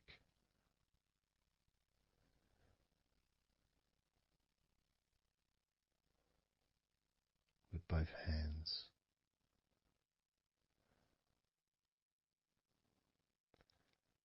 Now, this is a very trusting situation, really, because our necks are so fragile, and to have someone have their hands around your neck in that way can sometimes be problematic for people, which is why massages are quite good, because it allows you to relax and to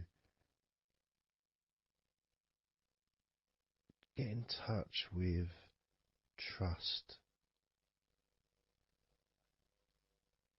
to feel peaceful and calm.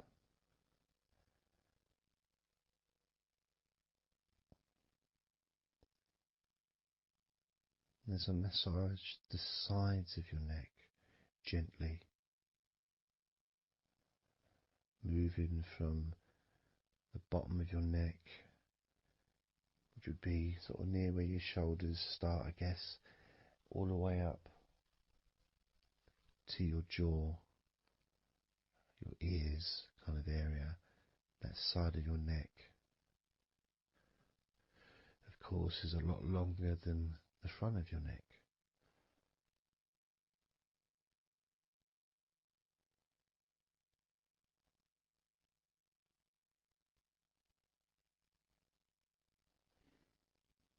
And massaging the back of your neck,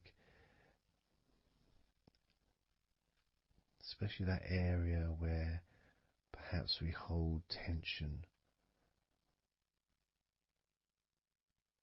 And as that area is massaged, you can actually feel a sense of release in the back of your neck.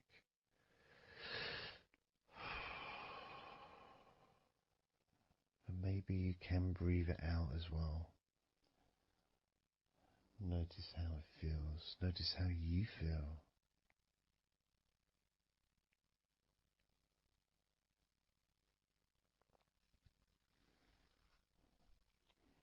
Then moving down to that area between your neck and your shoulders, that muscly area, starting to massage that area on both sides.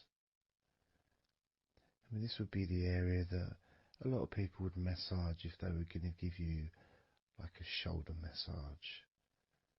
Even that's not technically the shoulders, but it's all the muscles that lead to the shoulders, from the neck. And again, that can hold tension and stress. And when massaged, sometimes a nice deep massage is useful. And you decide how deep that massage is.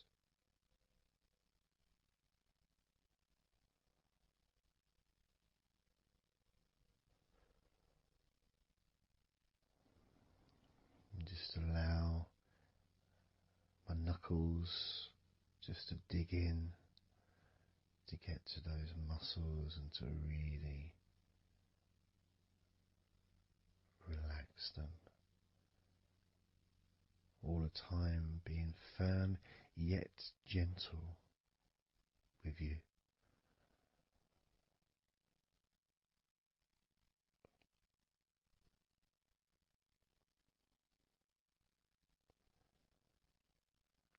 And just stroking down that area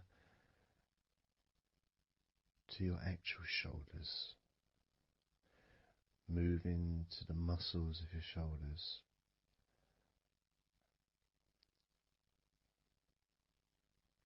And maybe initially just pulling up the shoulders a little bit off the table, just to give you a little bit of a stretch, but very gently.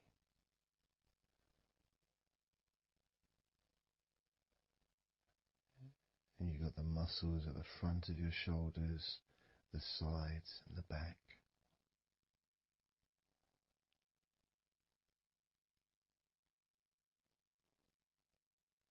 Again, this is a part that can really take quite a bit of pressure, quite a bit of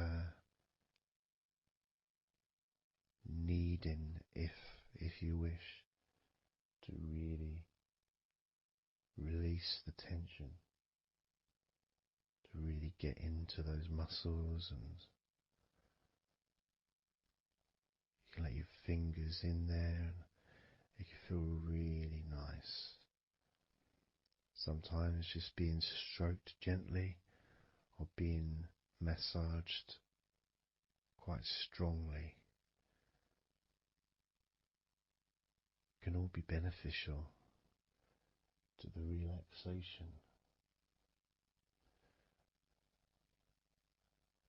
of the muscles in your shoulders.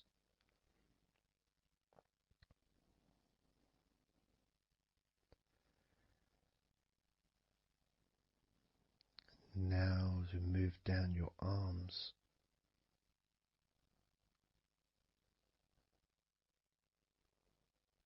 we'll do one arm at a time, starting with your right arm.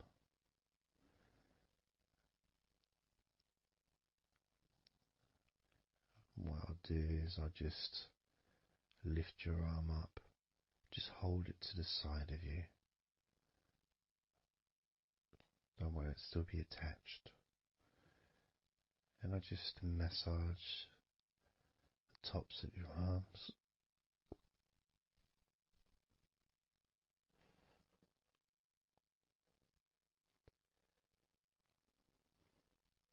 All the way down to your forearms, into your wrists.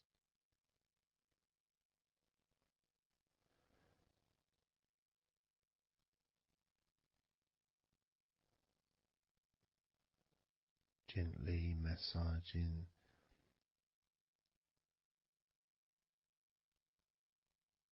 that part, the softer part, which is the under part of the arm, which leads to the crease in your elbow, the inside. It's much more sensitive skin.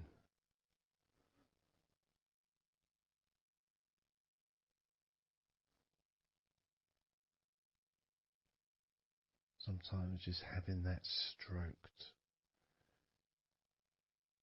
can feel really nice, pleasurable and relaxing.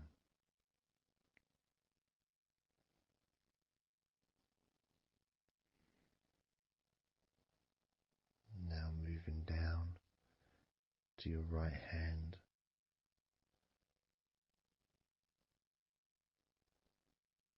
Just holding your hand in both of my hands.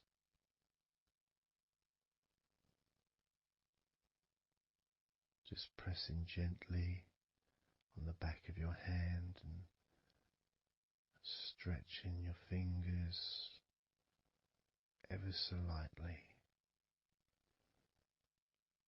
At the same time, pressing down and massaging each finger.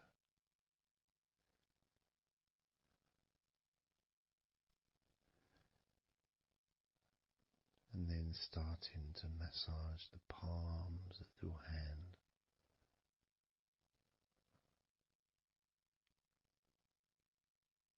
Just turning the hand gently, stretching it gently.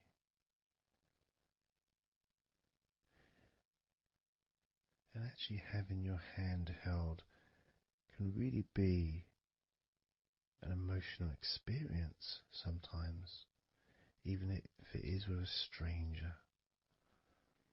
someone you don't know very well, like a massage person or a therapist maybe, because it's intimate.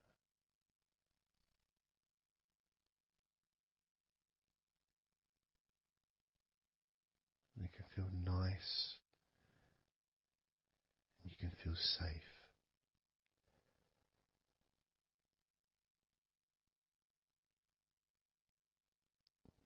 And as I put that right arm back down where it was,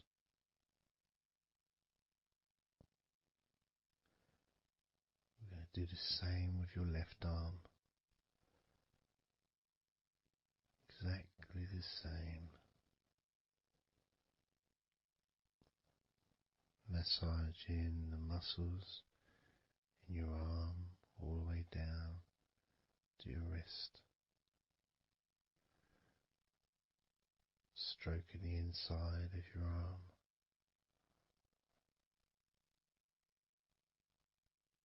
Just being gentle or as firm as you require.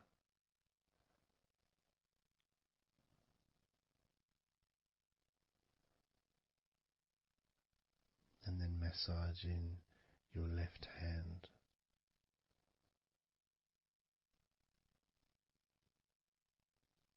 Stretching the fingers gently. Massaging the palm of your left hand.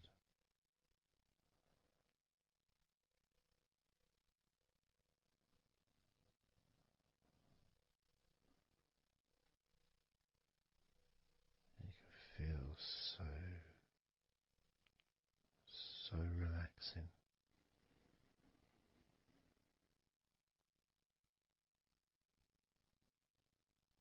So comforting.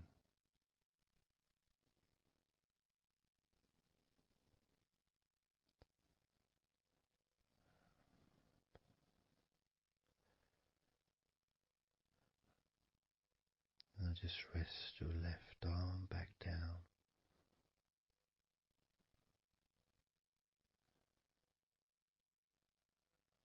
Start to massage your back, the biggest part of your body.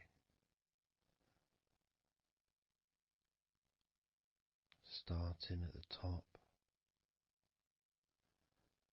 starting again where we already have been, that area at the top in between your shoulders, near your neck, going back and massaging that area again, but this time moving downwards.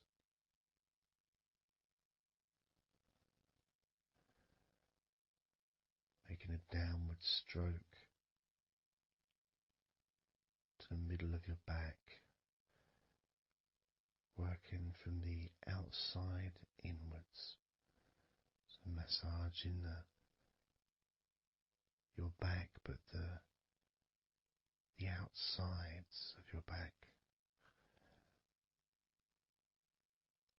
The parts where your arms would maybe rest against.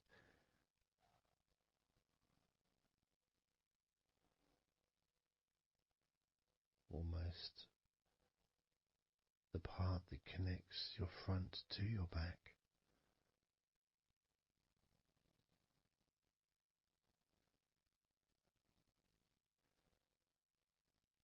And just massaging down firmly but gently, as firm as you want. Moving down and then moving across a little bit and moving all the way down again. Being very gentle, yet firm as you choose.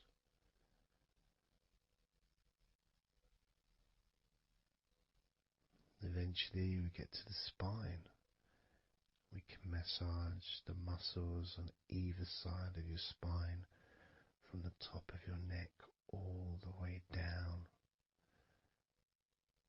to your lower back.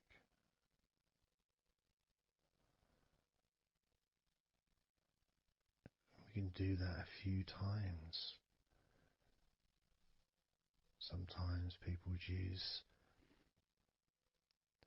the knuckle or the, two fingers and just go either side of the spine, and almost just push down, go all the way down to the bottom of the spine. Each time releasing tension and opening up the body, stretching your body so that you feel more relaxed, but at the same time rejuvenated.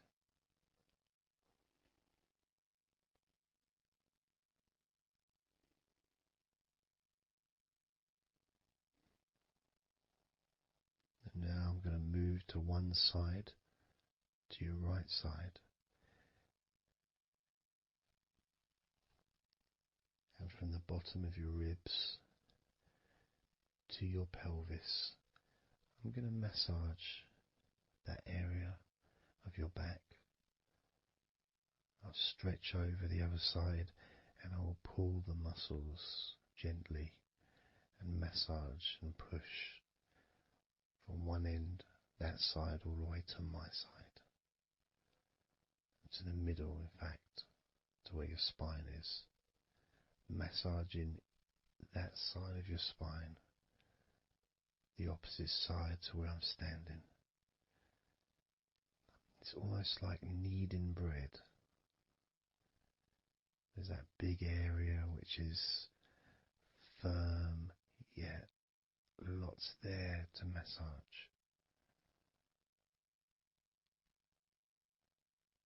Potentially one of the most important places to actually have a massage, because you really feel it.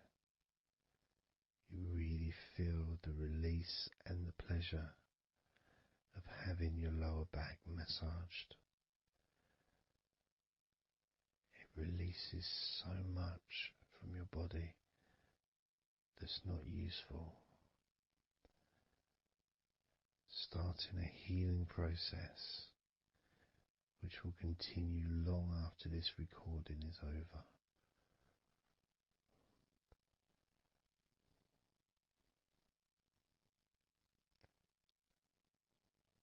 Massaging this part of your body not only feels really good for you, but it's actually fun to do, because it is, as I said, like kneading bread.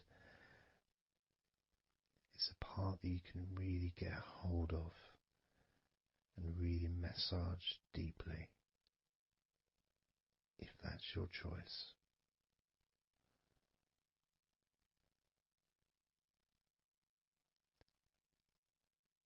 Then I'm going to move over to the other side of your body and do the same with the opposite part of your lower back,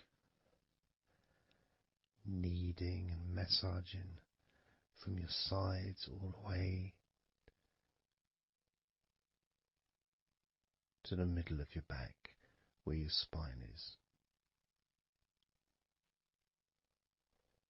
Pressing and kneading.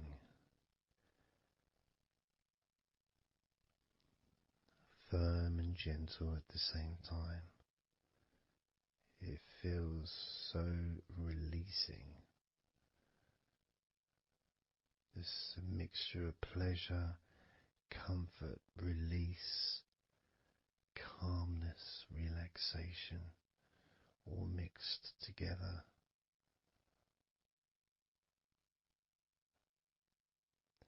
Plus there's that feeling from your stomach as it's being stretched. Even though you're on your stomach now, you can feel it being stretched because that whole area is connected to your stomach.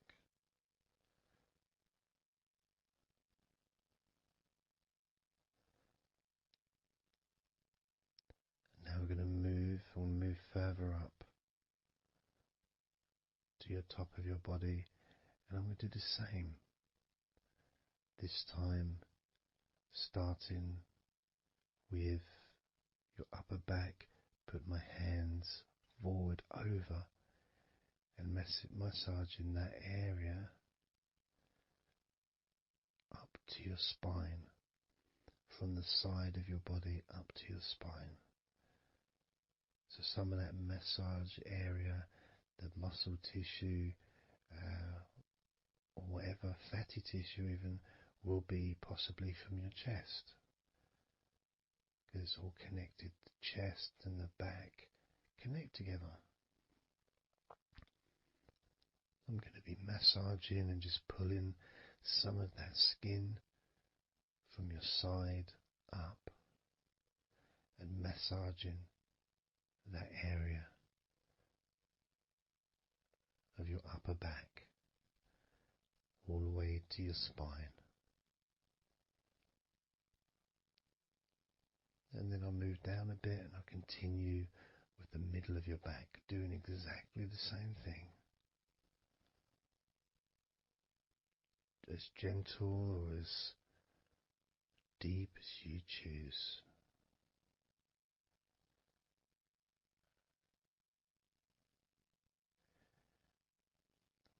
Now I'll move the other side again and do the exact same thing with the top of your back on the other side, from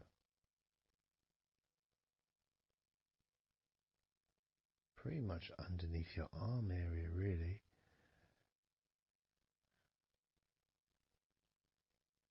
to your spine.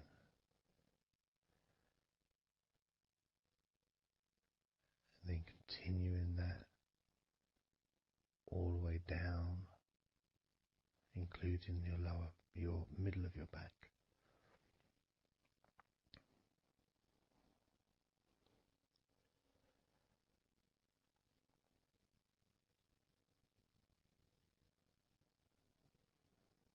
Now I'm going to go to your thighs, the backs of your thighs, and the sides of your thighs. Starting with your right leg, massaging the back and the sides of your thighs, gently and firmly. There's a lot of muscles there. It's an area that can be very tense at times and maybe needs a little bit more pressure than the rest of the body. But that's up to you. You can gently stroke the back of your legs where, opposite your knee joint or underneath your knee joint. It's a very sensitive, gentle area.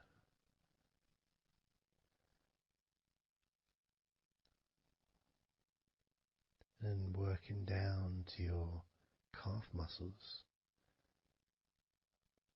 massaging your calf muscles thoroughly and deeply if you choose,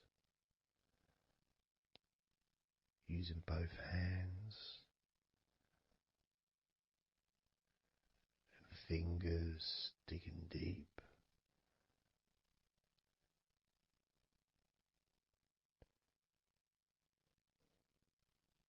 To your ankles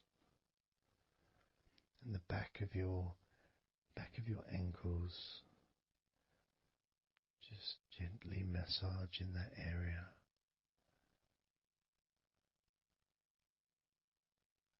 Maybe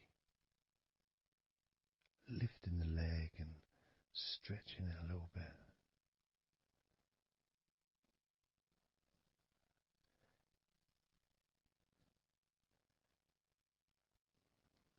Moving to the right foot.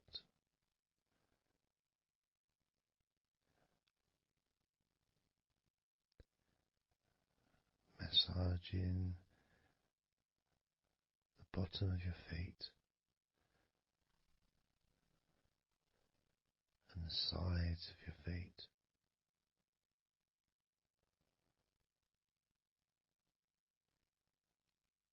Gently but firm enough so they don't tickle.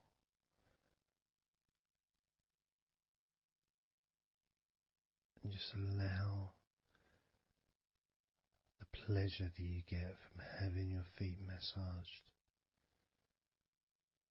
to just overtake you. As I continue to massage your feet, the bottoms of your feet, the sides, your arches, your heel. You can put a lot of pressure into your heel and it feels amazing. Yet the arches need to be a bit more gentle. Stretching your toes gently and massaging the bottoms of your toes with my fingers, each one individually.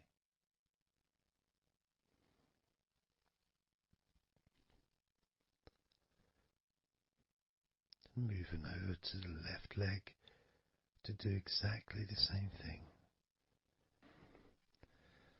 Starting at the top of the thighs, working the back of the thighs and the sides, massaging deeply and gently that whole area, working all the way down.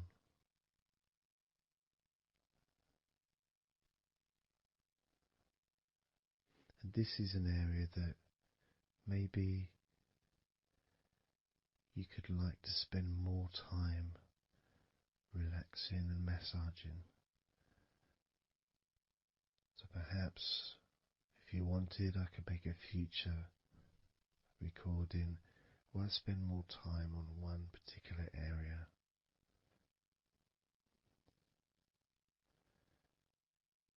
As you move down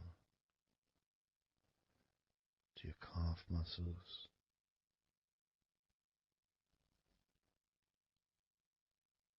massaging your calf muscles firmly and gently.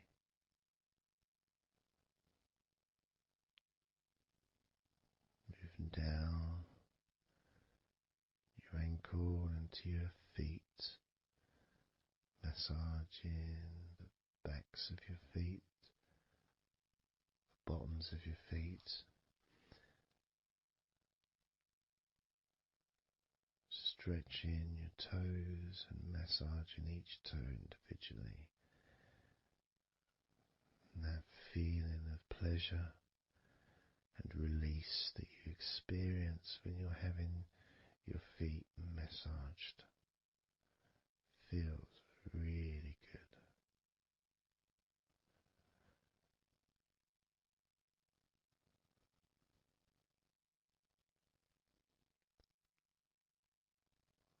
Now,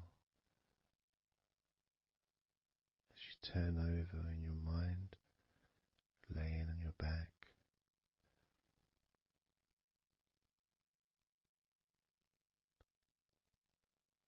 I'm just going to start again at your neck area.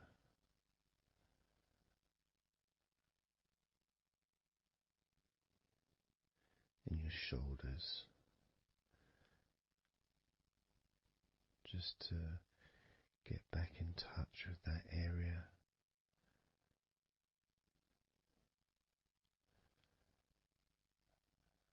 And as we move up,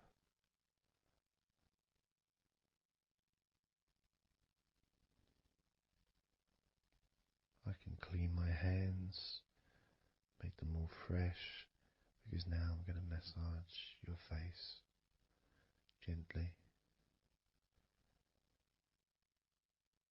Starting off with your forehead,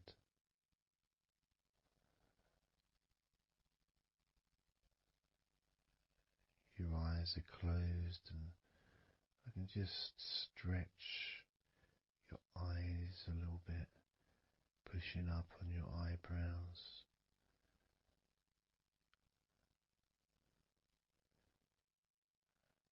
just massaging around your scalp,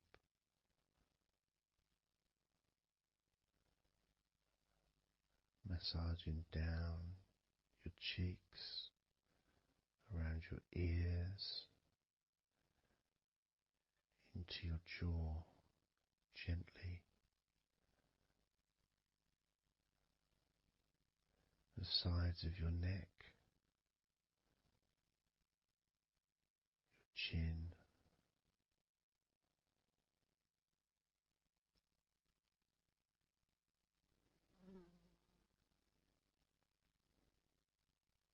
then just moving down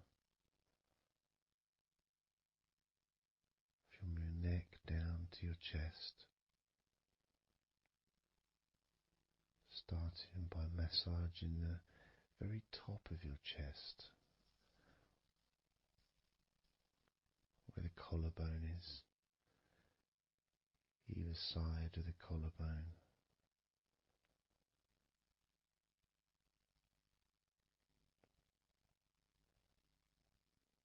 And then just massaging the whole of the chest,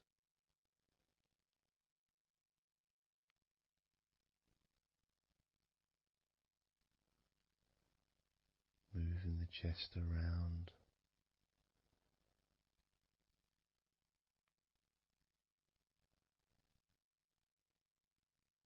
because it's quite a large area. You can move from one side to the next,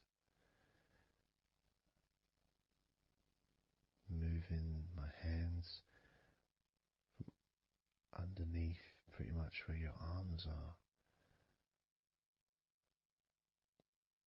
stretching up, stretching some of the muscles of your back in the process,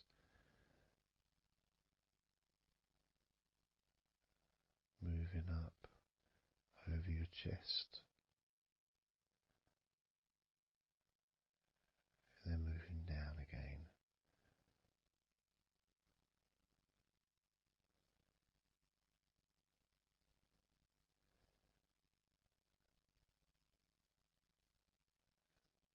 Then allowing my hands to just massage gently and slide down towards your stomach, starting in the middle of your chest. And then gradually my hands moving apart and massaging and sliding at the same time, moving down to just below your rib cage.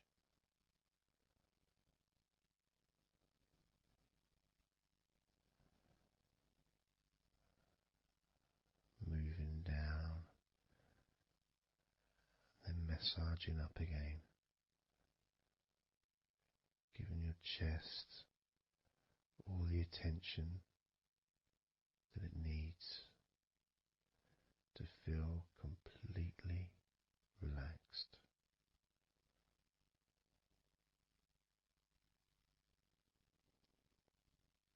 Remembering that I'm also going to be focusing on your sides as well, an area that really doesn't get much attention, but feels really good when it's massaged. Just stroking my hands down the sides of your body,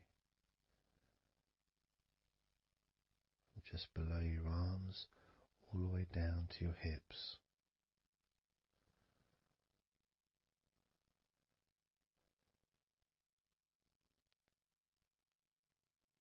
Now, moving to your stomach area, I'm going to stand one side of you like I did when I did your lower back. I'm going to do a similar process of just stretching the muscles from your side, gently massaging from one side to the next, moving that whole area from below your ribs all the way down to below your belly button.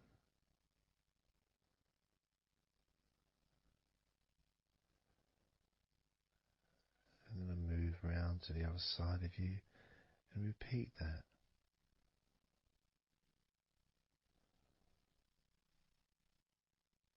Process of relaxing deeply,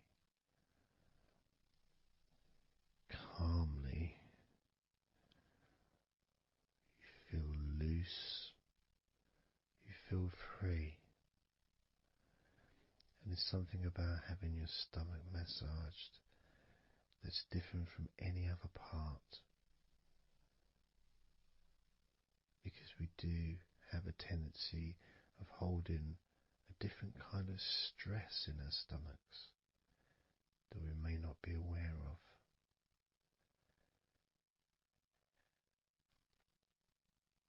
As I now massage your stomach, the front of your stomach, making circles around your belly button,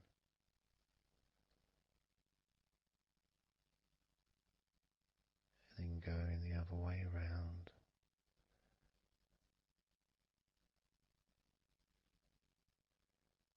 There's a gentleness and a freedom that comes from feeling how you're feeling.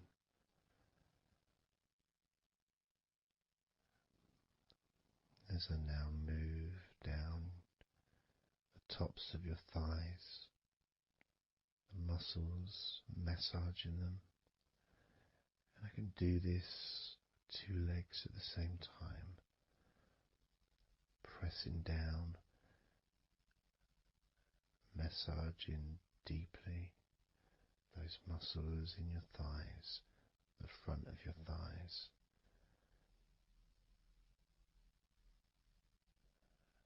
And moving down to your knees, gently massaging your knees. Sliding down your shins, putting pressure on either side of your shin, gently, softly but firmly. Moving down to your ankles, stroking the tops of your feet.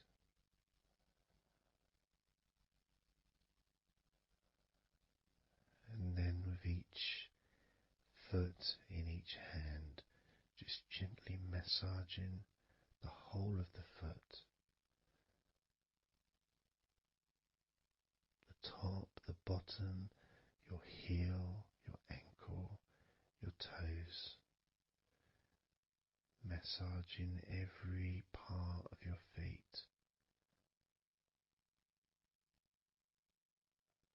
It feels so good just to let go and enjoy the process.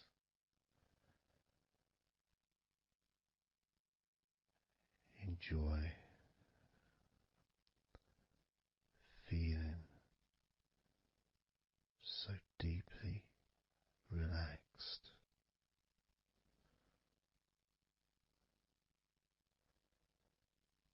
So much comfort and so many feelings that come just from touching your skin.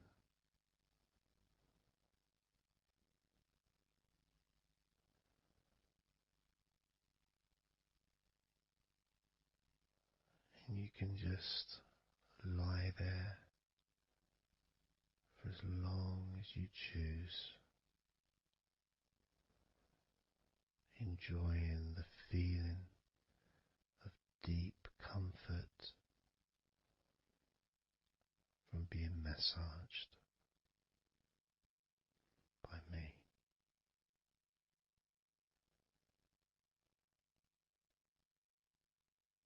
Enjoy feeling deeply relaxed.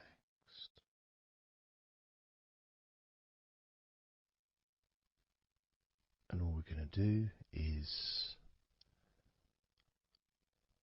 blow out some candles in your mind.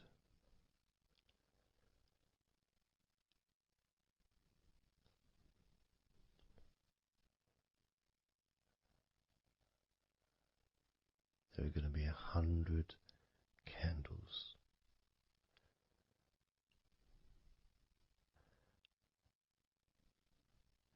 And you're going to blow each one out individually, one by one,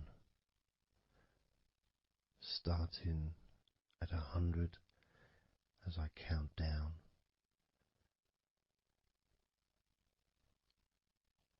all the way down to 1. And each time I say a number,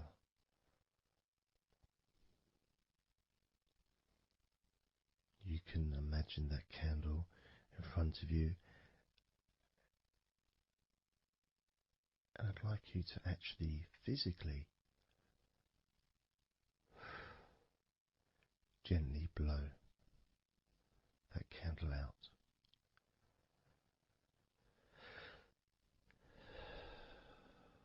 Just so it's not a big blow, it's just a gentle, and that candle will extinguish. And then I'll say the next number as we move down, and you can just blow that one out as well.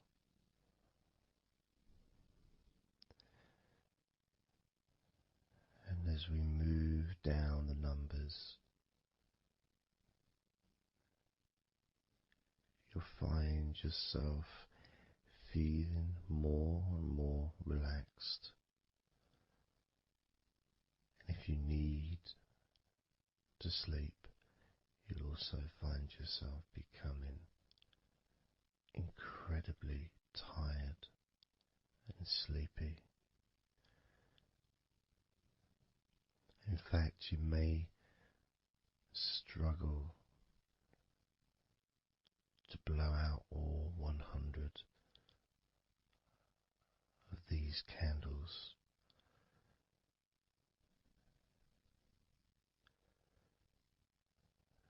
As you feel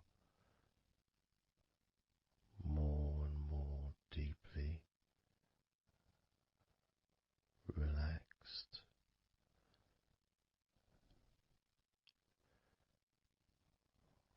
more and more deeply tired, and the further you go down, the more your mind starts to drift.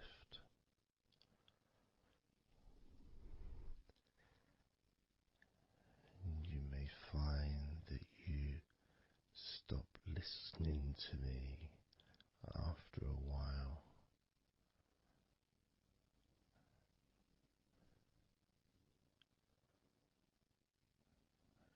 And even though there may be background sounds where you are, you'll be aware of those sounds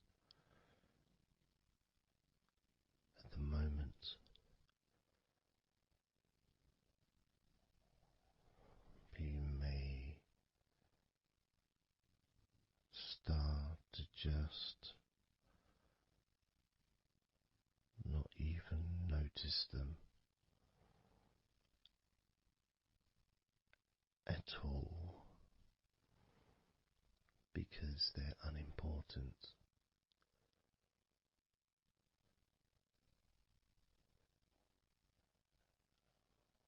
Where I am,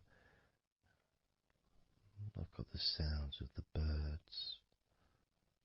There's Horace the pigeon It likes to say hello sometimes, and there's the odd plane that goes by, maybe traffic and trains in the distance.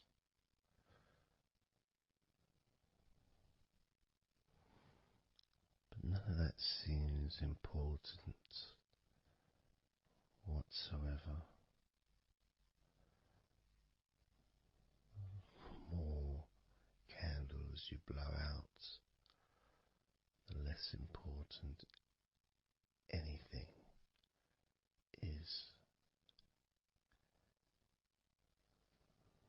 The more candles you blow out, the further you seem to move away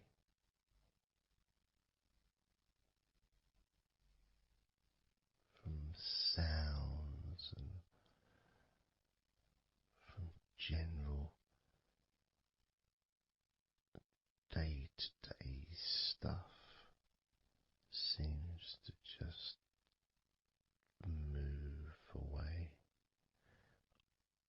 on its own as you feel more calmer with every candle you blow out.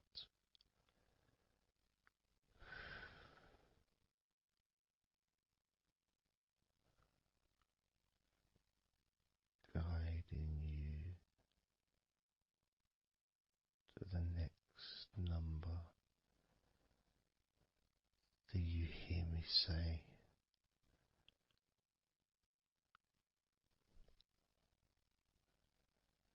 and then you blow that candle out too.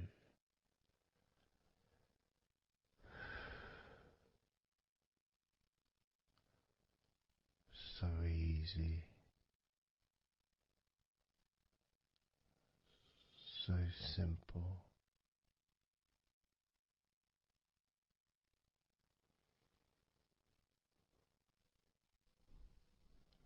I'm going to start by introducing the first candle, which is 100. The first candle, which is 100. When you blow that candle out,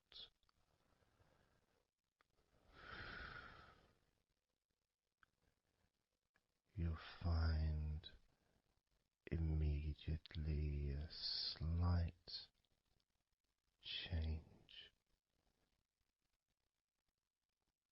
in how you feel,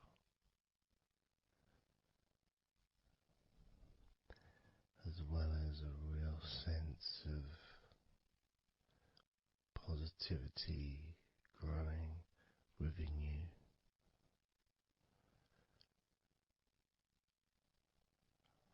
Relaxation and sleepiness expanding,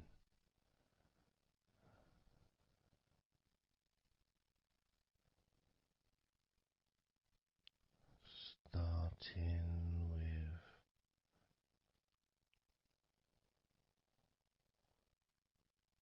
100. Blow out that candle now.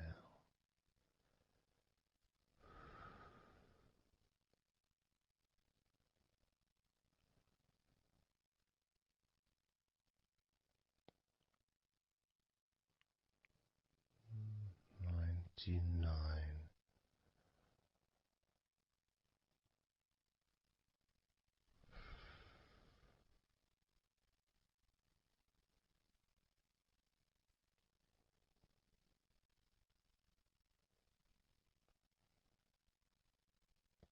Candle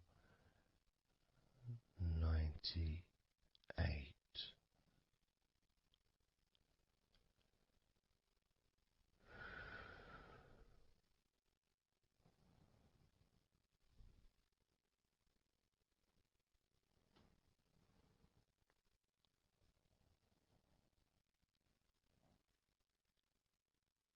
Candle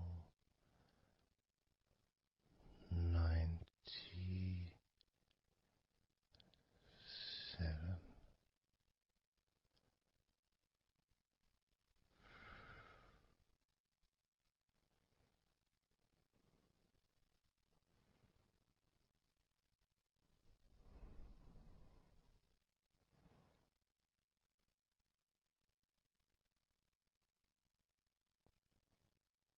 Candle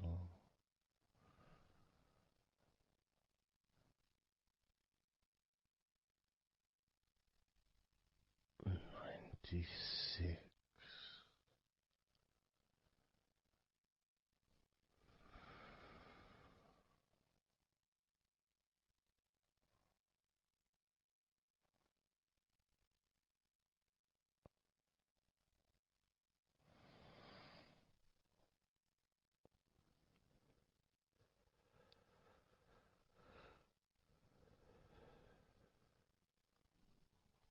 Candle 95.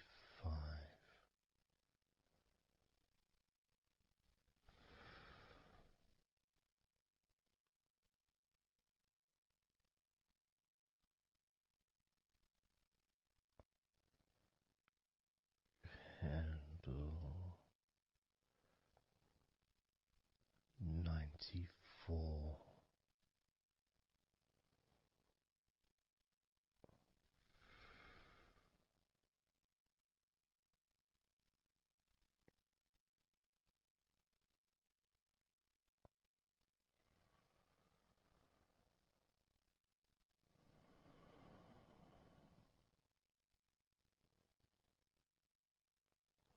Candle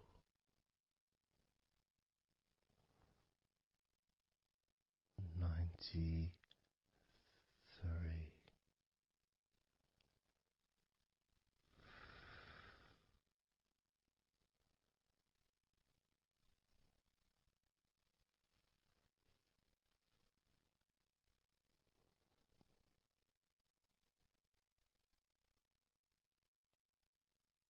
Candle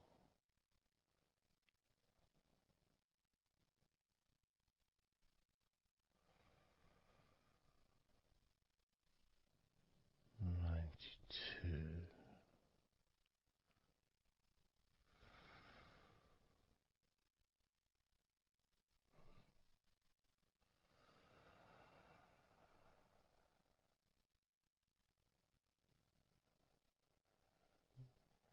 Candle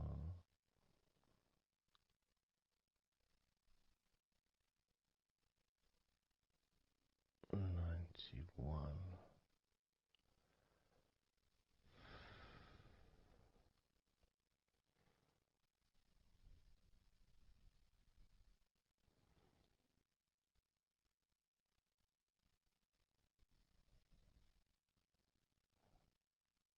Candle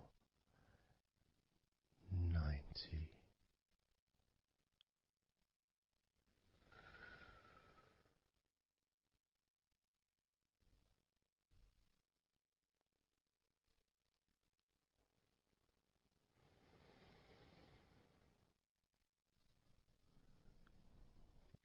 Candle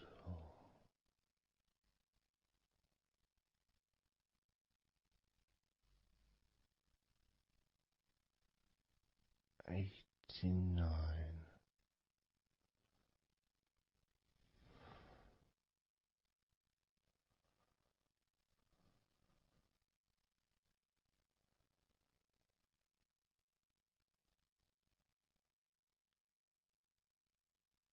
Candle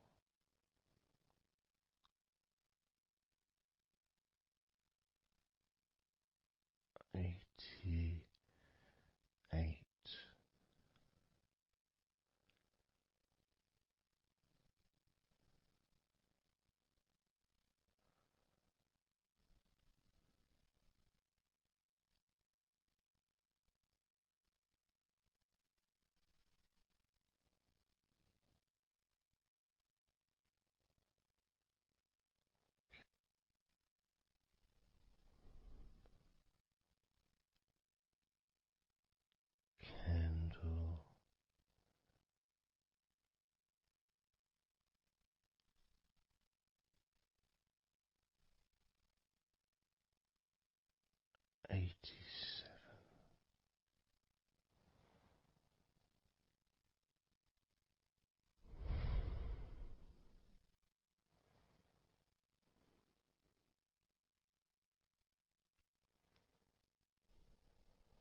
Candle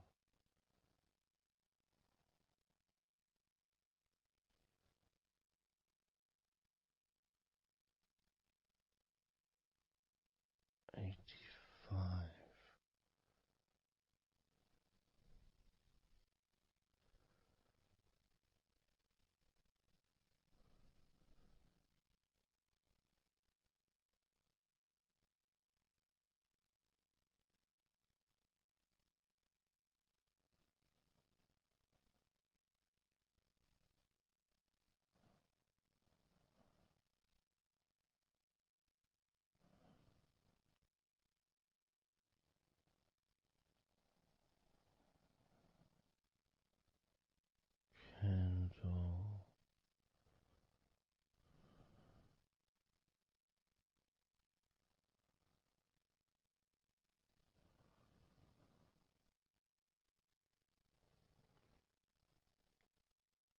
Candle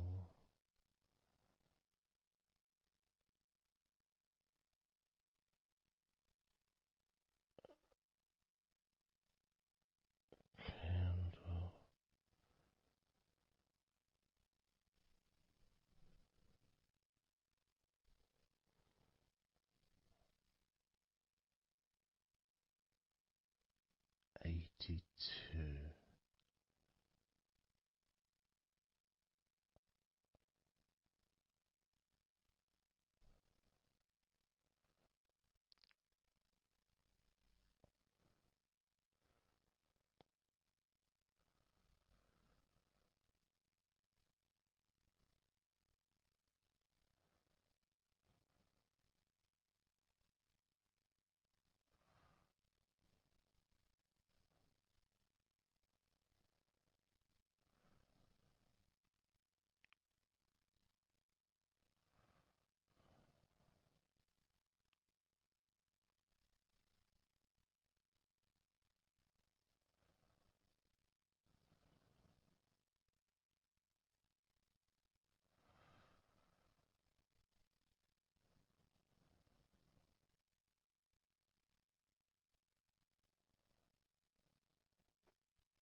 Candle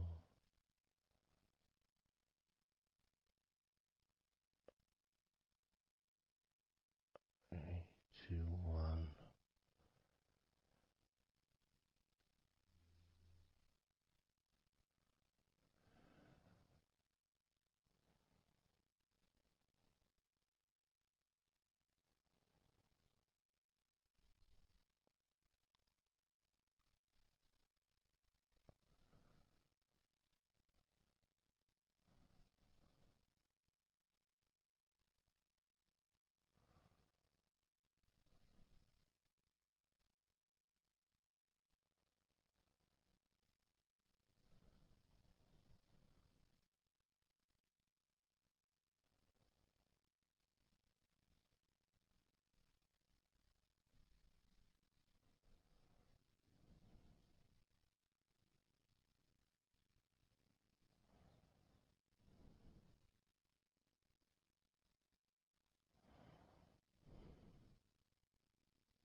78.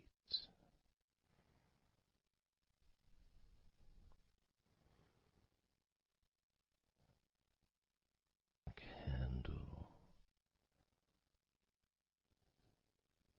77.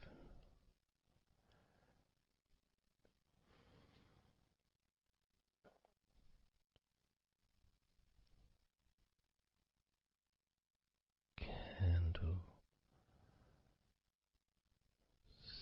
76.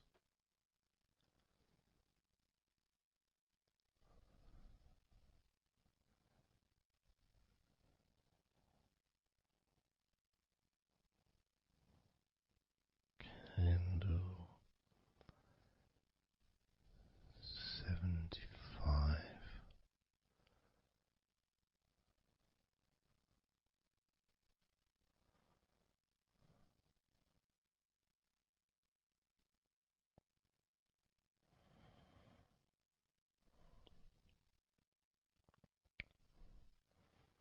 Candle 74.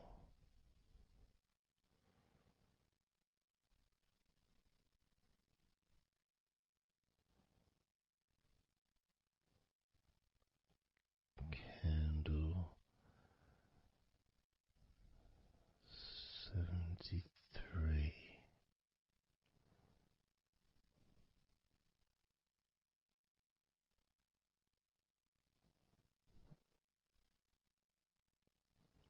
Candle 72.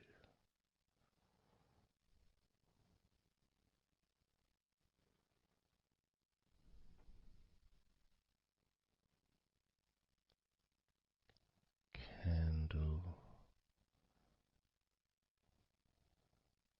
71.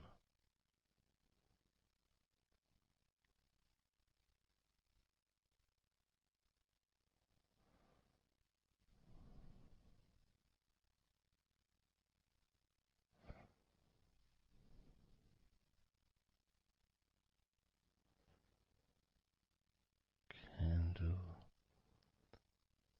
71.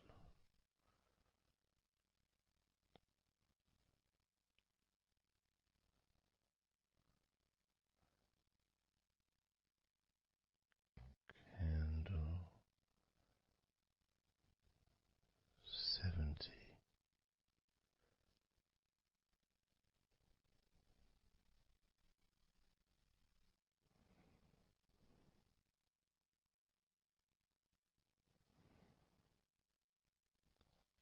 Candle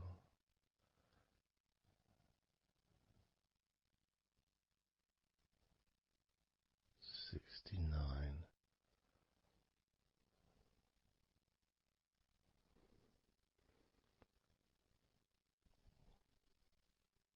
Candle 68.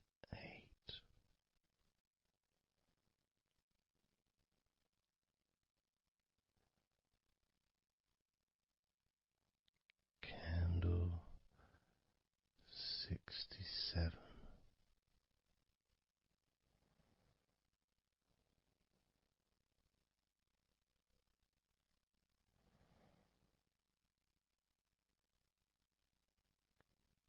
Candle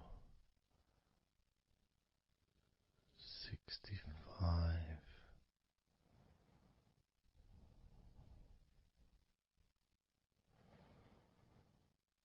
Candle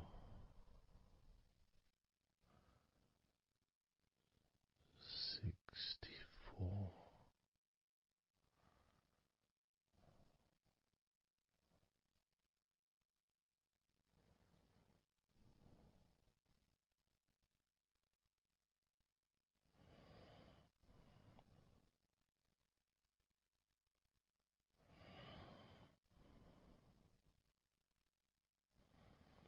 Candle 64.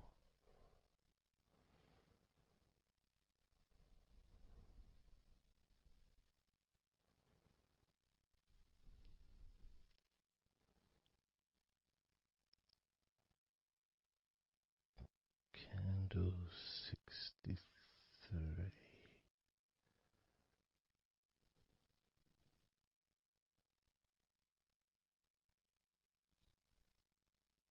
Candle 62.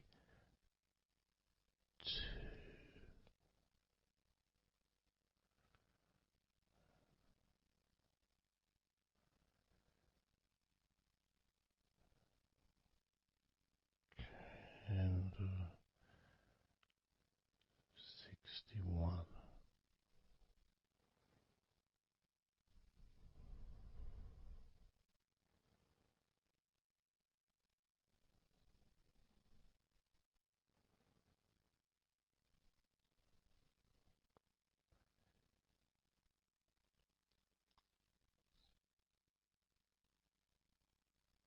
Candle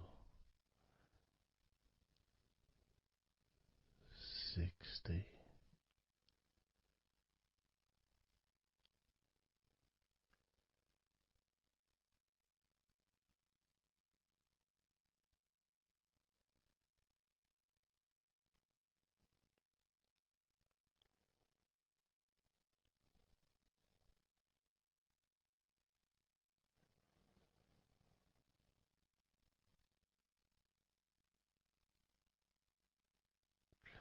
Candle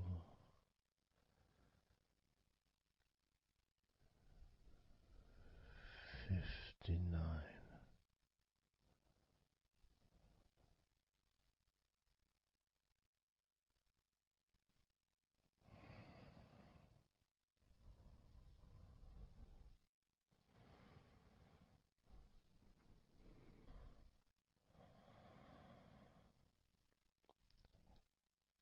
Candle 58.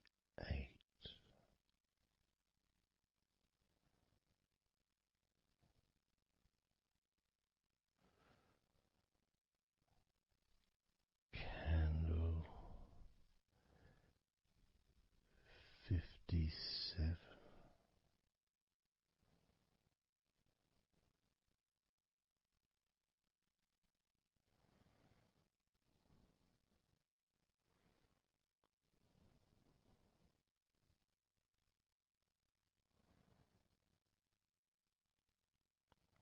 Candle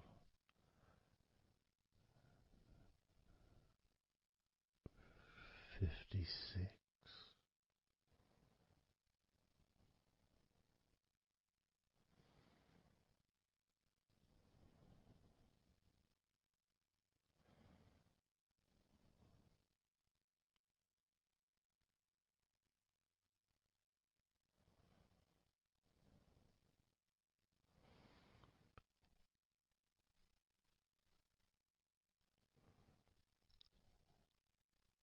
Candle 55.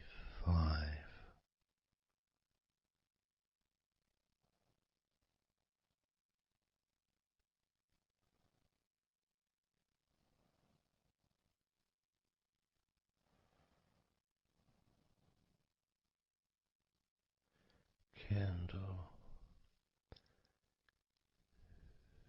54.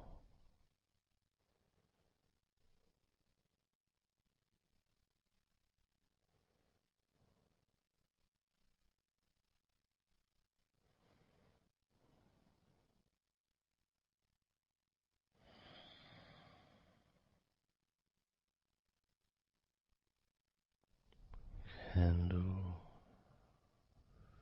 53.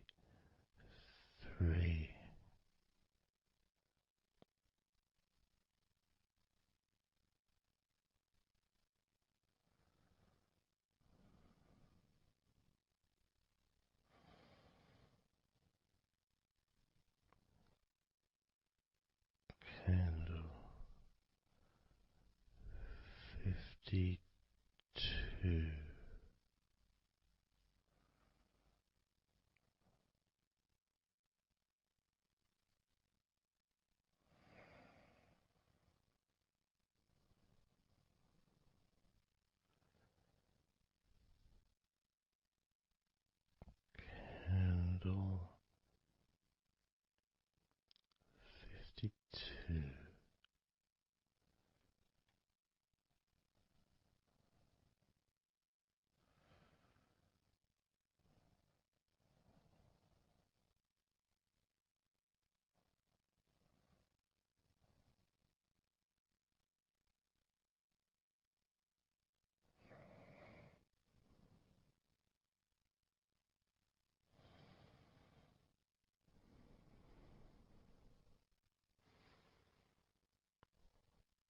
Candle 52.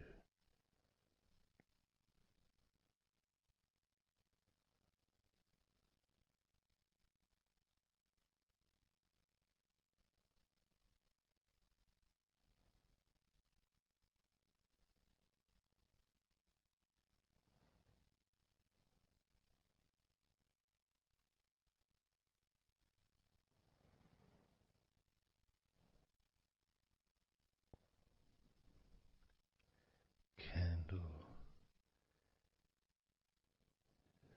51.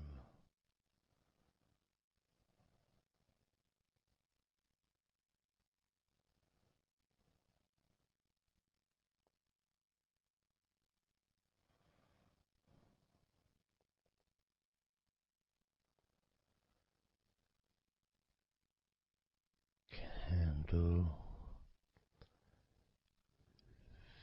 50.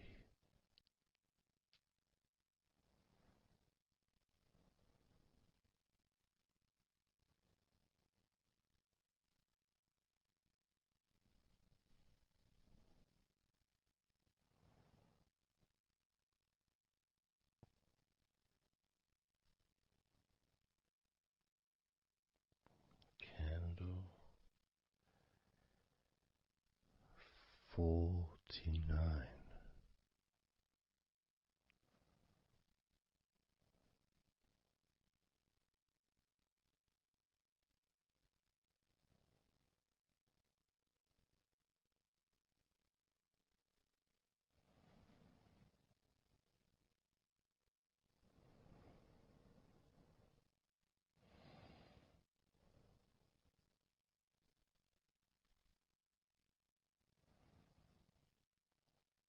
Candle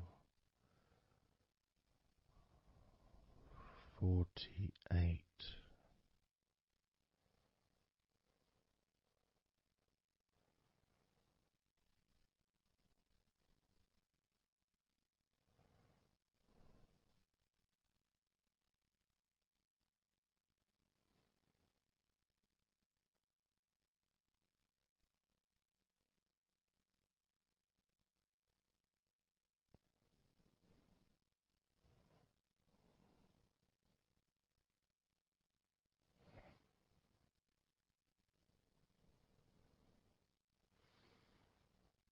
Candle 47.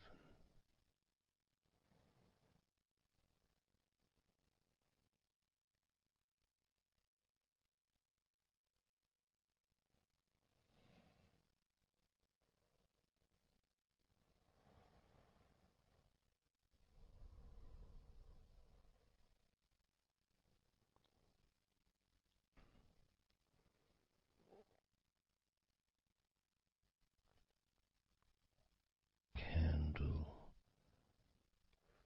46.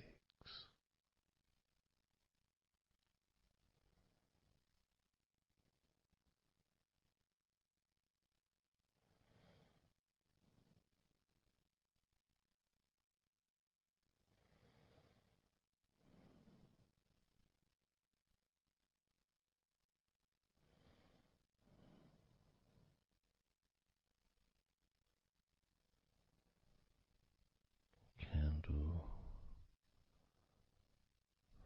45.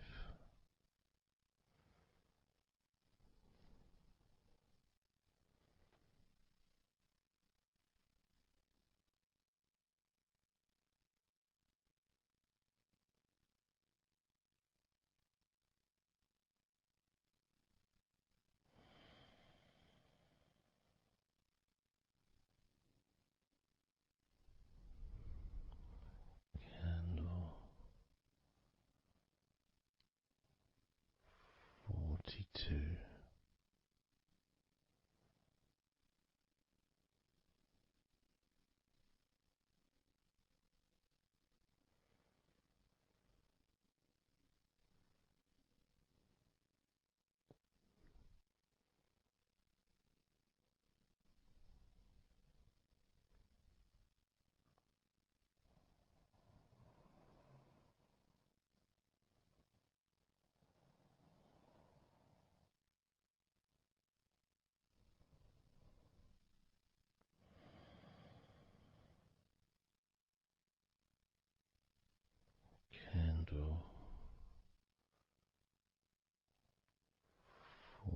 31.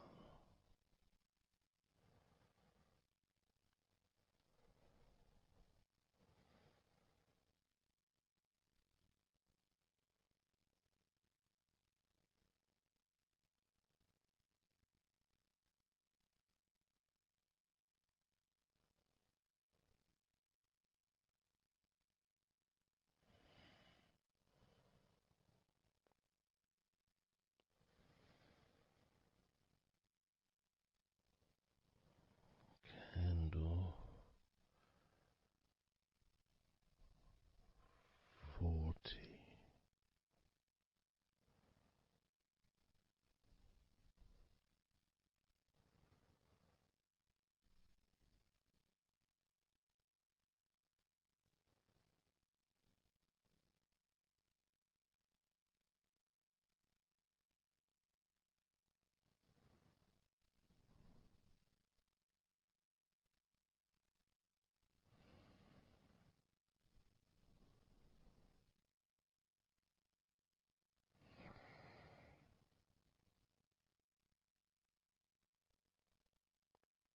Candle 39.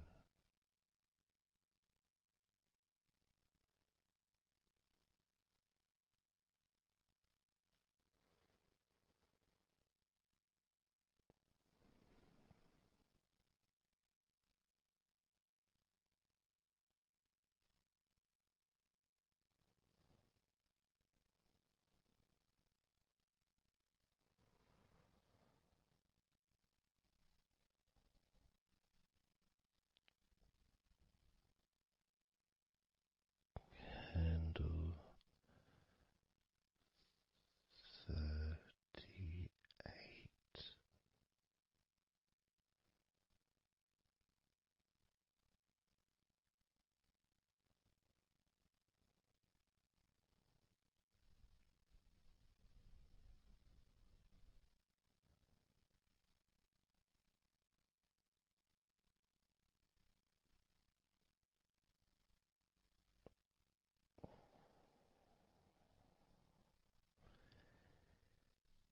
Candle 37.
29.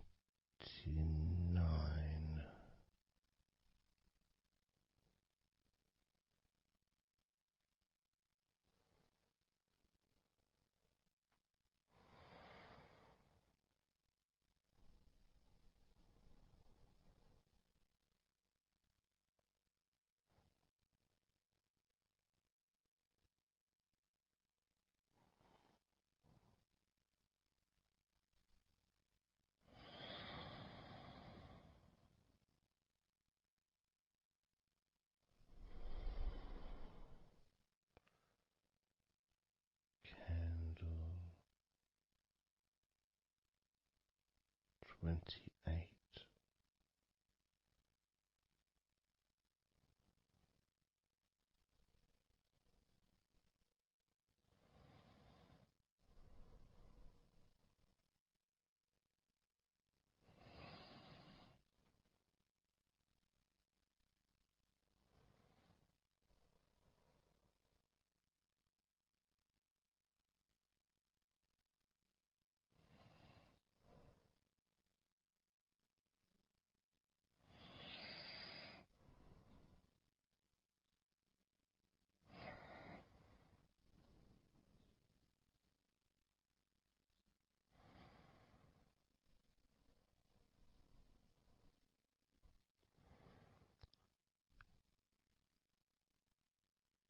Candle 27.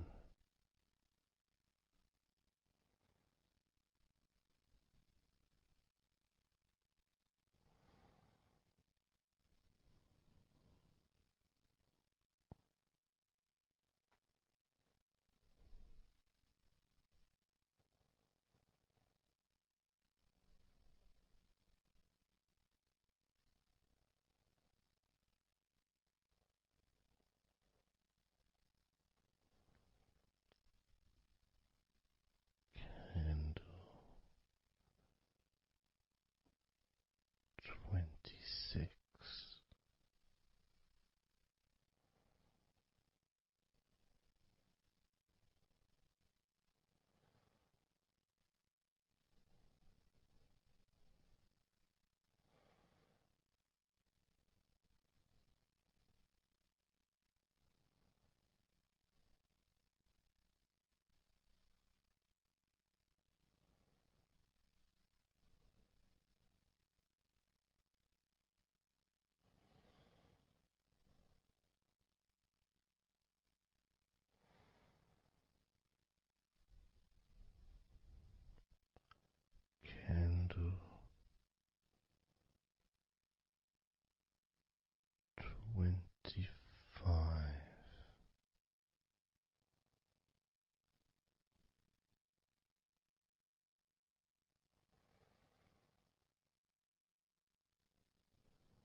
22.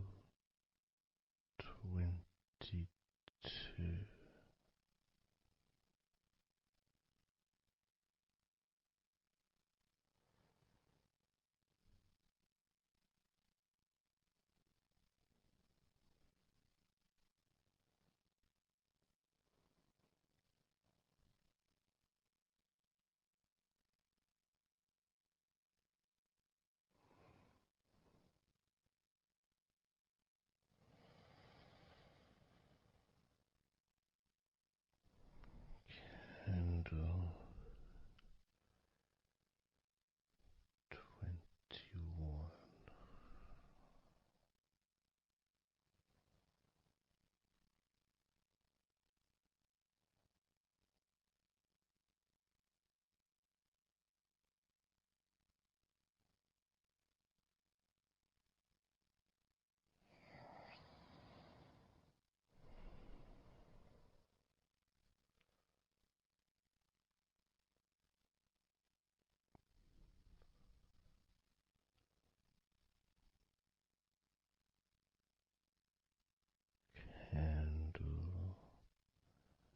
Candle 20.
Candle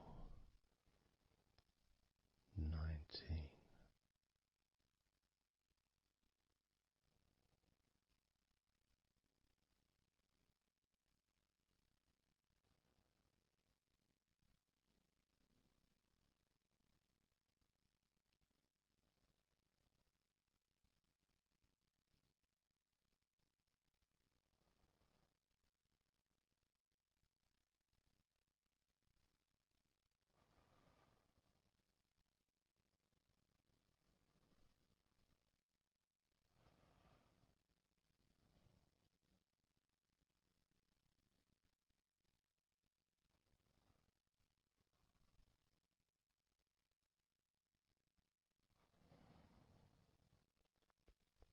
Candle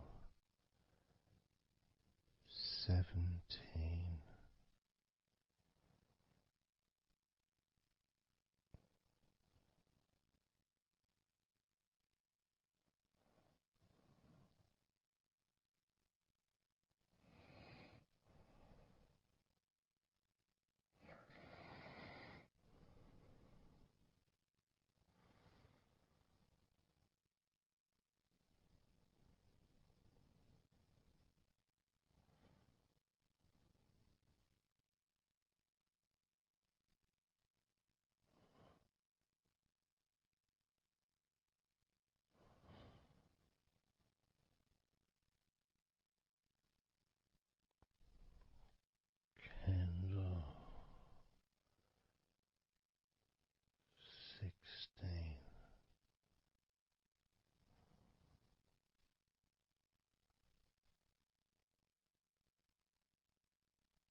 Candle 10.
let go of all of those thoughts, worries, concerns about the past, thoughts about the future, and even things you've been thinking about today. Just let it all go, because none of it is useful in this moment.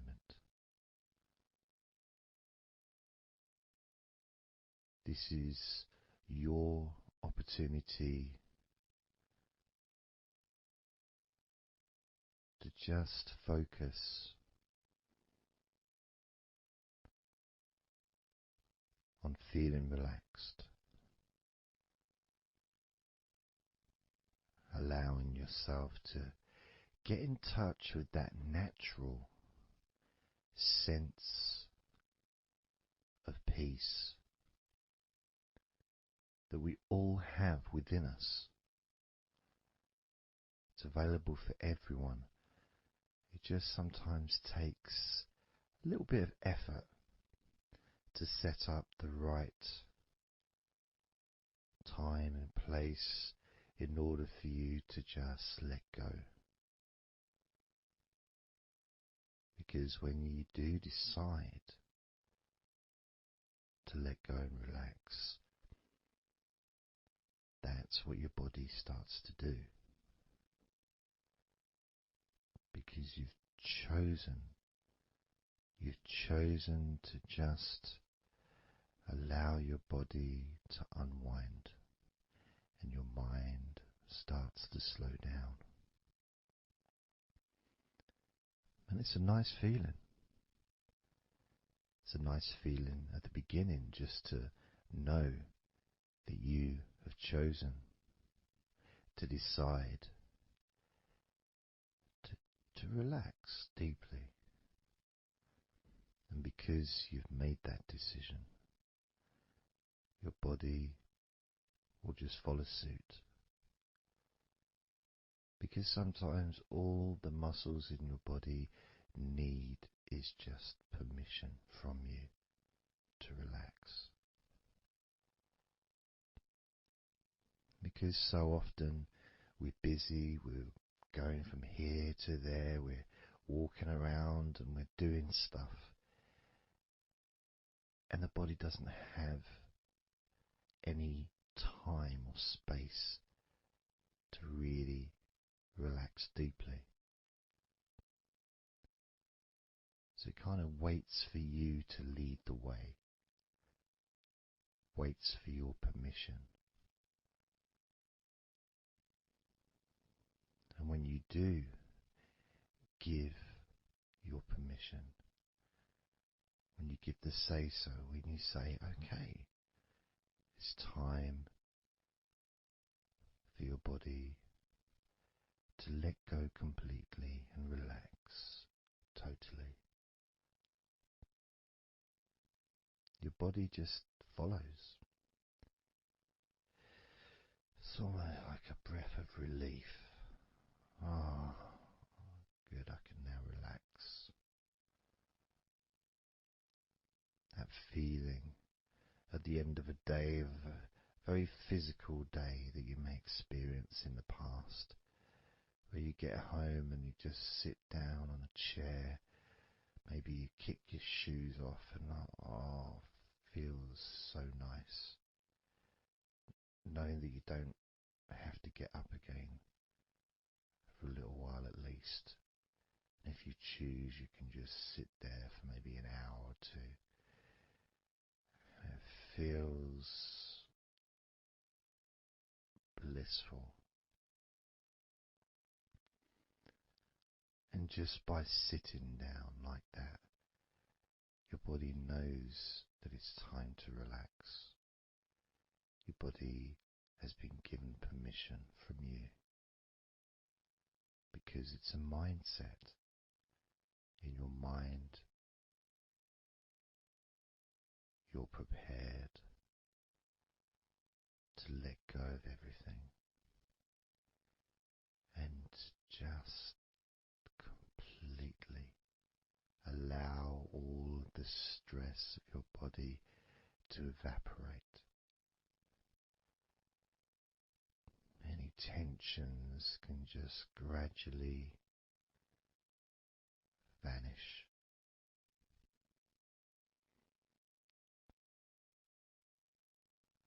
It's almost like magic, really,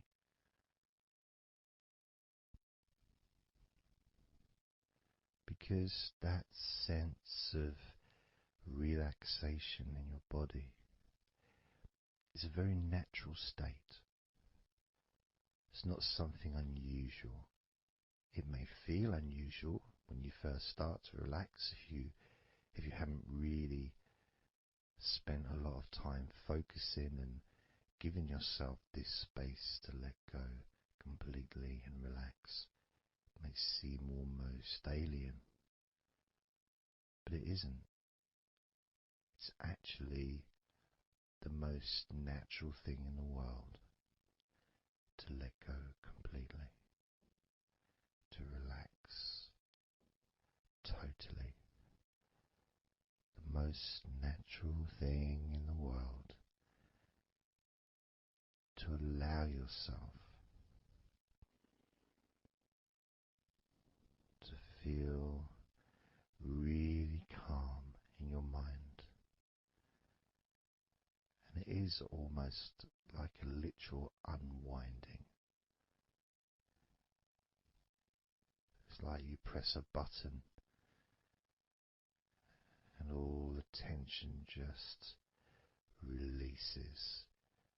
And it's like a wheel, like a cog, like the inside of a clock just unwinding. And it's almost like you could see the little wind up knob that's used just going the opposite way that you would use to wind it up. And the energy, that frenetic, stressful energy, gradually winding down, losing its power, losing its strength, as the sense of relaxation becomes stronger and deeper. And you may find that the more relaxed you feel, that your mind starts to wander. Maybe you seem to stop listening to me for a while and your mind goes somewhere else, and then you realize you're listening to me again. And that was just your mind drifting to sleep, which is quite natural, because sometimes when we're stressed and tense, we may not actually be aware of what we need, what we physically or emotionally need in this moment.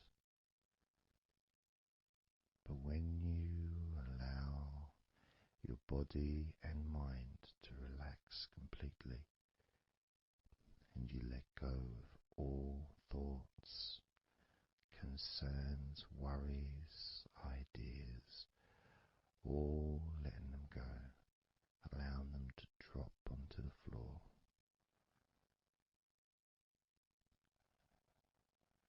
You start to get in touch with the feelings of such relaxation. It feels so nice to be in touch with the calmness of the different body parts as they become looser and looser. Even your breathing seems easier and more natural, effortless, as that cool air enters through your mouth or nose into your lungs, breathing in comfort and relaxation, and then just breathing out any excess remaining tension or stress from every part of your body and mind.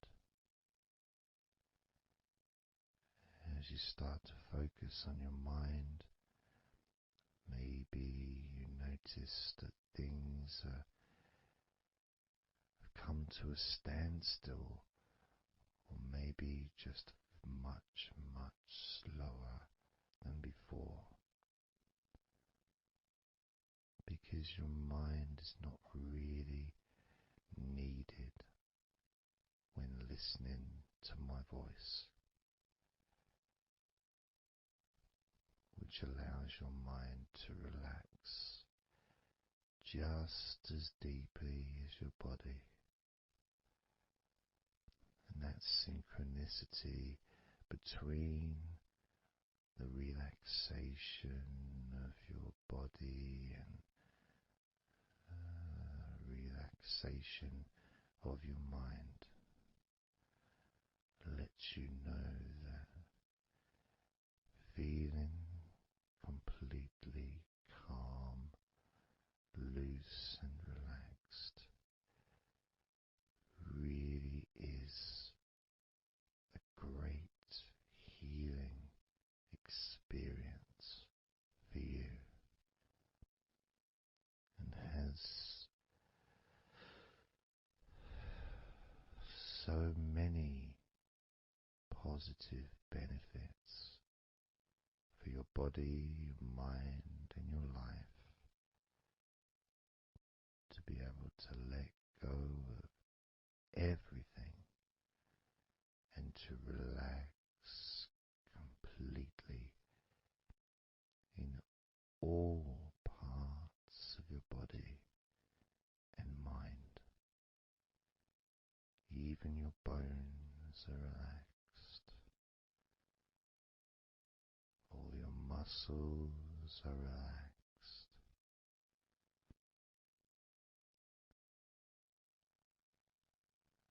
Even the skin that covers your body is relaxed. Every hair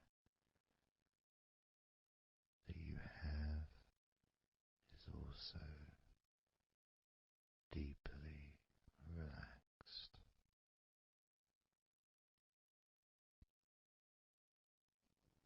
And your brain really starts to feel the benefit of this healing relaxation.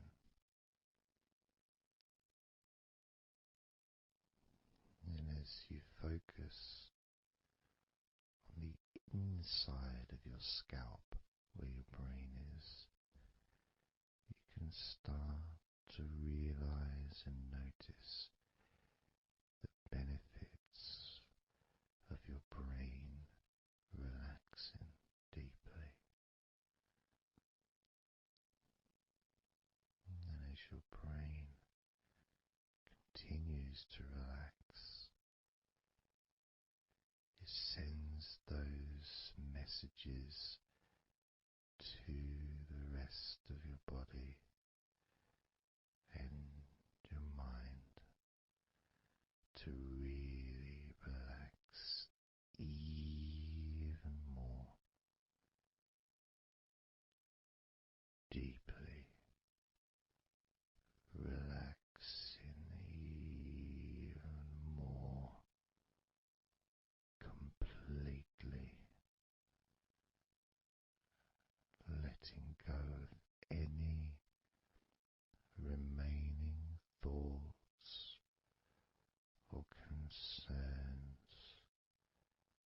Allow them just to drop onto the floor, because they're no longer necessary in this moment,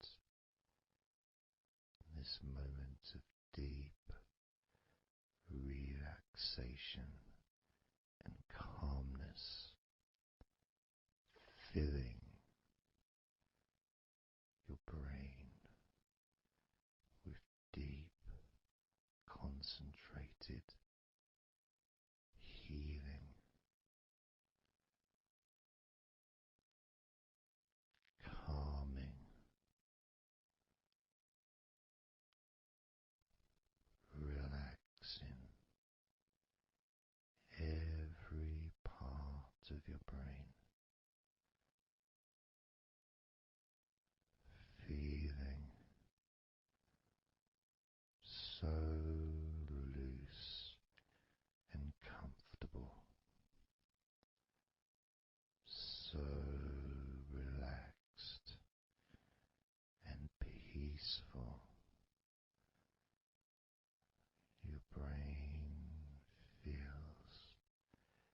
ever increasing sensations of comfort that are spreading throughout your body, relaxing each and every muscle of your body even deeper, even deeper, much more deeper than before, much more comfort spreading through your body and your mind, feeling so peaceful and calm, so very, very peaceful in every part of your body, letting go of everything, everything, so peaceful and calm, so relaxed. With every second that passes, you feel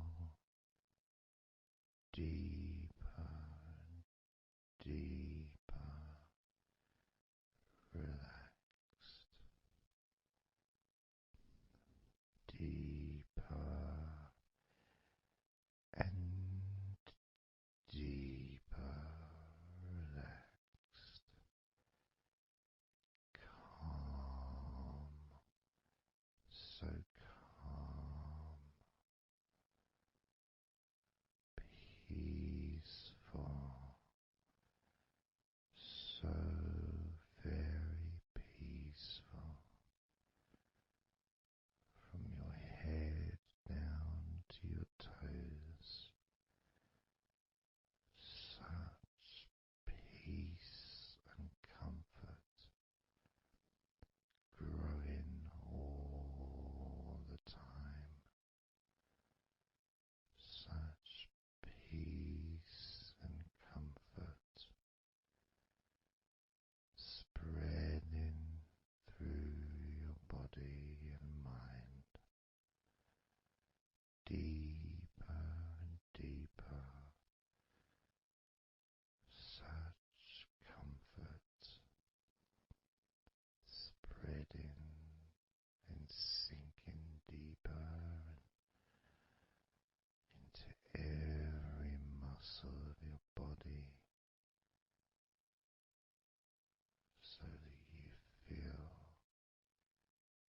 amazing,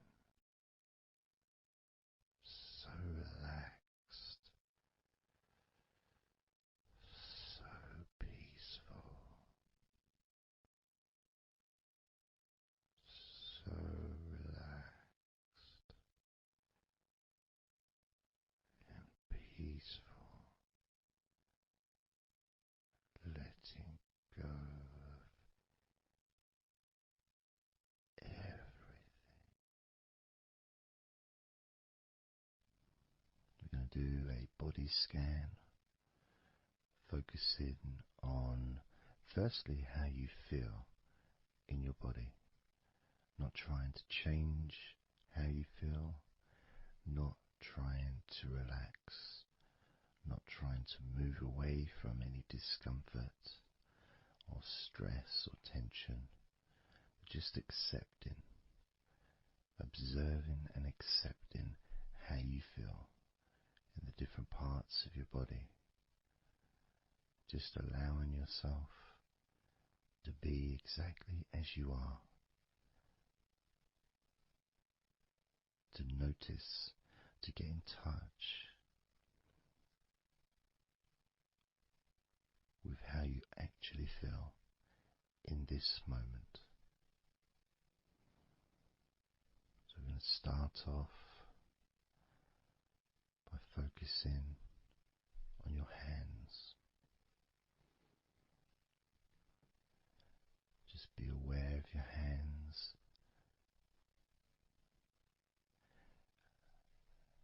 I'd like you to move your hands around. Just maybe move your fingers a little bit,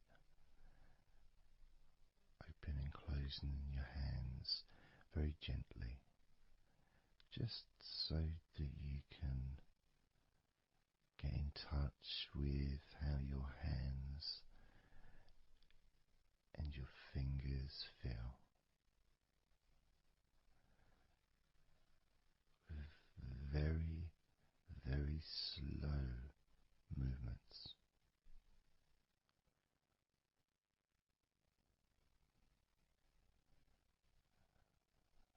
Focusing now on your feet.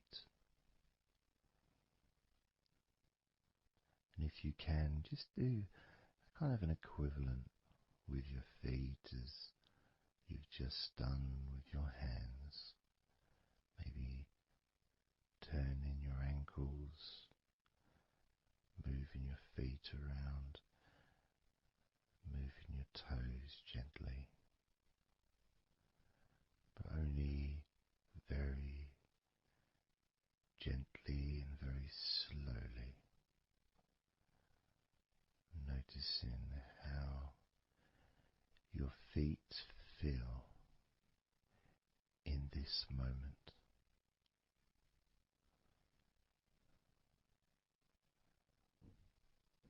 Focusing now on your eyes.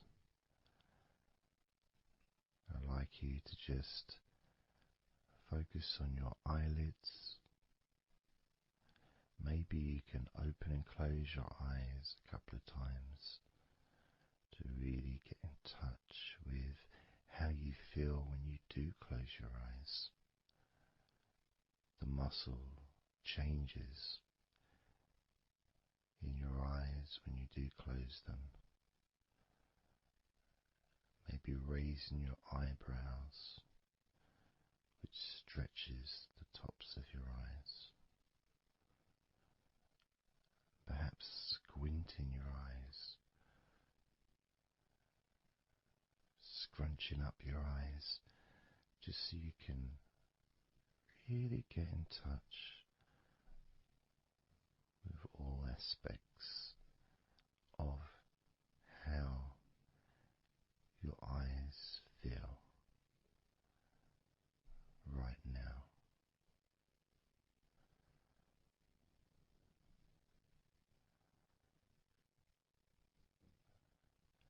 Now focusing on your thighs, and I'm going to just ask you to gently tense your thighs, just very, very gently,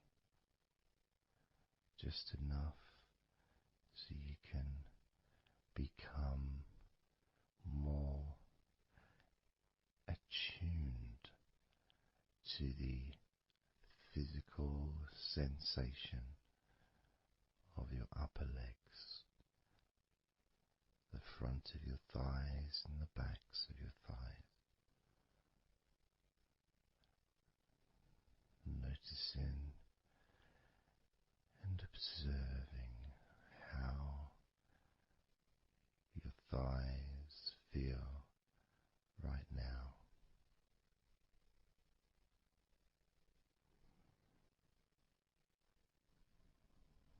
Moving your focus to the back of your neck. Just noticing the back of your neck, the muscles. Of course, they lead to the side of your neck. They also lead to the top of your back, which lead to your shoulders. So as you focus on the back of your neck, maybe you can move your head gently upwards as if you were looking up. Maybe moving your head down as if you were looking down.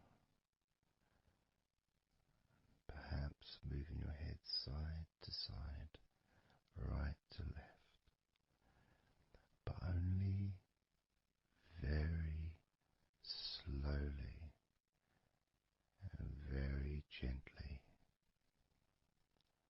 Not trying to force anything. It has to be very, very gentle, just so that you can be more in touch with the feelings, with the sensations, the physical sensations of how the back of your neck feels right now.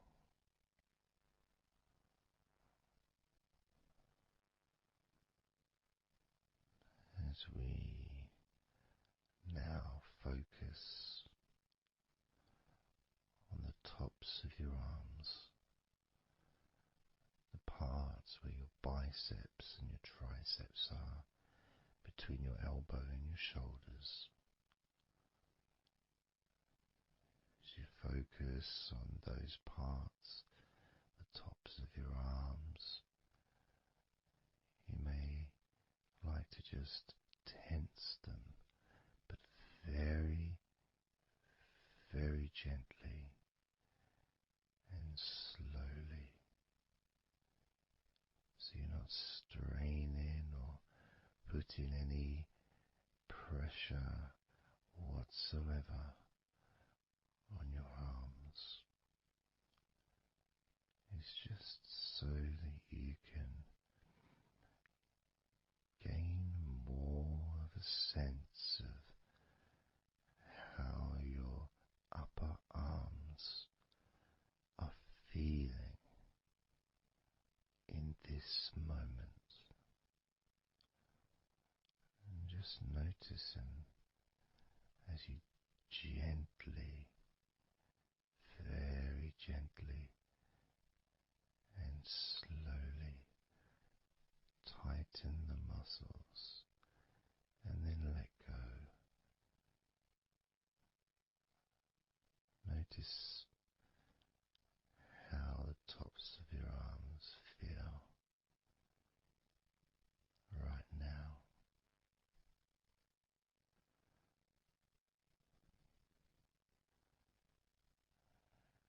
As we now focus on your stomach, the area, the lower abdomen area below your belly button, moving all the way down to your hips, just above your groin.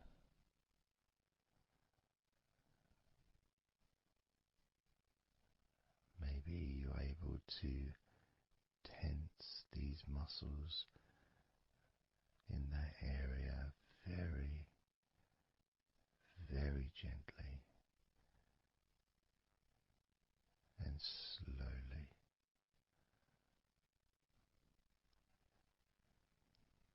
If that is a difficult thing to do, then maybe you can just move your body, pushing your stomach up, maybe moving a little bit to the side, using your hips, just so that you can get more in tune with how your lower abdomen area is feeling in this moment.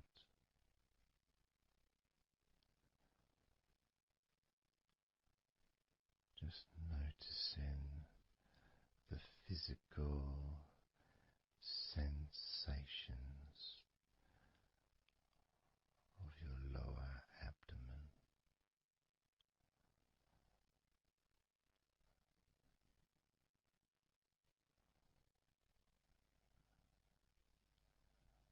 as we move your attention to your mouth,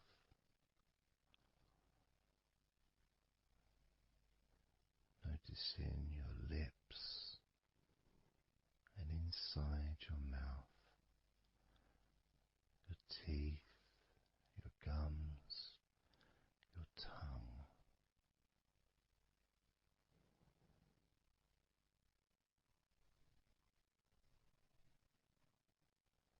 Just noticing how your tongue and your mouth feels,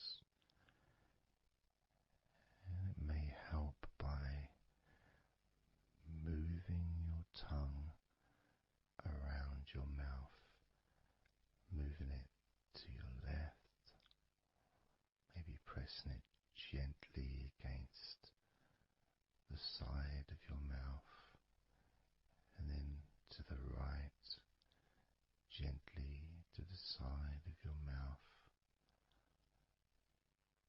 perhaps pressing up against the top of your mouth, and then down gently against the bottom of your mouth.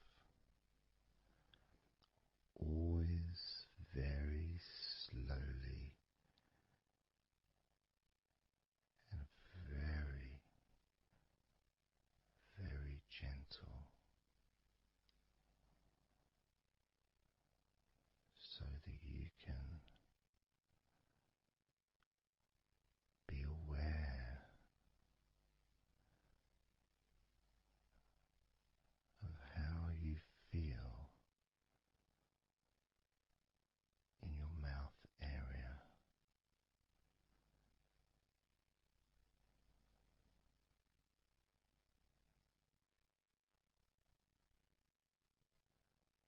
Now we're going to focus on your wrists.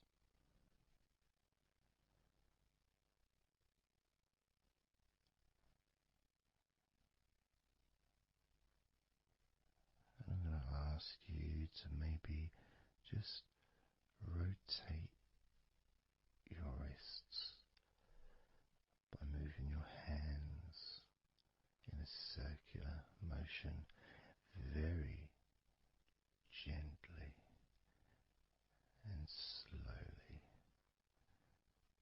just so that you can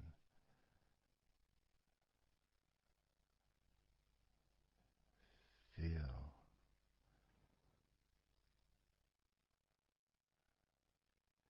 the sensations that you are currently experiencing in your wrists. Perhaps moving your hands up and down, again very, very gently and slowly.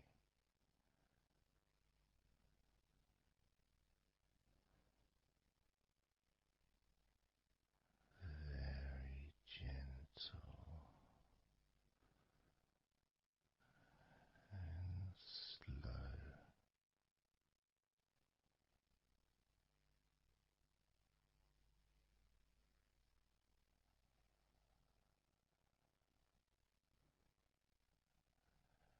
As we now start to observe your lower back,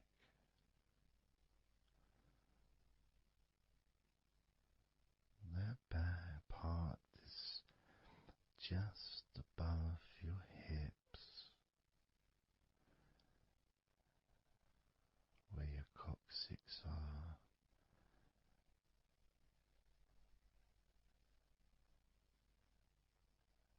That whole area, which also really does include the sides of your body, because those muscles are very much connected.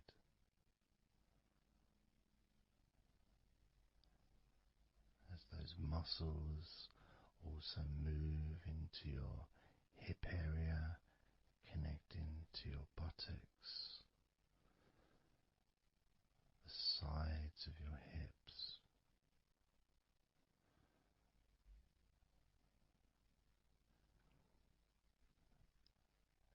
And if you're physically able to do so, maybe you can very gently just move your body ever so slightly, very slowly, from side to side, just enough for you to gauge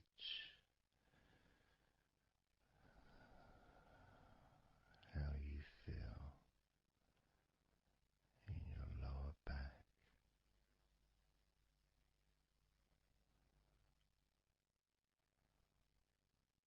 Perhaps you could even move your hips gently up and down, gently and slowly, in order to really be in touch with the physical sensations of your lower back.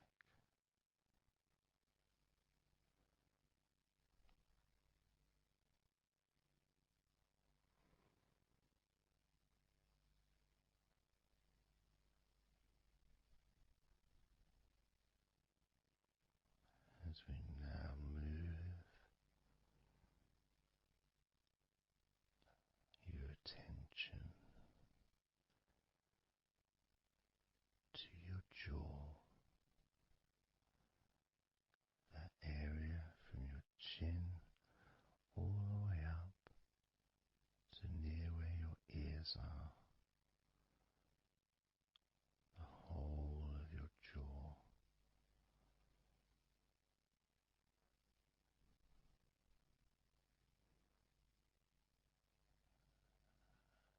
And you can just, if it's okay to do so, gently open your mouth, not wide, no stretching, just very gently and slowly opening your mouth and closing your mouth very gently and slowly.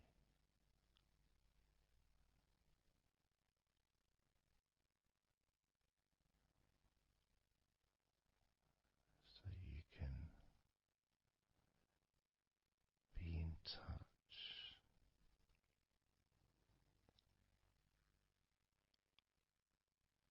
with how your jaw feels now.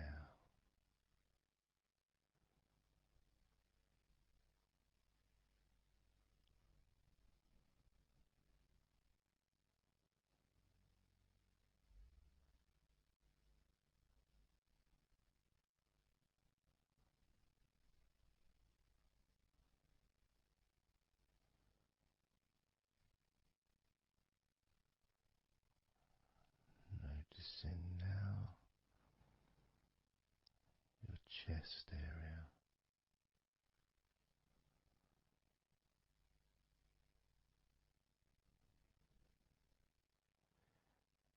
And you don't need to do anything to move your chest because it moves every time you breathe.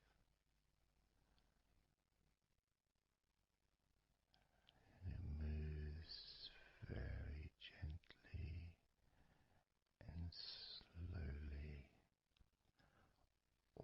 automatically with each breath you take.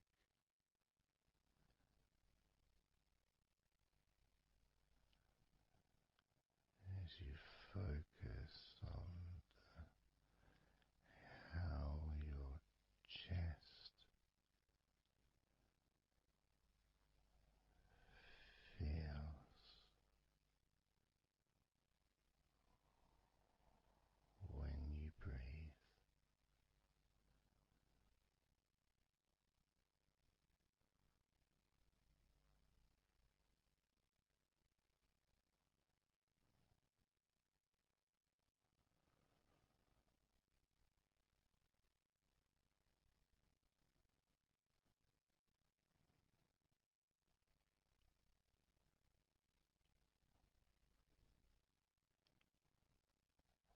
Moving your focus to your forearms and your elbows.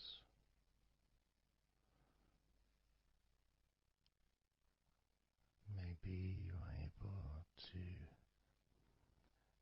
very gently and slowly tense the muscles in your forearms.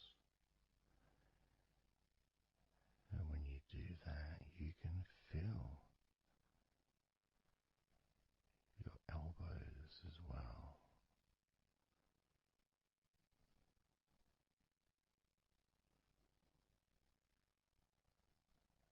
Very gently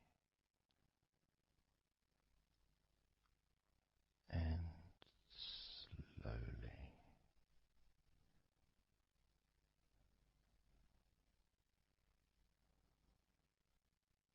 Gently and softly observing your forearms and elbows.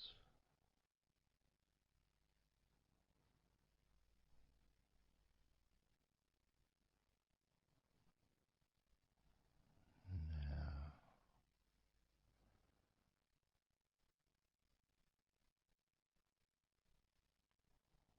you can focus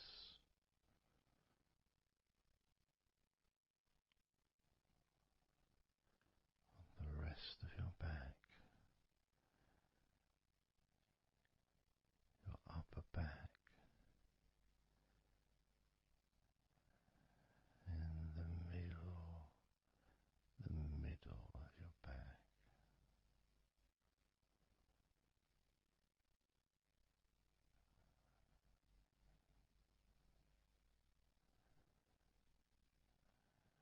Again, this part of your body moves also every time you breathe. You may not notice it usually,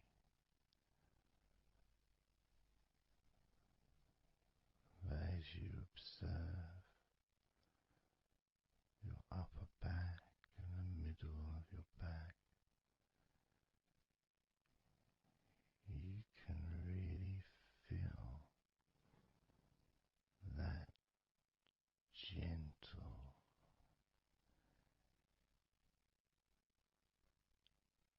and slow movement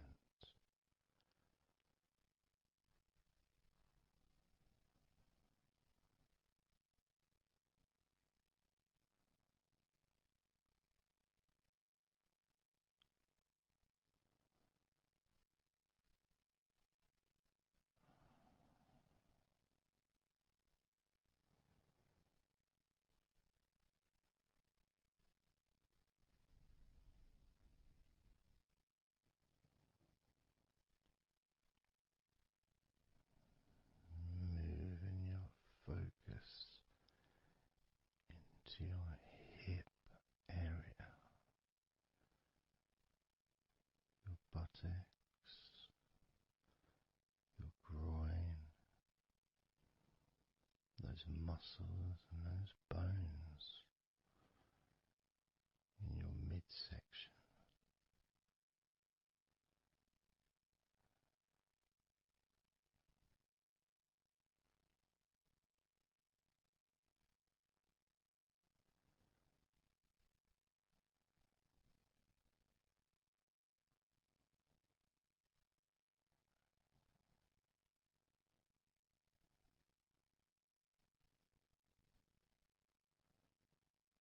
Just noticing how your hips feel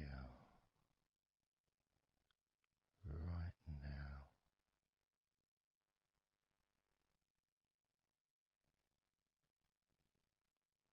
You can very, very gently move your hips,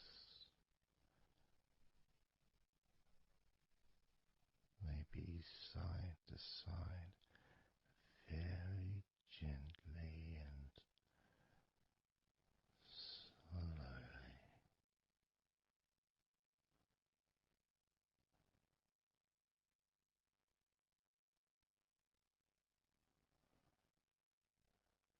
Very, very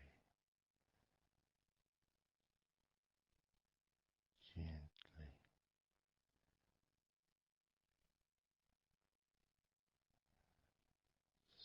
softly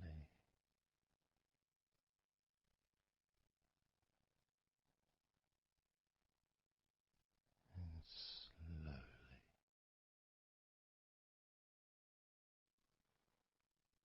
Everything starts to slow down,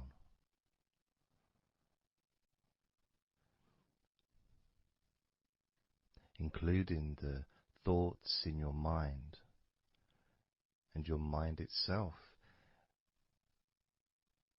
just starts to gradually, it doesn't have to be instant, but just gradually starting to, it's almost like time is stretching.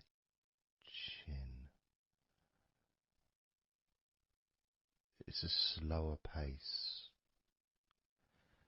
to maybe what you're used to in your day-to-day life. It's a slower movement of energy.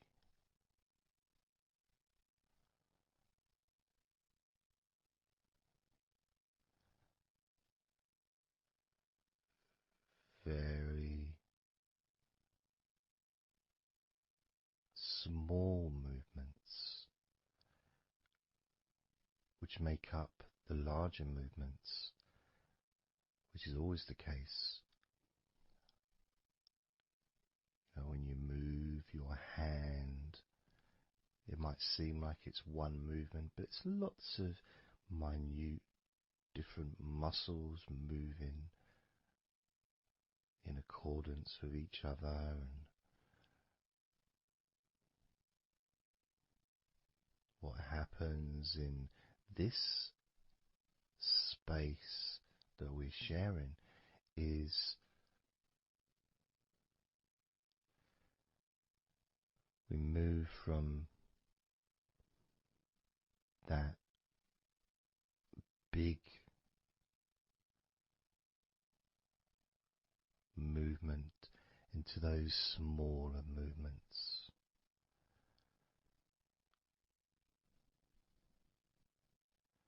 starting to focus on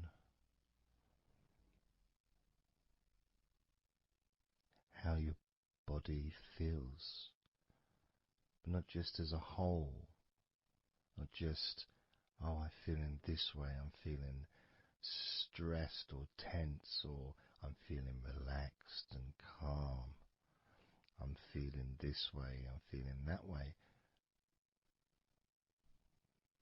Starting to notice that your body begins to present to you small feelings around your body.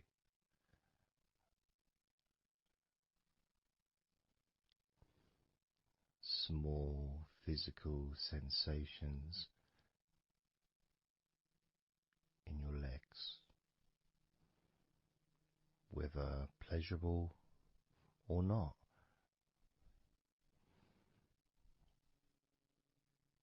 Maybe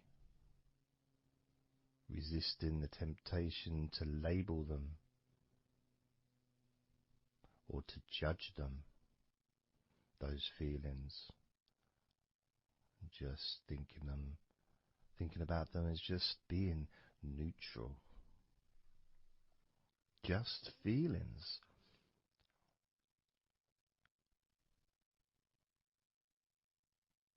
Not being particularly concerned, but just noticing what your body is telling you.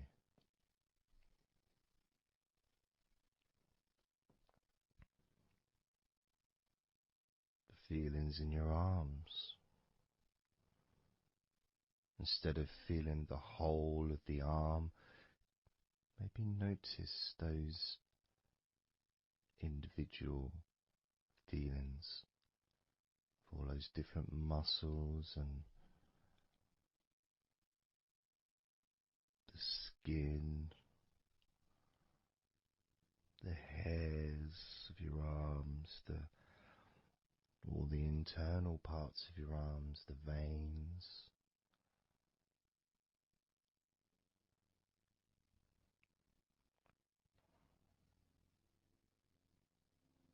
the bones.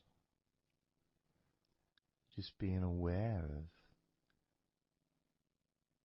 maybe your elbow on your right arm has a certain feeling. Maybe your left wrist also has its own individual physical sensation.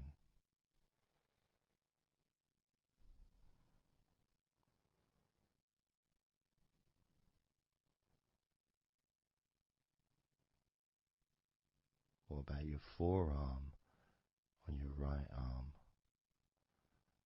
Your right forearm.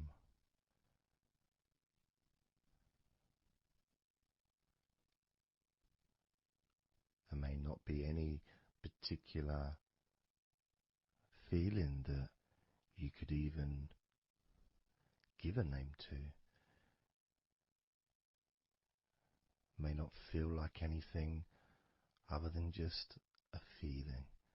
You know, it's there.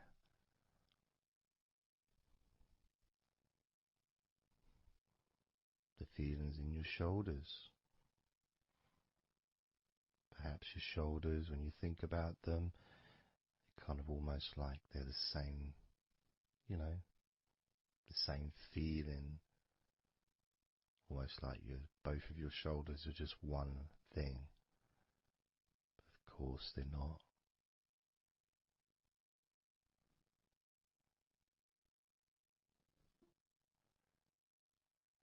And when you focus on your left shoulder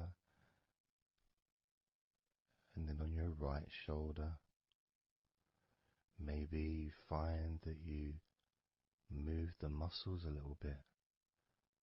Maybe tense the muscles gently.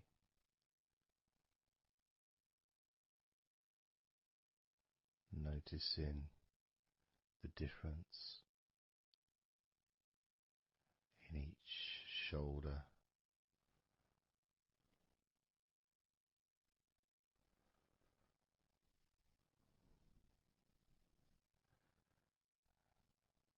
Your lower back.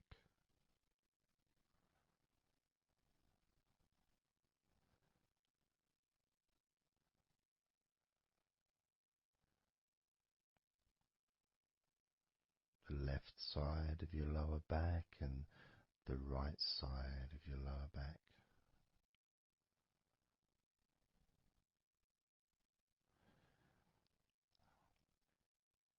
course, that connection to your buttocks and to your hips.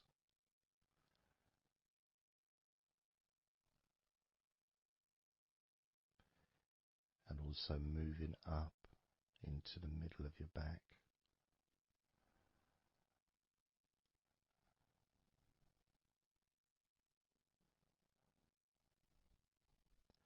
And sometimes, like right now actually, when I focus on that part, when I focused on my buttocks, and then I focused on the middle of my back, it almost felt like the muscles in my lower back were being stretched very gently,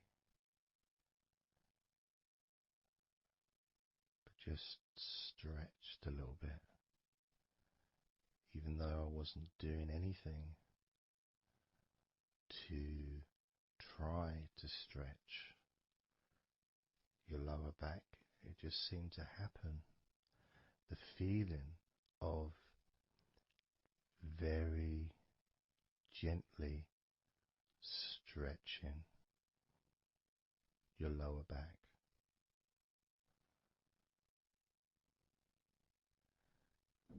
comes along. That feeling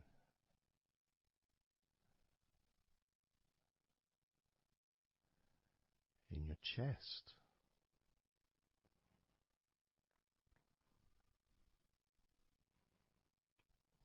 Just noticing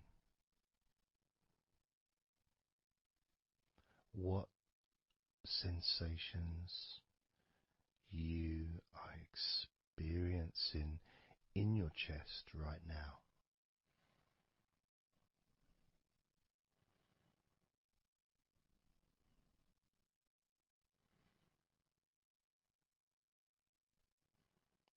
And there's so much of the chest. Obviously there's the collarbone leading to the chest. You've got the chest bone. You've got the muscles in your chest. And of course, if you're female, there's possibly the breasts. If you're male, you've got the different, well, mine aren't that different these days, but there may be more muscles at the top of the chest, but at the side, underneath, it's pretty much the same, whether you're a man or a woman. There's muscles there, muscles that stretch out to your back, as well as breast tissue which stretches and moves into your back. So just being aware of your chest,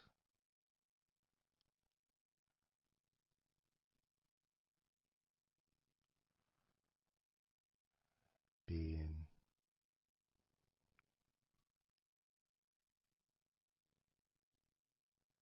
with whatever feeling there is in your chest.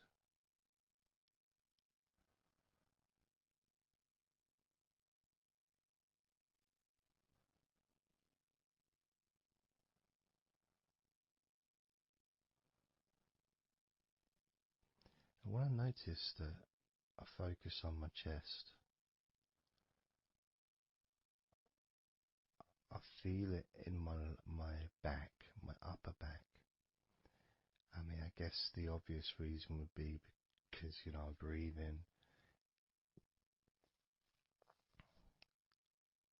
in, and it stretches my chest and my back at the same time.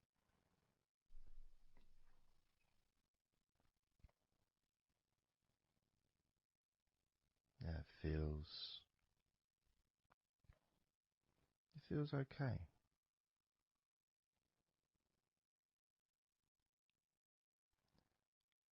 Doesn't feel. I got a little bit of pain in my right chest. A little bit, not pain, but little discomfort, maybe stiffness possibly. I don't know. I notice my shoulders are also wanting to flex for some reason. I think that's probably part of my upper back.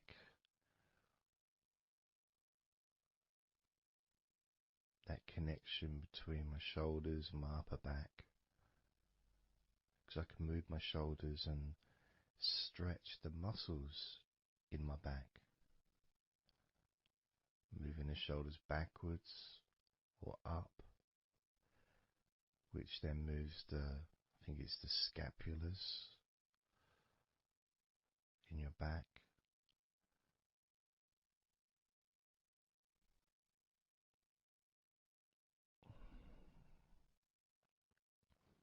It feels quite nice actually.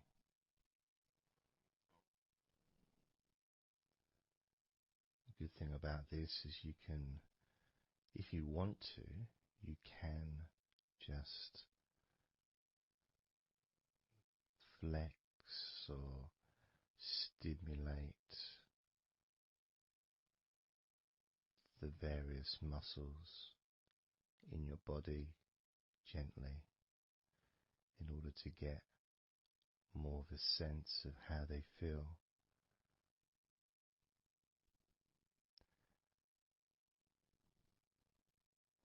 And when you're relaxing, when you do tense a muscle and you let it go and you let it relax, it relaxes way more than it would normally. But you have to feel that you're able to do that. There's no point doing it if there's an issue with a part of your body. You need to be gentle with yourself at all times when relaxing deeply. It's important to be kind to yourself.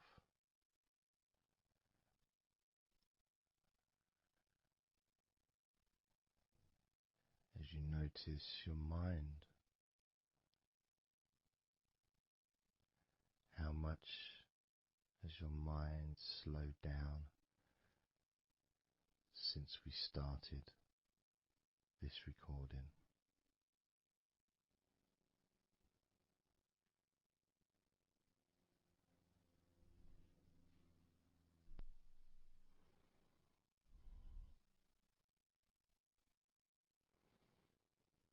How calm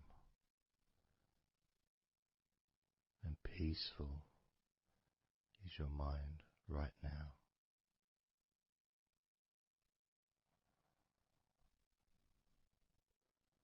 With nothing to think about and just my voice to listen to, because you know the intention behind this recording is relaxation. At the very least, for you to feel more relaxed at the end of the recording than you did at the beginning.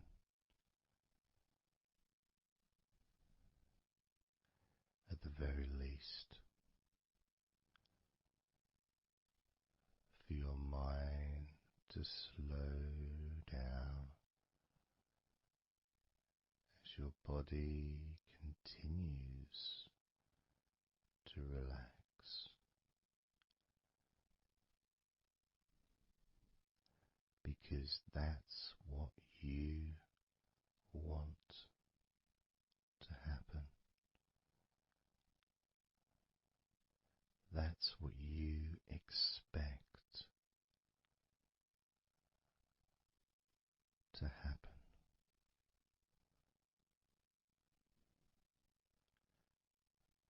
For relaxation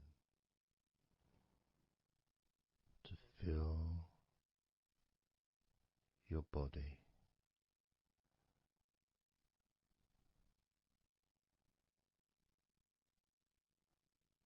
Maybe calming your mind to the point of boredom when you start maybe to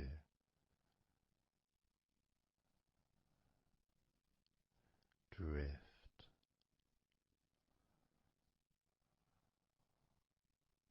away.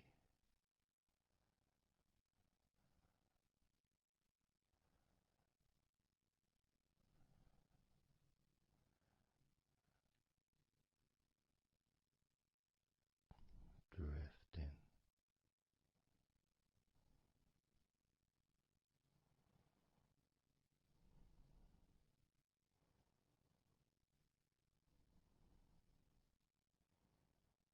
It's almost as if you're moving further away from your body and your mind, just leaving that there.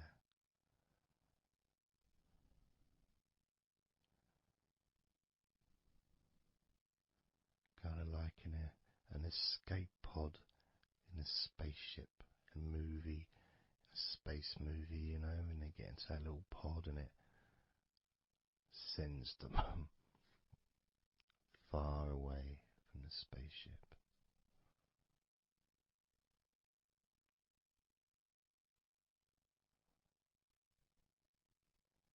Safe to dream.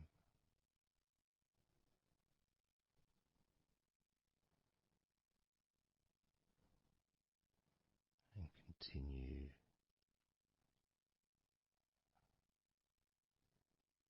to relax.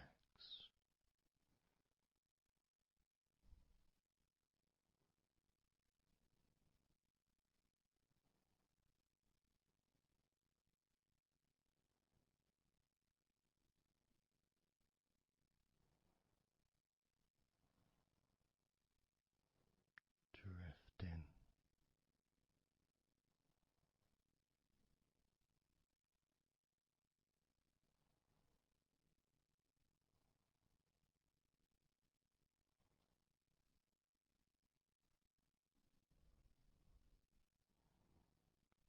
So slow.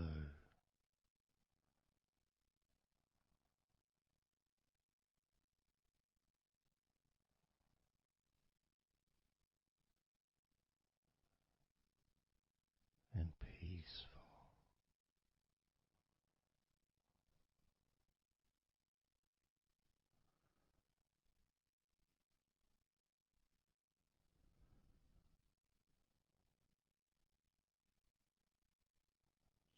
So relaxed.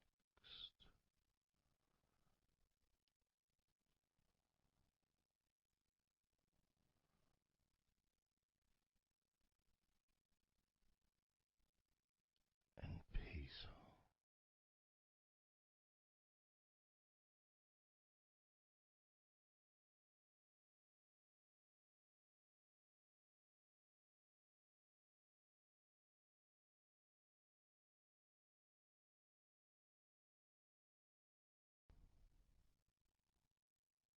And focusing on the feeling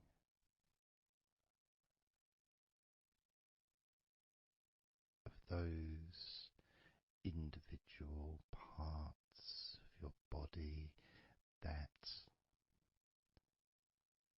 are relaxing one by one.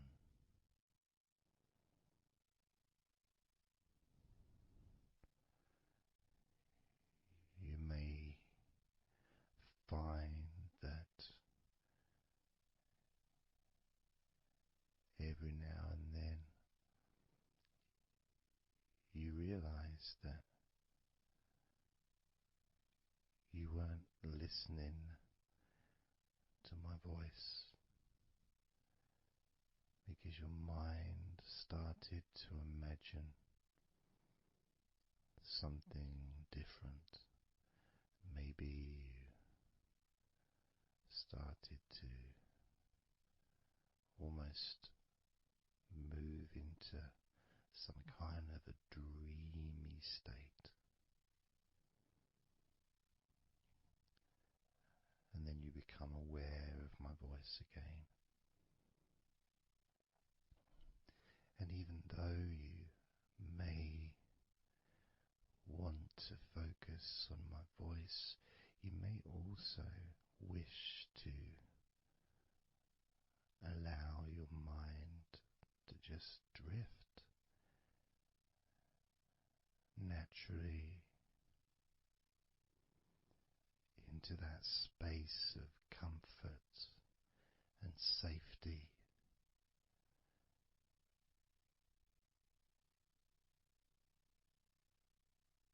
As you feel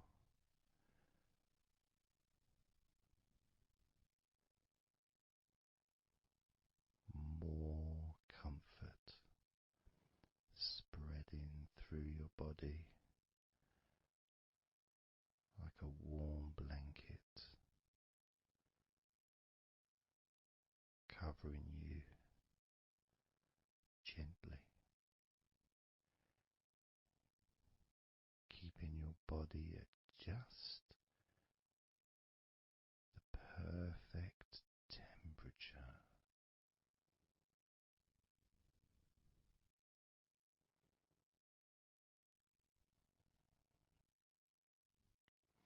And even if you can hear background sounds,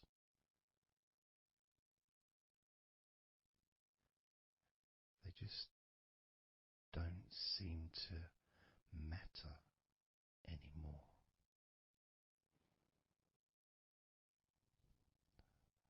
As that sense of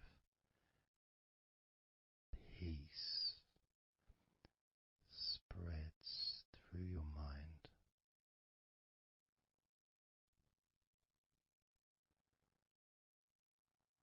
like a gentle breeze, yet strong enough to blow away all negativity,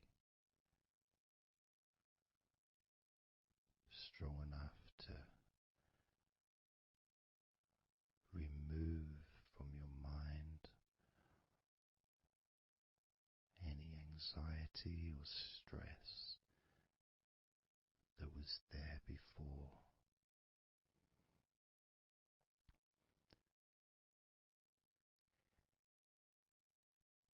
And blow away any other thoughts or feelings that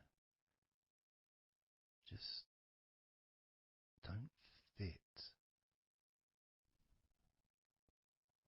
with the sense of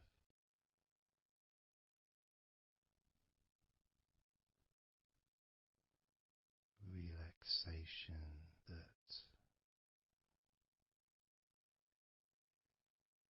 is filling your body and your mind.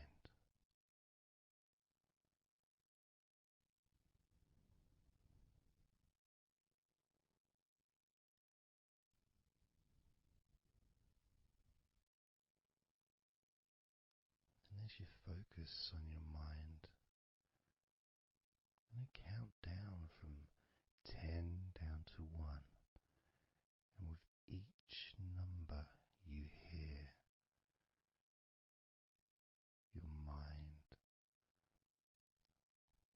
will become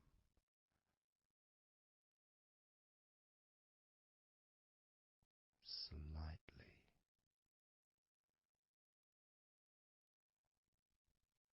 more relaxed. Just slightly. So from 10 down to 9, just a slight movement.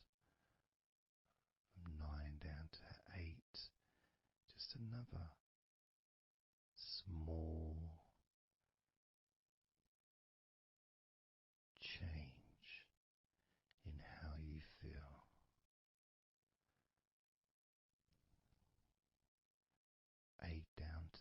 7,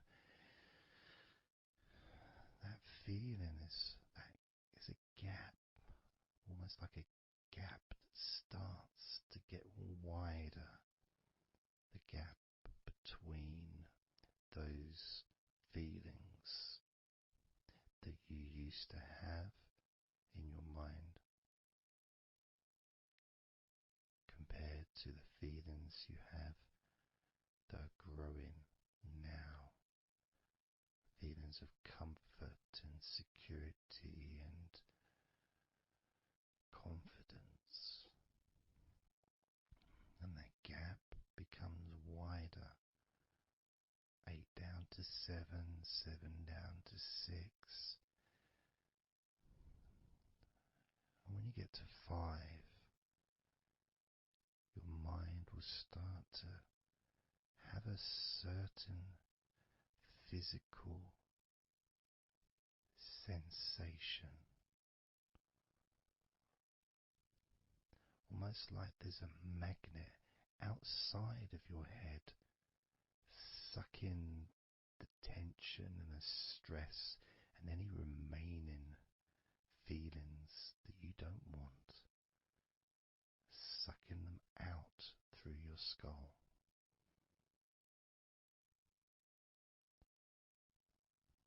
And then down to 4, you can start to really experience that sense of not just emptiness but space. A place full of fresh air. A place where you can stretch. It's almost as if as you go down to 4 and 3, your mind is expanding with this sense of peace and tranquility growing. As it moves down to 2, when you get to 1, your mind just feels exactly how you want to feel. It's almost a perfect feeling.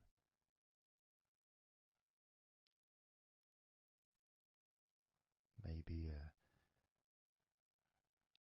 sensation that you'd like to keep. A place that's safe where nothing can affect you at all.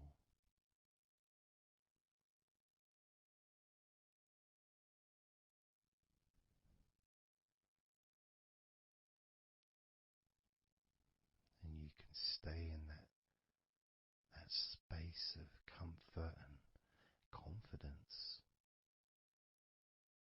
Confident in your own ability to create this space and this feeling of comfort within your own mind, just by counting from 10 down to 1. And this is something that you can do yourself when you're on your own. A time when you can maybe sit down, maybe just for a few minutes. Close your eyes and just count slowly from 10 down to 1, and re-experience these feelings in your mind.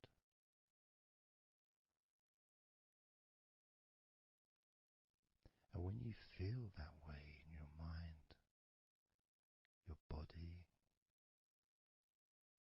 copies your mind.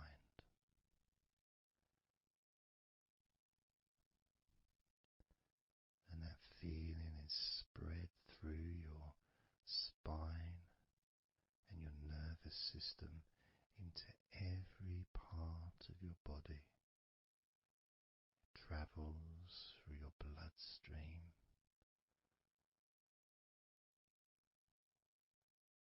healing and relaxing every particle of your existence.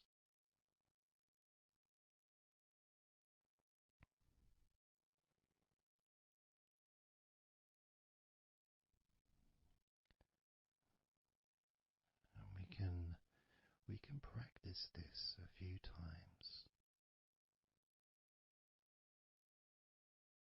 before the end of the recording, and then you can practice on your own. And each time you count from 10 down to 1, the feelings of comfort, calmness, and deep, deep relaxation become stronger and deeper.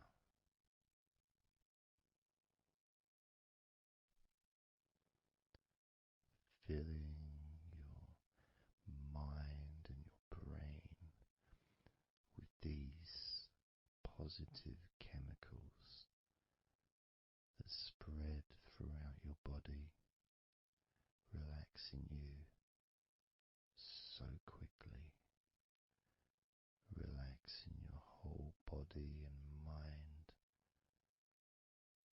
so very, very easily, just by counting from 10 down to 1.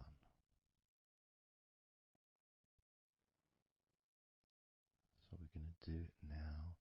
I'm going to count from 10 down to 1, and I'd like you to repeat the number after me. So when I say 10, you can just repeat to yourself 10.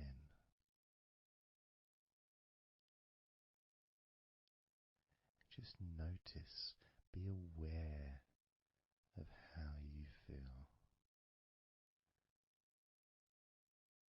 in your mind and your body. Then when I say 9, you can repeat to yourself 9. Again, noticing the increase in comfort and calmness in your mind and in your body.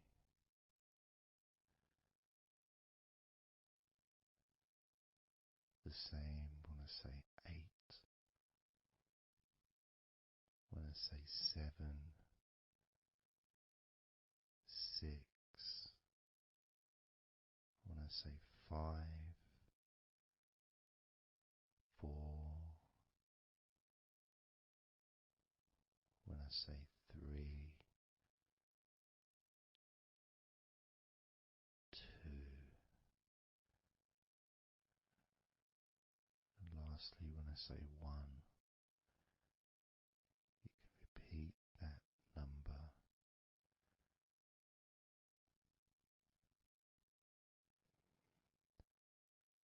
Now, of course, when you do this on your own, without listening to me, you can say the numbers at whatever speed that you feel is necessary for you, so you can adapt. So if you feel you want to say the numbers 10 down to 1 faster than I do, then go ahead and do that. Or if you feel when you do it yourself that you'd like to have more space between the numbers, maybe take a lot longer to get from 10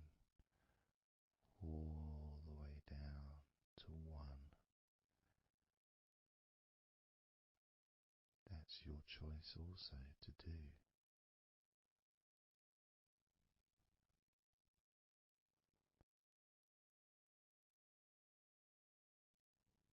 So I'm going to count from 10 down to 1.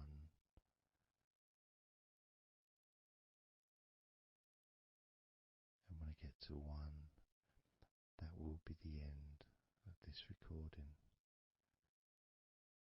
Unless, of course, you're listening with music, then the music will continue.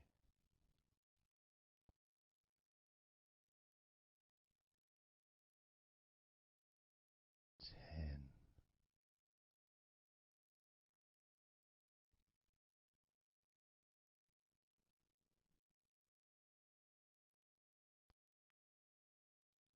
Nine,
20,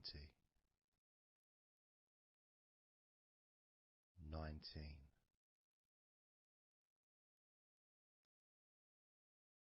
18, 17, 16, 15, 14, 13, 12, 11, 10, 9, 8, 7, 6,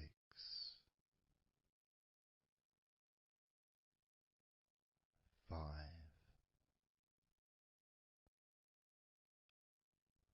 4, 3, 2,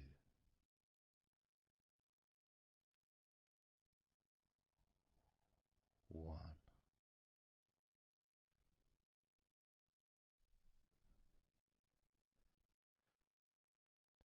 Now open your eyes, noticing how you physically feel, having counted down from 20 to 1,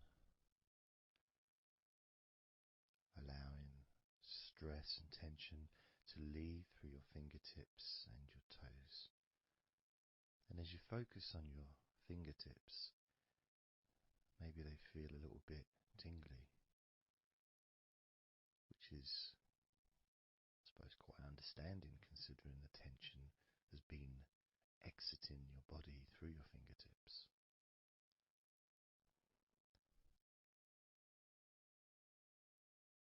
So now we're going to count from 20 down to 1 again.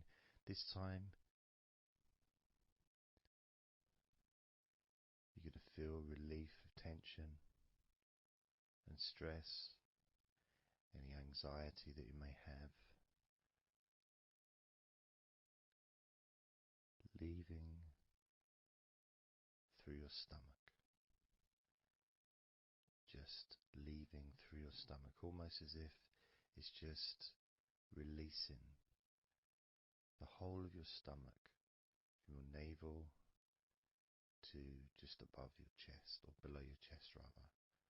So surrounding your belly button area, that whole area,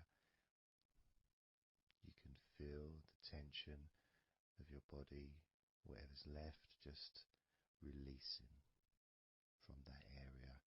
And you may notice that your stomach will become very relaxed as I count down from 20 down to 1. Now, 20, 19, 18,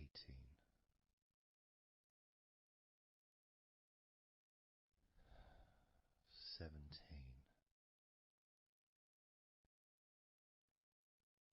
16,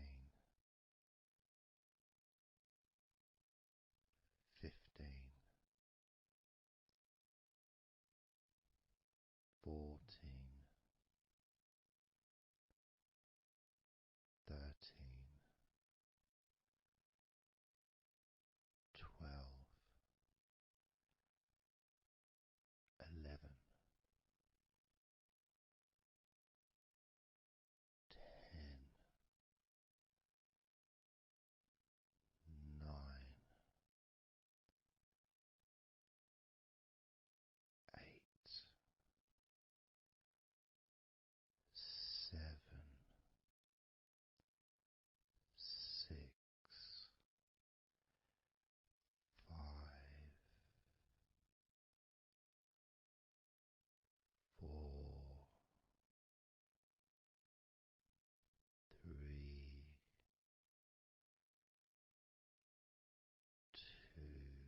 eyes again if you choose, or you can just keep them closed because it feels relaxing.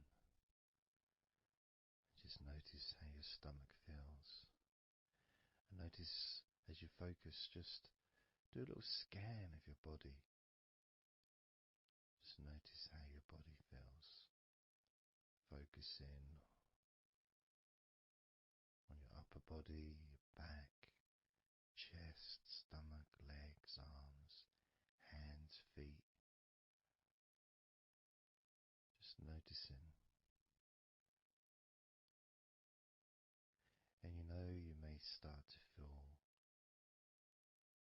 more of a sense of tiredness, which may be the reason you're listening to this recording, because you would like to let go completely of everything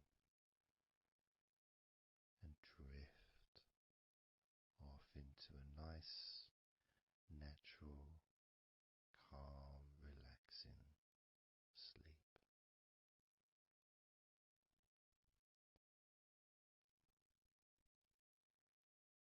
So now we're going to focus on your forehead.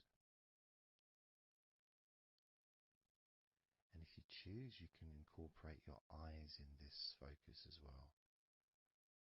So your forehead and your eyes. Just that whole area, basically. Almost as if you were wearing a mask, like a, I don't know, Batman mask or something. Or, I'm trying to Zorro or something. The kind of mask that covers your eyes, but also covers quite a lot of the forehead. And focusing on that area, because that's the area that we're now going to release tension and stress from your mind, from your brain and from your mind, and any tension that you may have remaining in your face, in your neck, in your jaw, in your eyes, your forehead, or your scalp. So basically any tension within your head area, including your mind and your brain. And that's going to be released through your forehead and your eyes. As I count down again from 20 down to 1. Now, 20, 19, 18, 17, 16, 15, 14, 13,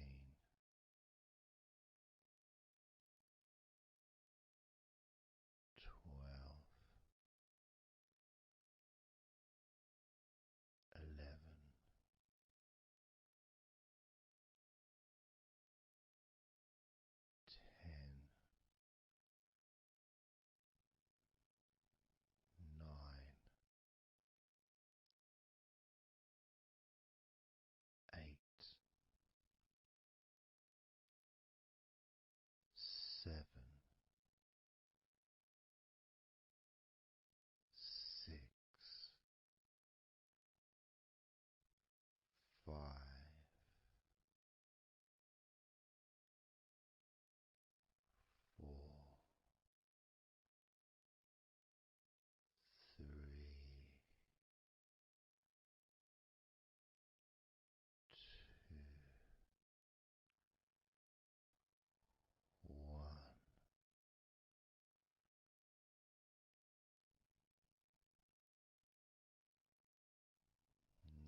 relaxation, not just in your head and neck and mind, also the rest of your body.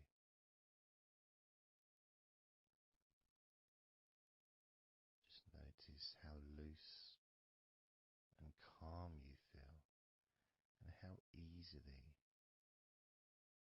it is to just let go completely. Let go completely.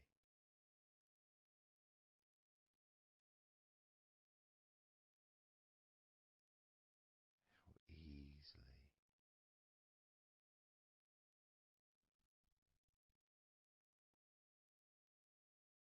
So what we're going to do now is I want you to focus on the top of your head.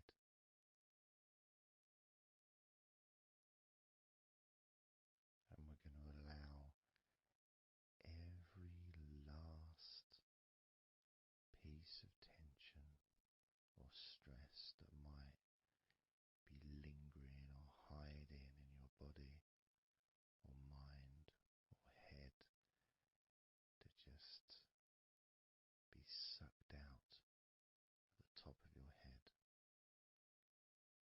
and released into the air, almost sucked out into the clouds. Imagine a big cloud above your head, almost like a whirlpool, and it's just going to suck that tension out of the top of your head and just take it away for good. As you focus, imagine an opening in the top of your head where that tension and stress and any remaining issues, maybe worries or concerns that are of no use to you now, can all be sucked out of the top of your head and taken away. As I count down again from 20 down to 1. Now 20,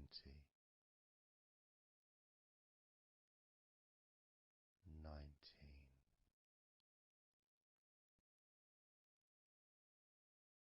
18,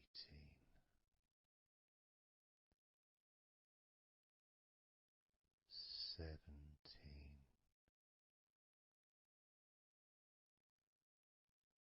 16,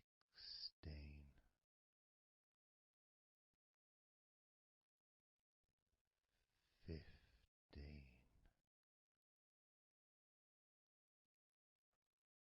14,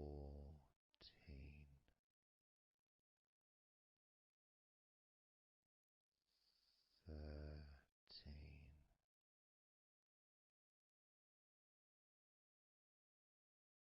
12,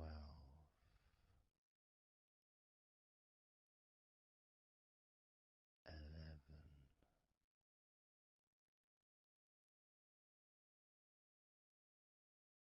10,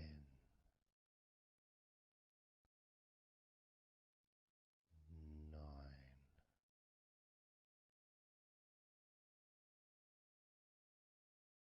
8,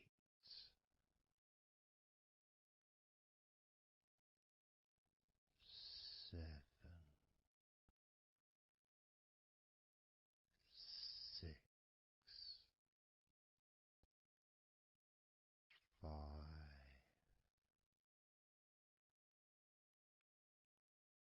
4, 3, 2,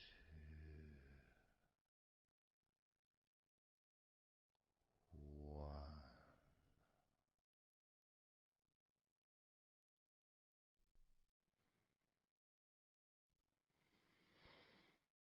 Breathe, noticing how you feel,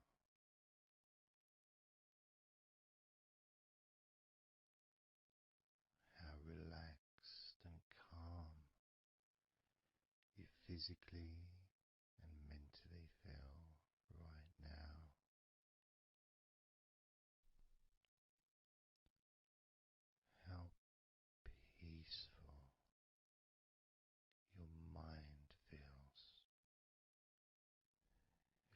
feels so nice to just let go, to give yourself some space to breathe easily, to think calmly, and just to take a break from all that pointless worry and concerns about things that you don't need to think about right now, because this is your time to let go. This is your space to enjoy feeling deeply relaxed, peaceful in your mind, relaxed in your body. And it can feel so good, so nice to just not have to do anything, to be able to really enjoy that serenity that comes with letting go completely, that peacefulness that comes with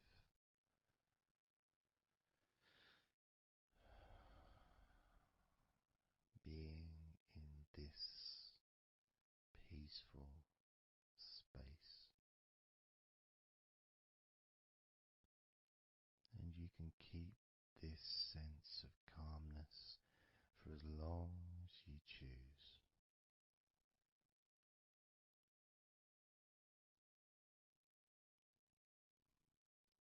If you choose to drift off into a deep, healing, natural sleep, then you can do that. It's completely up to you. And you can keep this feeling of calmness physically and in your mind for as long as you choose to feel completely relaxed.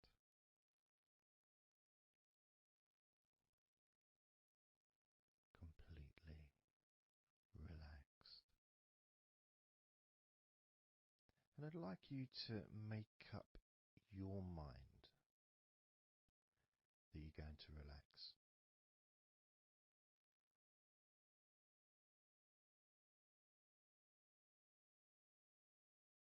And I want to explore that with you, what it feels like when you actually decide that you're going to relax.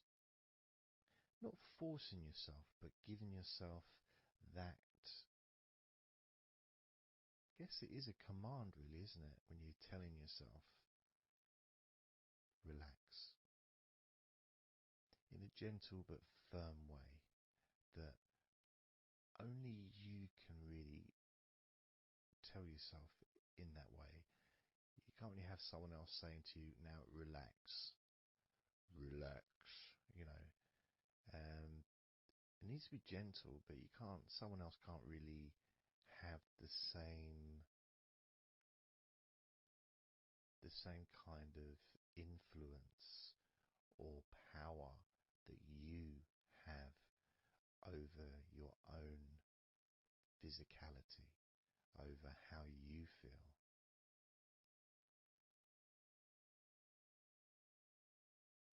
Because when you say it to yourself, it means more.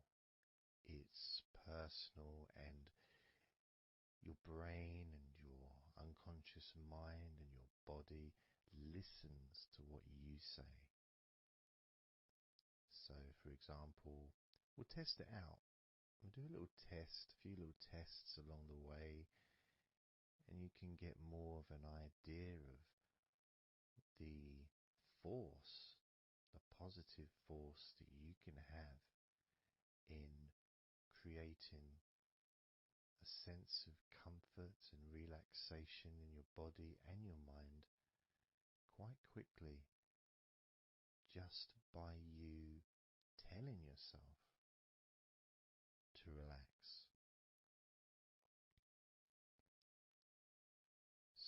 I'm going to start by, let's focus on your hands. So focus on your hands and just tell your hands to relax. So just say relax as you focus on your hands. You could say, my hands are relaxed, or I want my hands to relax. But I think if you actually do it directly, by focusing and imagining that your hands can hear what you're saying, like they've got little ears, which is a bit weird. So talking to your hands and just say, relax.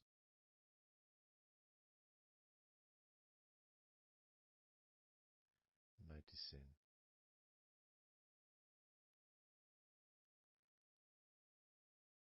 how your hands start to relax.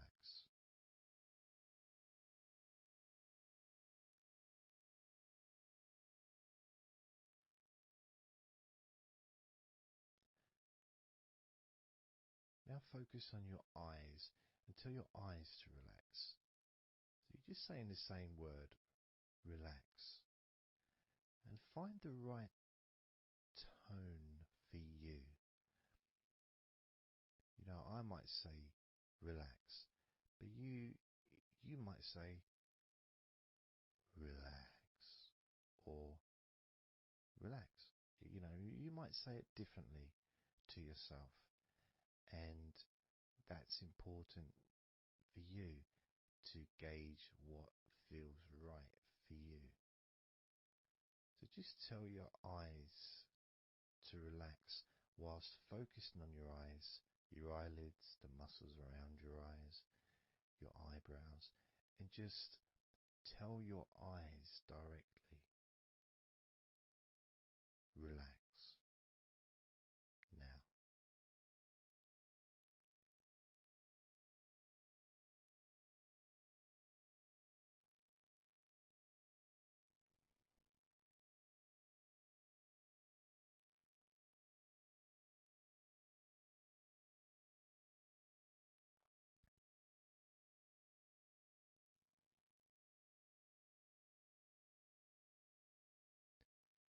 Now I just did that myself, and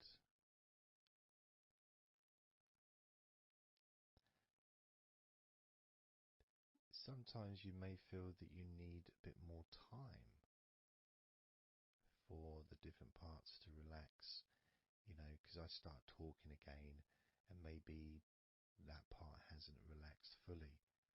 But what will happen is it will just continue to relax even though I'm talking. And that's happening with my eyes. Something else I noticed is when I started focusing on my eyes, they actually they got worse before they got better in a way. Sort of, I felt a degree of tension growing in my eyes and then disappearing.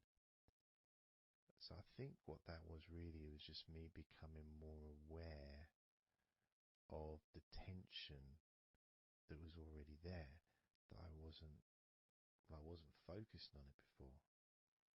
So I wasn't really acknowledging it or really conscious to those feelings.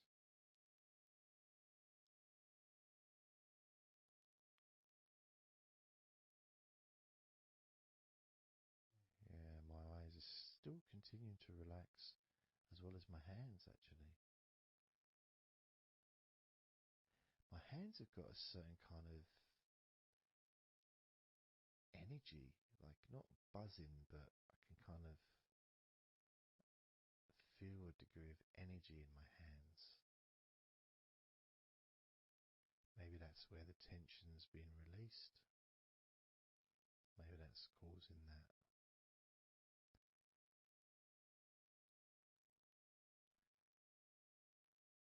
The next part, I think we should focus on the back of the neck.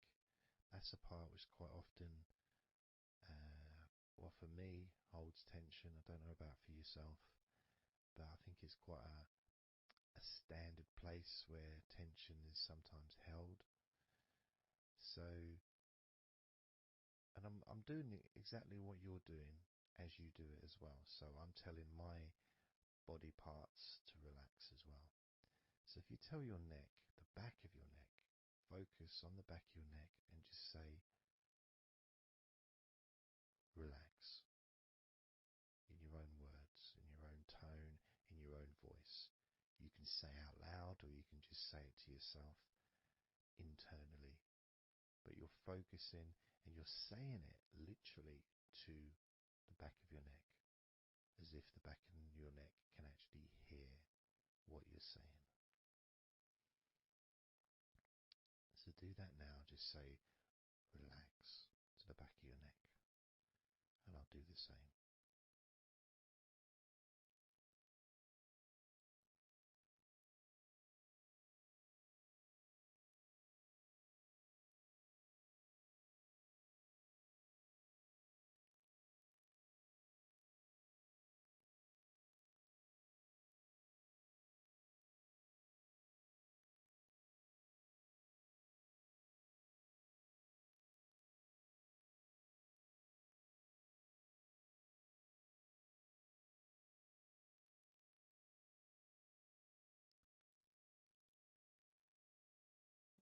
Now, what I noticed, and you may have had a similar thing, is even though I was focusing on the back of my neck,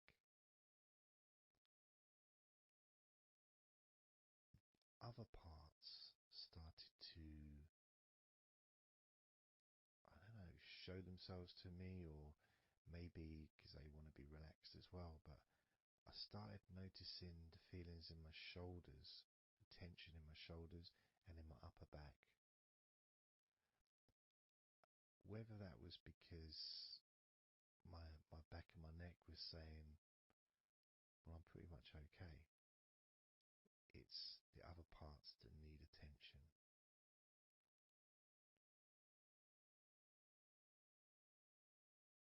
But my back of my neck is still relaxing. But I just became more aware of other parts that needed attention. Now this might happen, and it's not. It doesn't mean that it's going wrong. It just means you're being notified of more places that also want to feel relaxed. So I'm going to focus on my upper back. So you can do the same. Even if you don't have any feelings of tension that are obvious in your upper back, if you just focus on your back and the whole area from your shoulder blades down to the middle of your back, down your spine. I mean, with me, it's more the shoulder blades that are more, yeah, that's the parts that are really sort of giving me the nod that it needs relaxing. So I'm just going to ask that part to relax. And you can do the same now.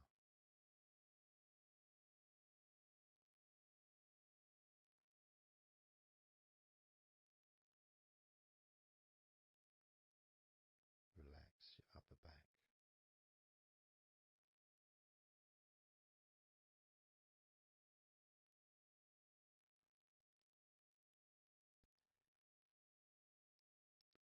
Something strange happened there, and this often happens. I've been doing this for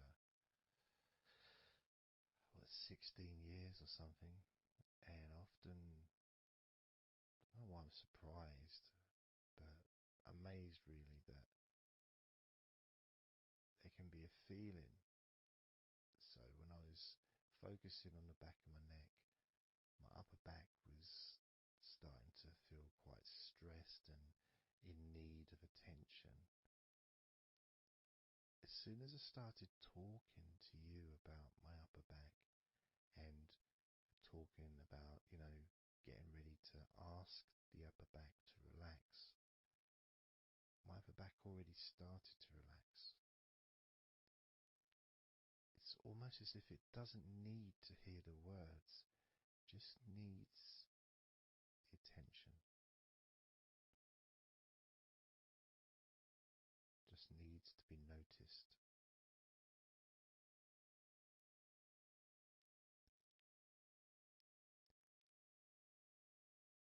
That is something that often happens in this type of situation, is when you start to relax a couple of parts of your body, as we've done with our hands, our eyes and our eyelids, and now back of the neck, top of the back, upper back. The rest of the body seems to just take notice and decide in its own way to start relaxing. Other parts of your body start to just become looser. I suppose it's kind of like a bit of an avalanche, you know. The little ball starts rolling, and before you know it, the whole of your body is completely relaxed and calm.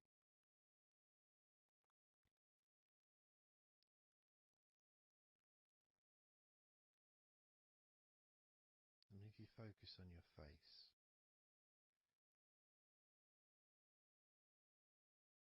you focus on your eyes,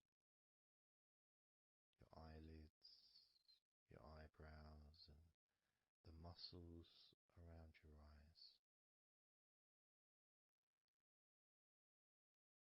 Maybe you start to notice that your forehead is more relaxed than it was.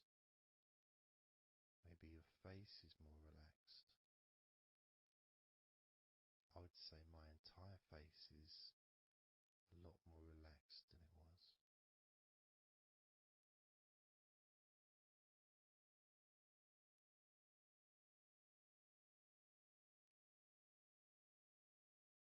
So we're going to focus now on your shoulders. Again, just like before, just tell your shoulders. I mean, you can do them individually. You can do right shoulder, left shoulder. I just generally do both at the same time. And just tell your shoulders as you focus on them in your mind. Focus on how they feel. Maybe you can see them in your mind's eye. Just tell your shoulders to relax.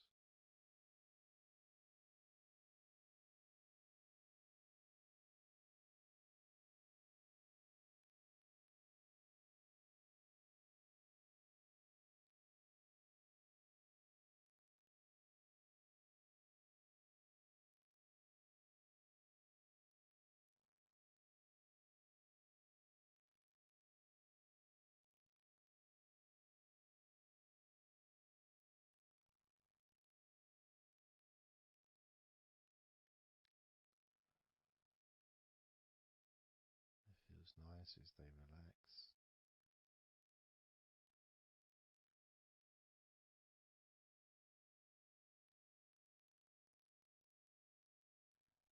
But I do notice, probably especially with my back,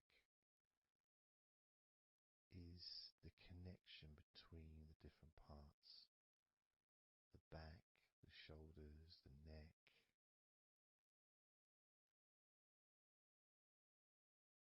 Being all connected and being such a large part of your body. It's almost hard to separate them from each other.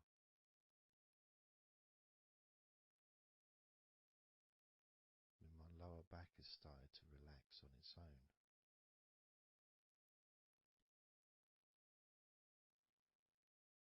Maybe I'm going too slow. And that could be an issue, because we all go at different speeds. And the idea at the beginning of this recording was for you to be able to just say to yourself, relax.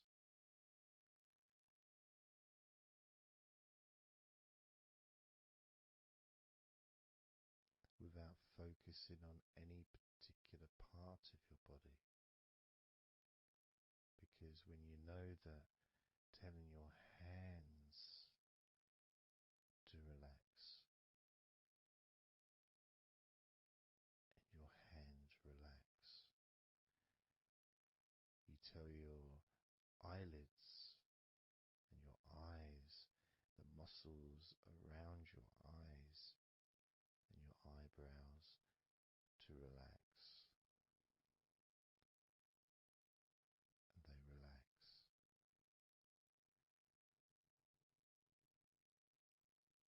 You tell the back of your neck to relax, and it relaxes.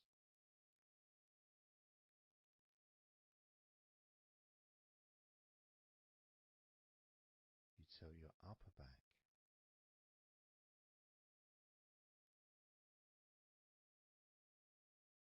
to relax,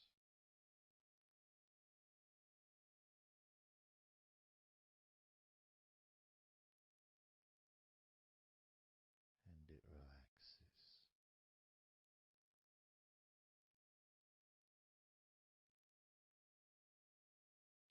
You tell your shoulders to relax,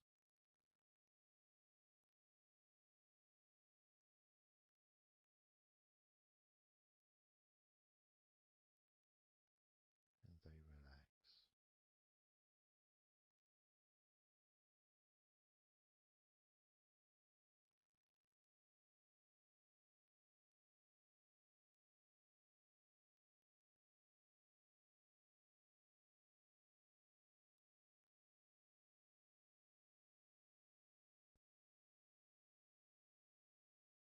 And when you told your hands to relax, they relaxed and they continued to relax.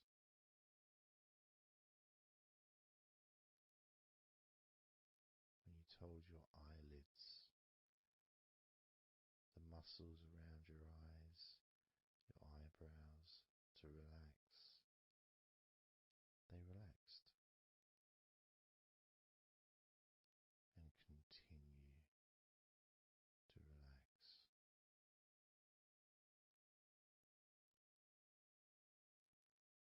When you told the back of your neck, focus on the back of your neck, and told it to relax, it relaxed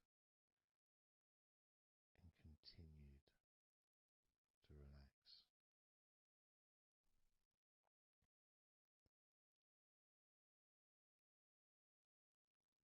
When you told your upper back to relax, it relaxed and continued to relax.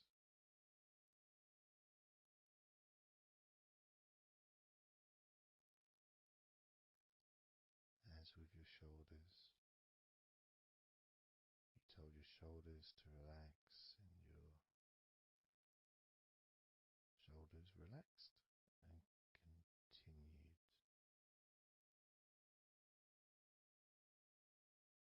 to relax.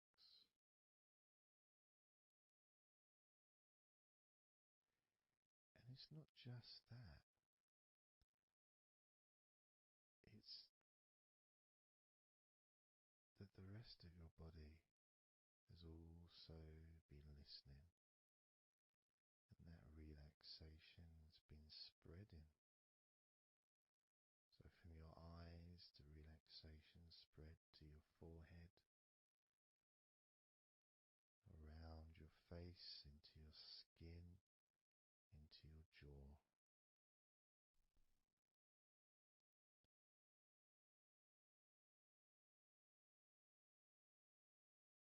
Into the front and sides of your neck,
body relaxes more, your mind becomes slower,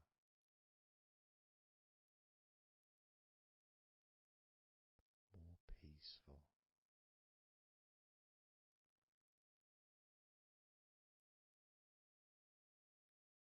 to the point where if you choose to fall asleep,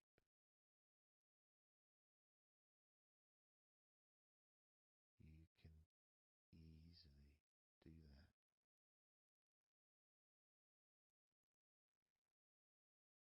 easily drift away, because there's nothing going on in your mind. Your brain is peaceful.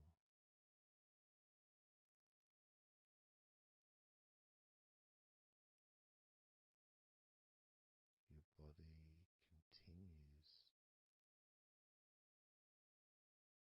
to relax.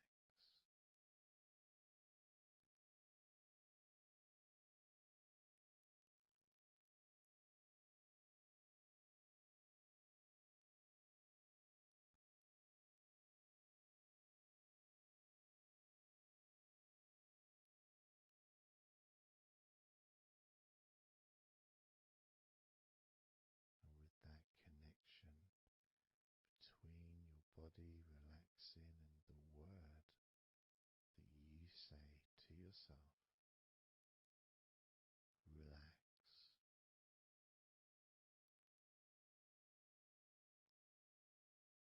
means that you don't need to focus on just one part. You can just focus on your entire body.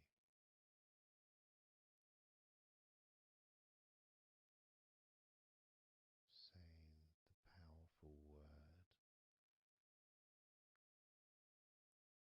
relax.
counting down from 10 to 1.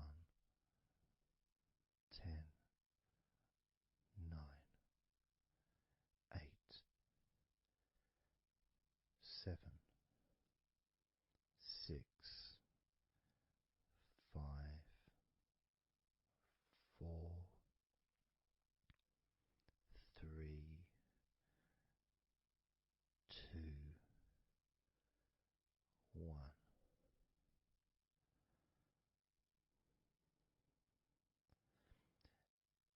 And maybe that was a bit too quick in order to relax. Maybe it's a bit too fast for you to notice the calming of your body. Maybe even a little bit of pressure there, like you're counting down from 10 to 1. What do you expect me to do, man? You expect me just to go all floppy just because you're counting down? 2. We could try again, but this time I'll go a bit slower. This time, as you focus on the whole of your body before we focus on your legs, just notice how your body does start to feel more relaxed with every number that I count down. 10,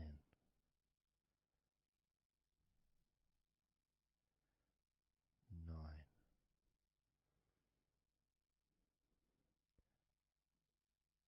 8,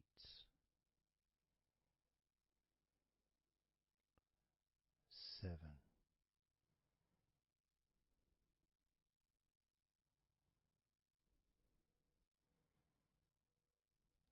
6,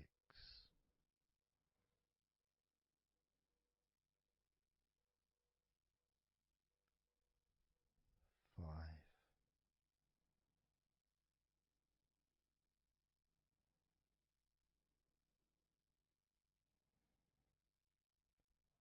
4,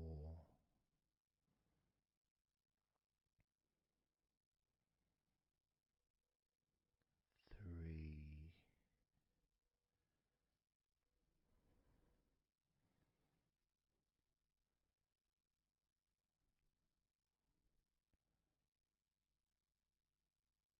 2,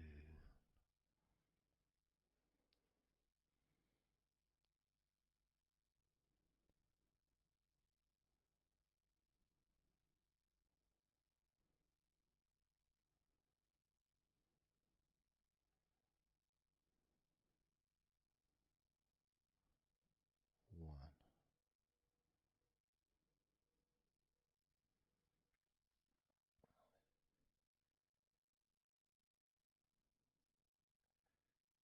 And just notice how you feel generally, how your body feels.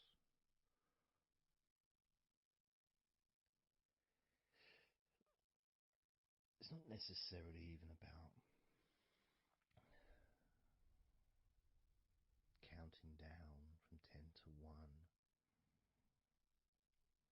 It's that space that you have, that your body, space between muscles, being active physically or mentally, to just sitting or lying down, just being there, not doing anything, not saying anything, not needing to think about anything. So it opens up a space, a bit of a space, a gap. Each number. And every time you hear that word. And the more I count down from 10 to 1, the bigger that gap becomes. So there's that gap of calmness, relaxation.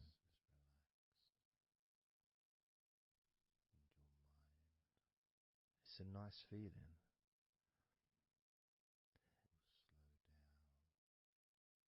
And it moves those stresses or discomforts physically or emotionally, moves them away.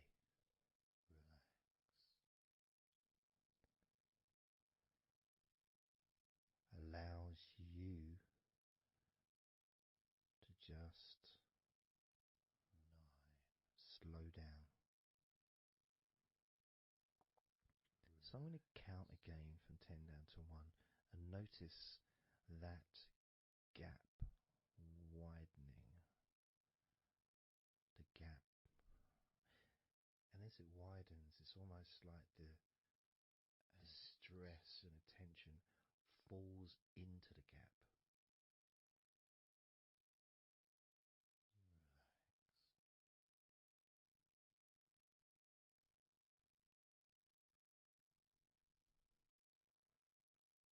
And gives you that distance, that space.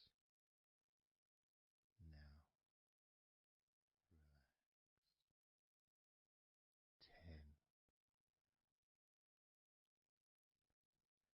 9,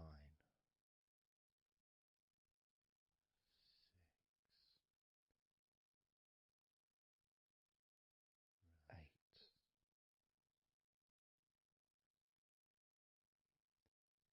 7,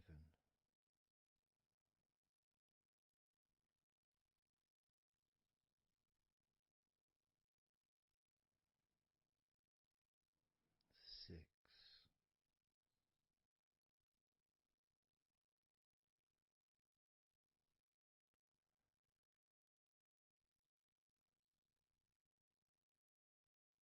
5,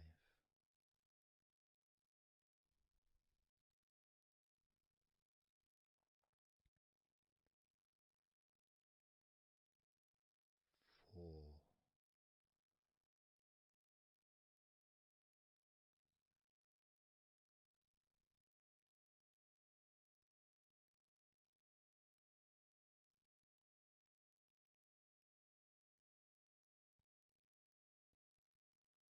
3, 2, 1.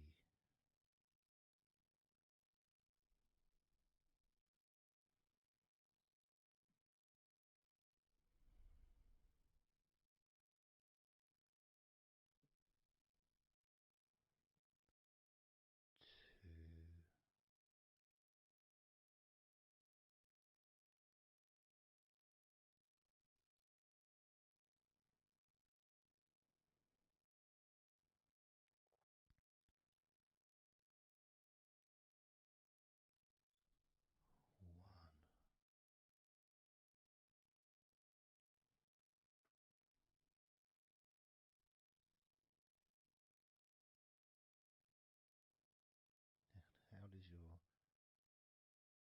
body feel now?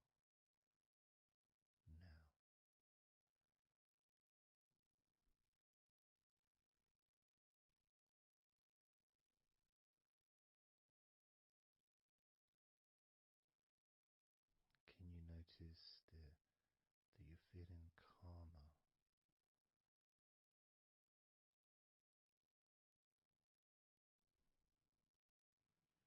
That you're feeling more relaxed?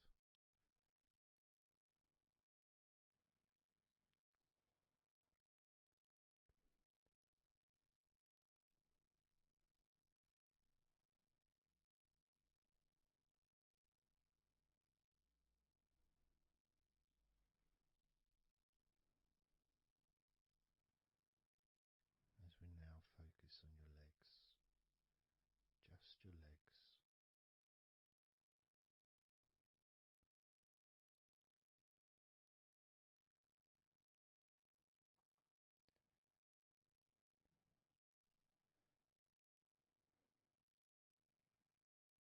We're just going to start with focusing on your thighs.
big area.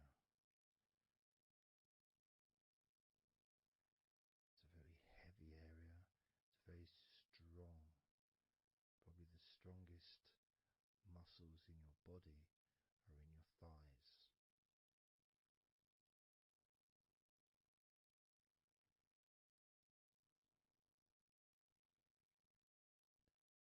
But I don't think we perhaps give enough attention to our thighs.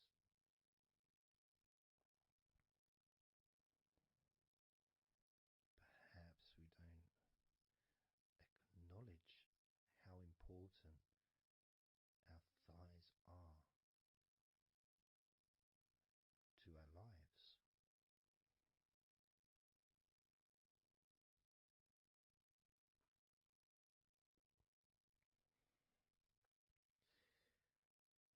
How much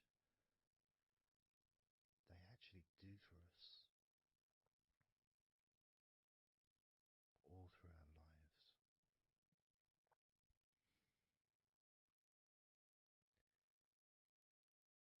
And it may sound really weird, but I think that all of our body parts, especially our thighs, need some TLC. A bit of love shown, a bit of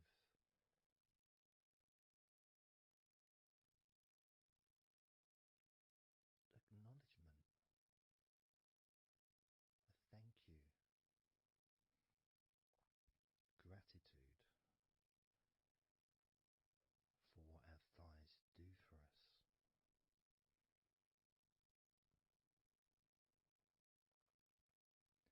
And I know this may sound a bit strange. Maybe you think, why am I? Surely I should be out in the garden hugging a tree or something. Well, it's hard to set a microphone up on a tree. That's why I'm doing this indoors, otherwise I would be outside hugging a tree. No, I can't see the television from the tree.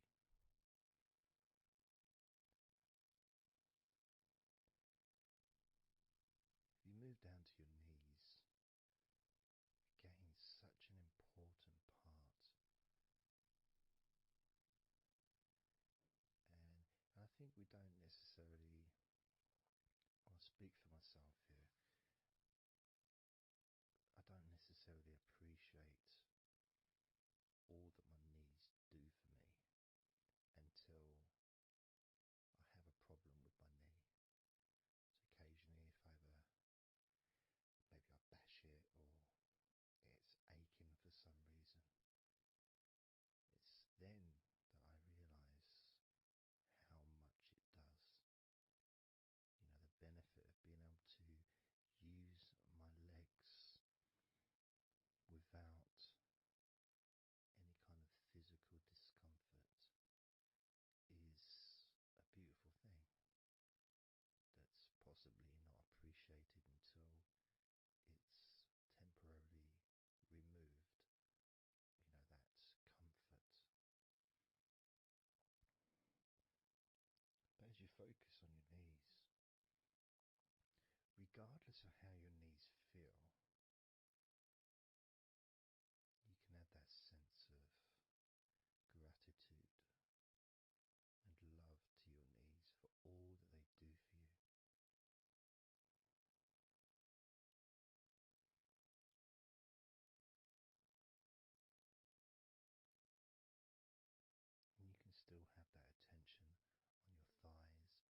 biologically, our wrists are a lot thinner than the rest of our arms, which is okay. Can't see any problem with that because we're just picking stuff up.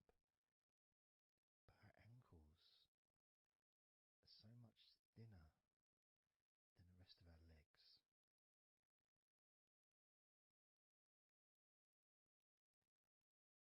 And from a physics perspective, or logical even, it doesn't really make sense that all this weight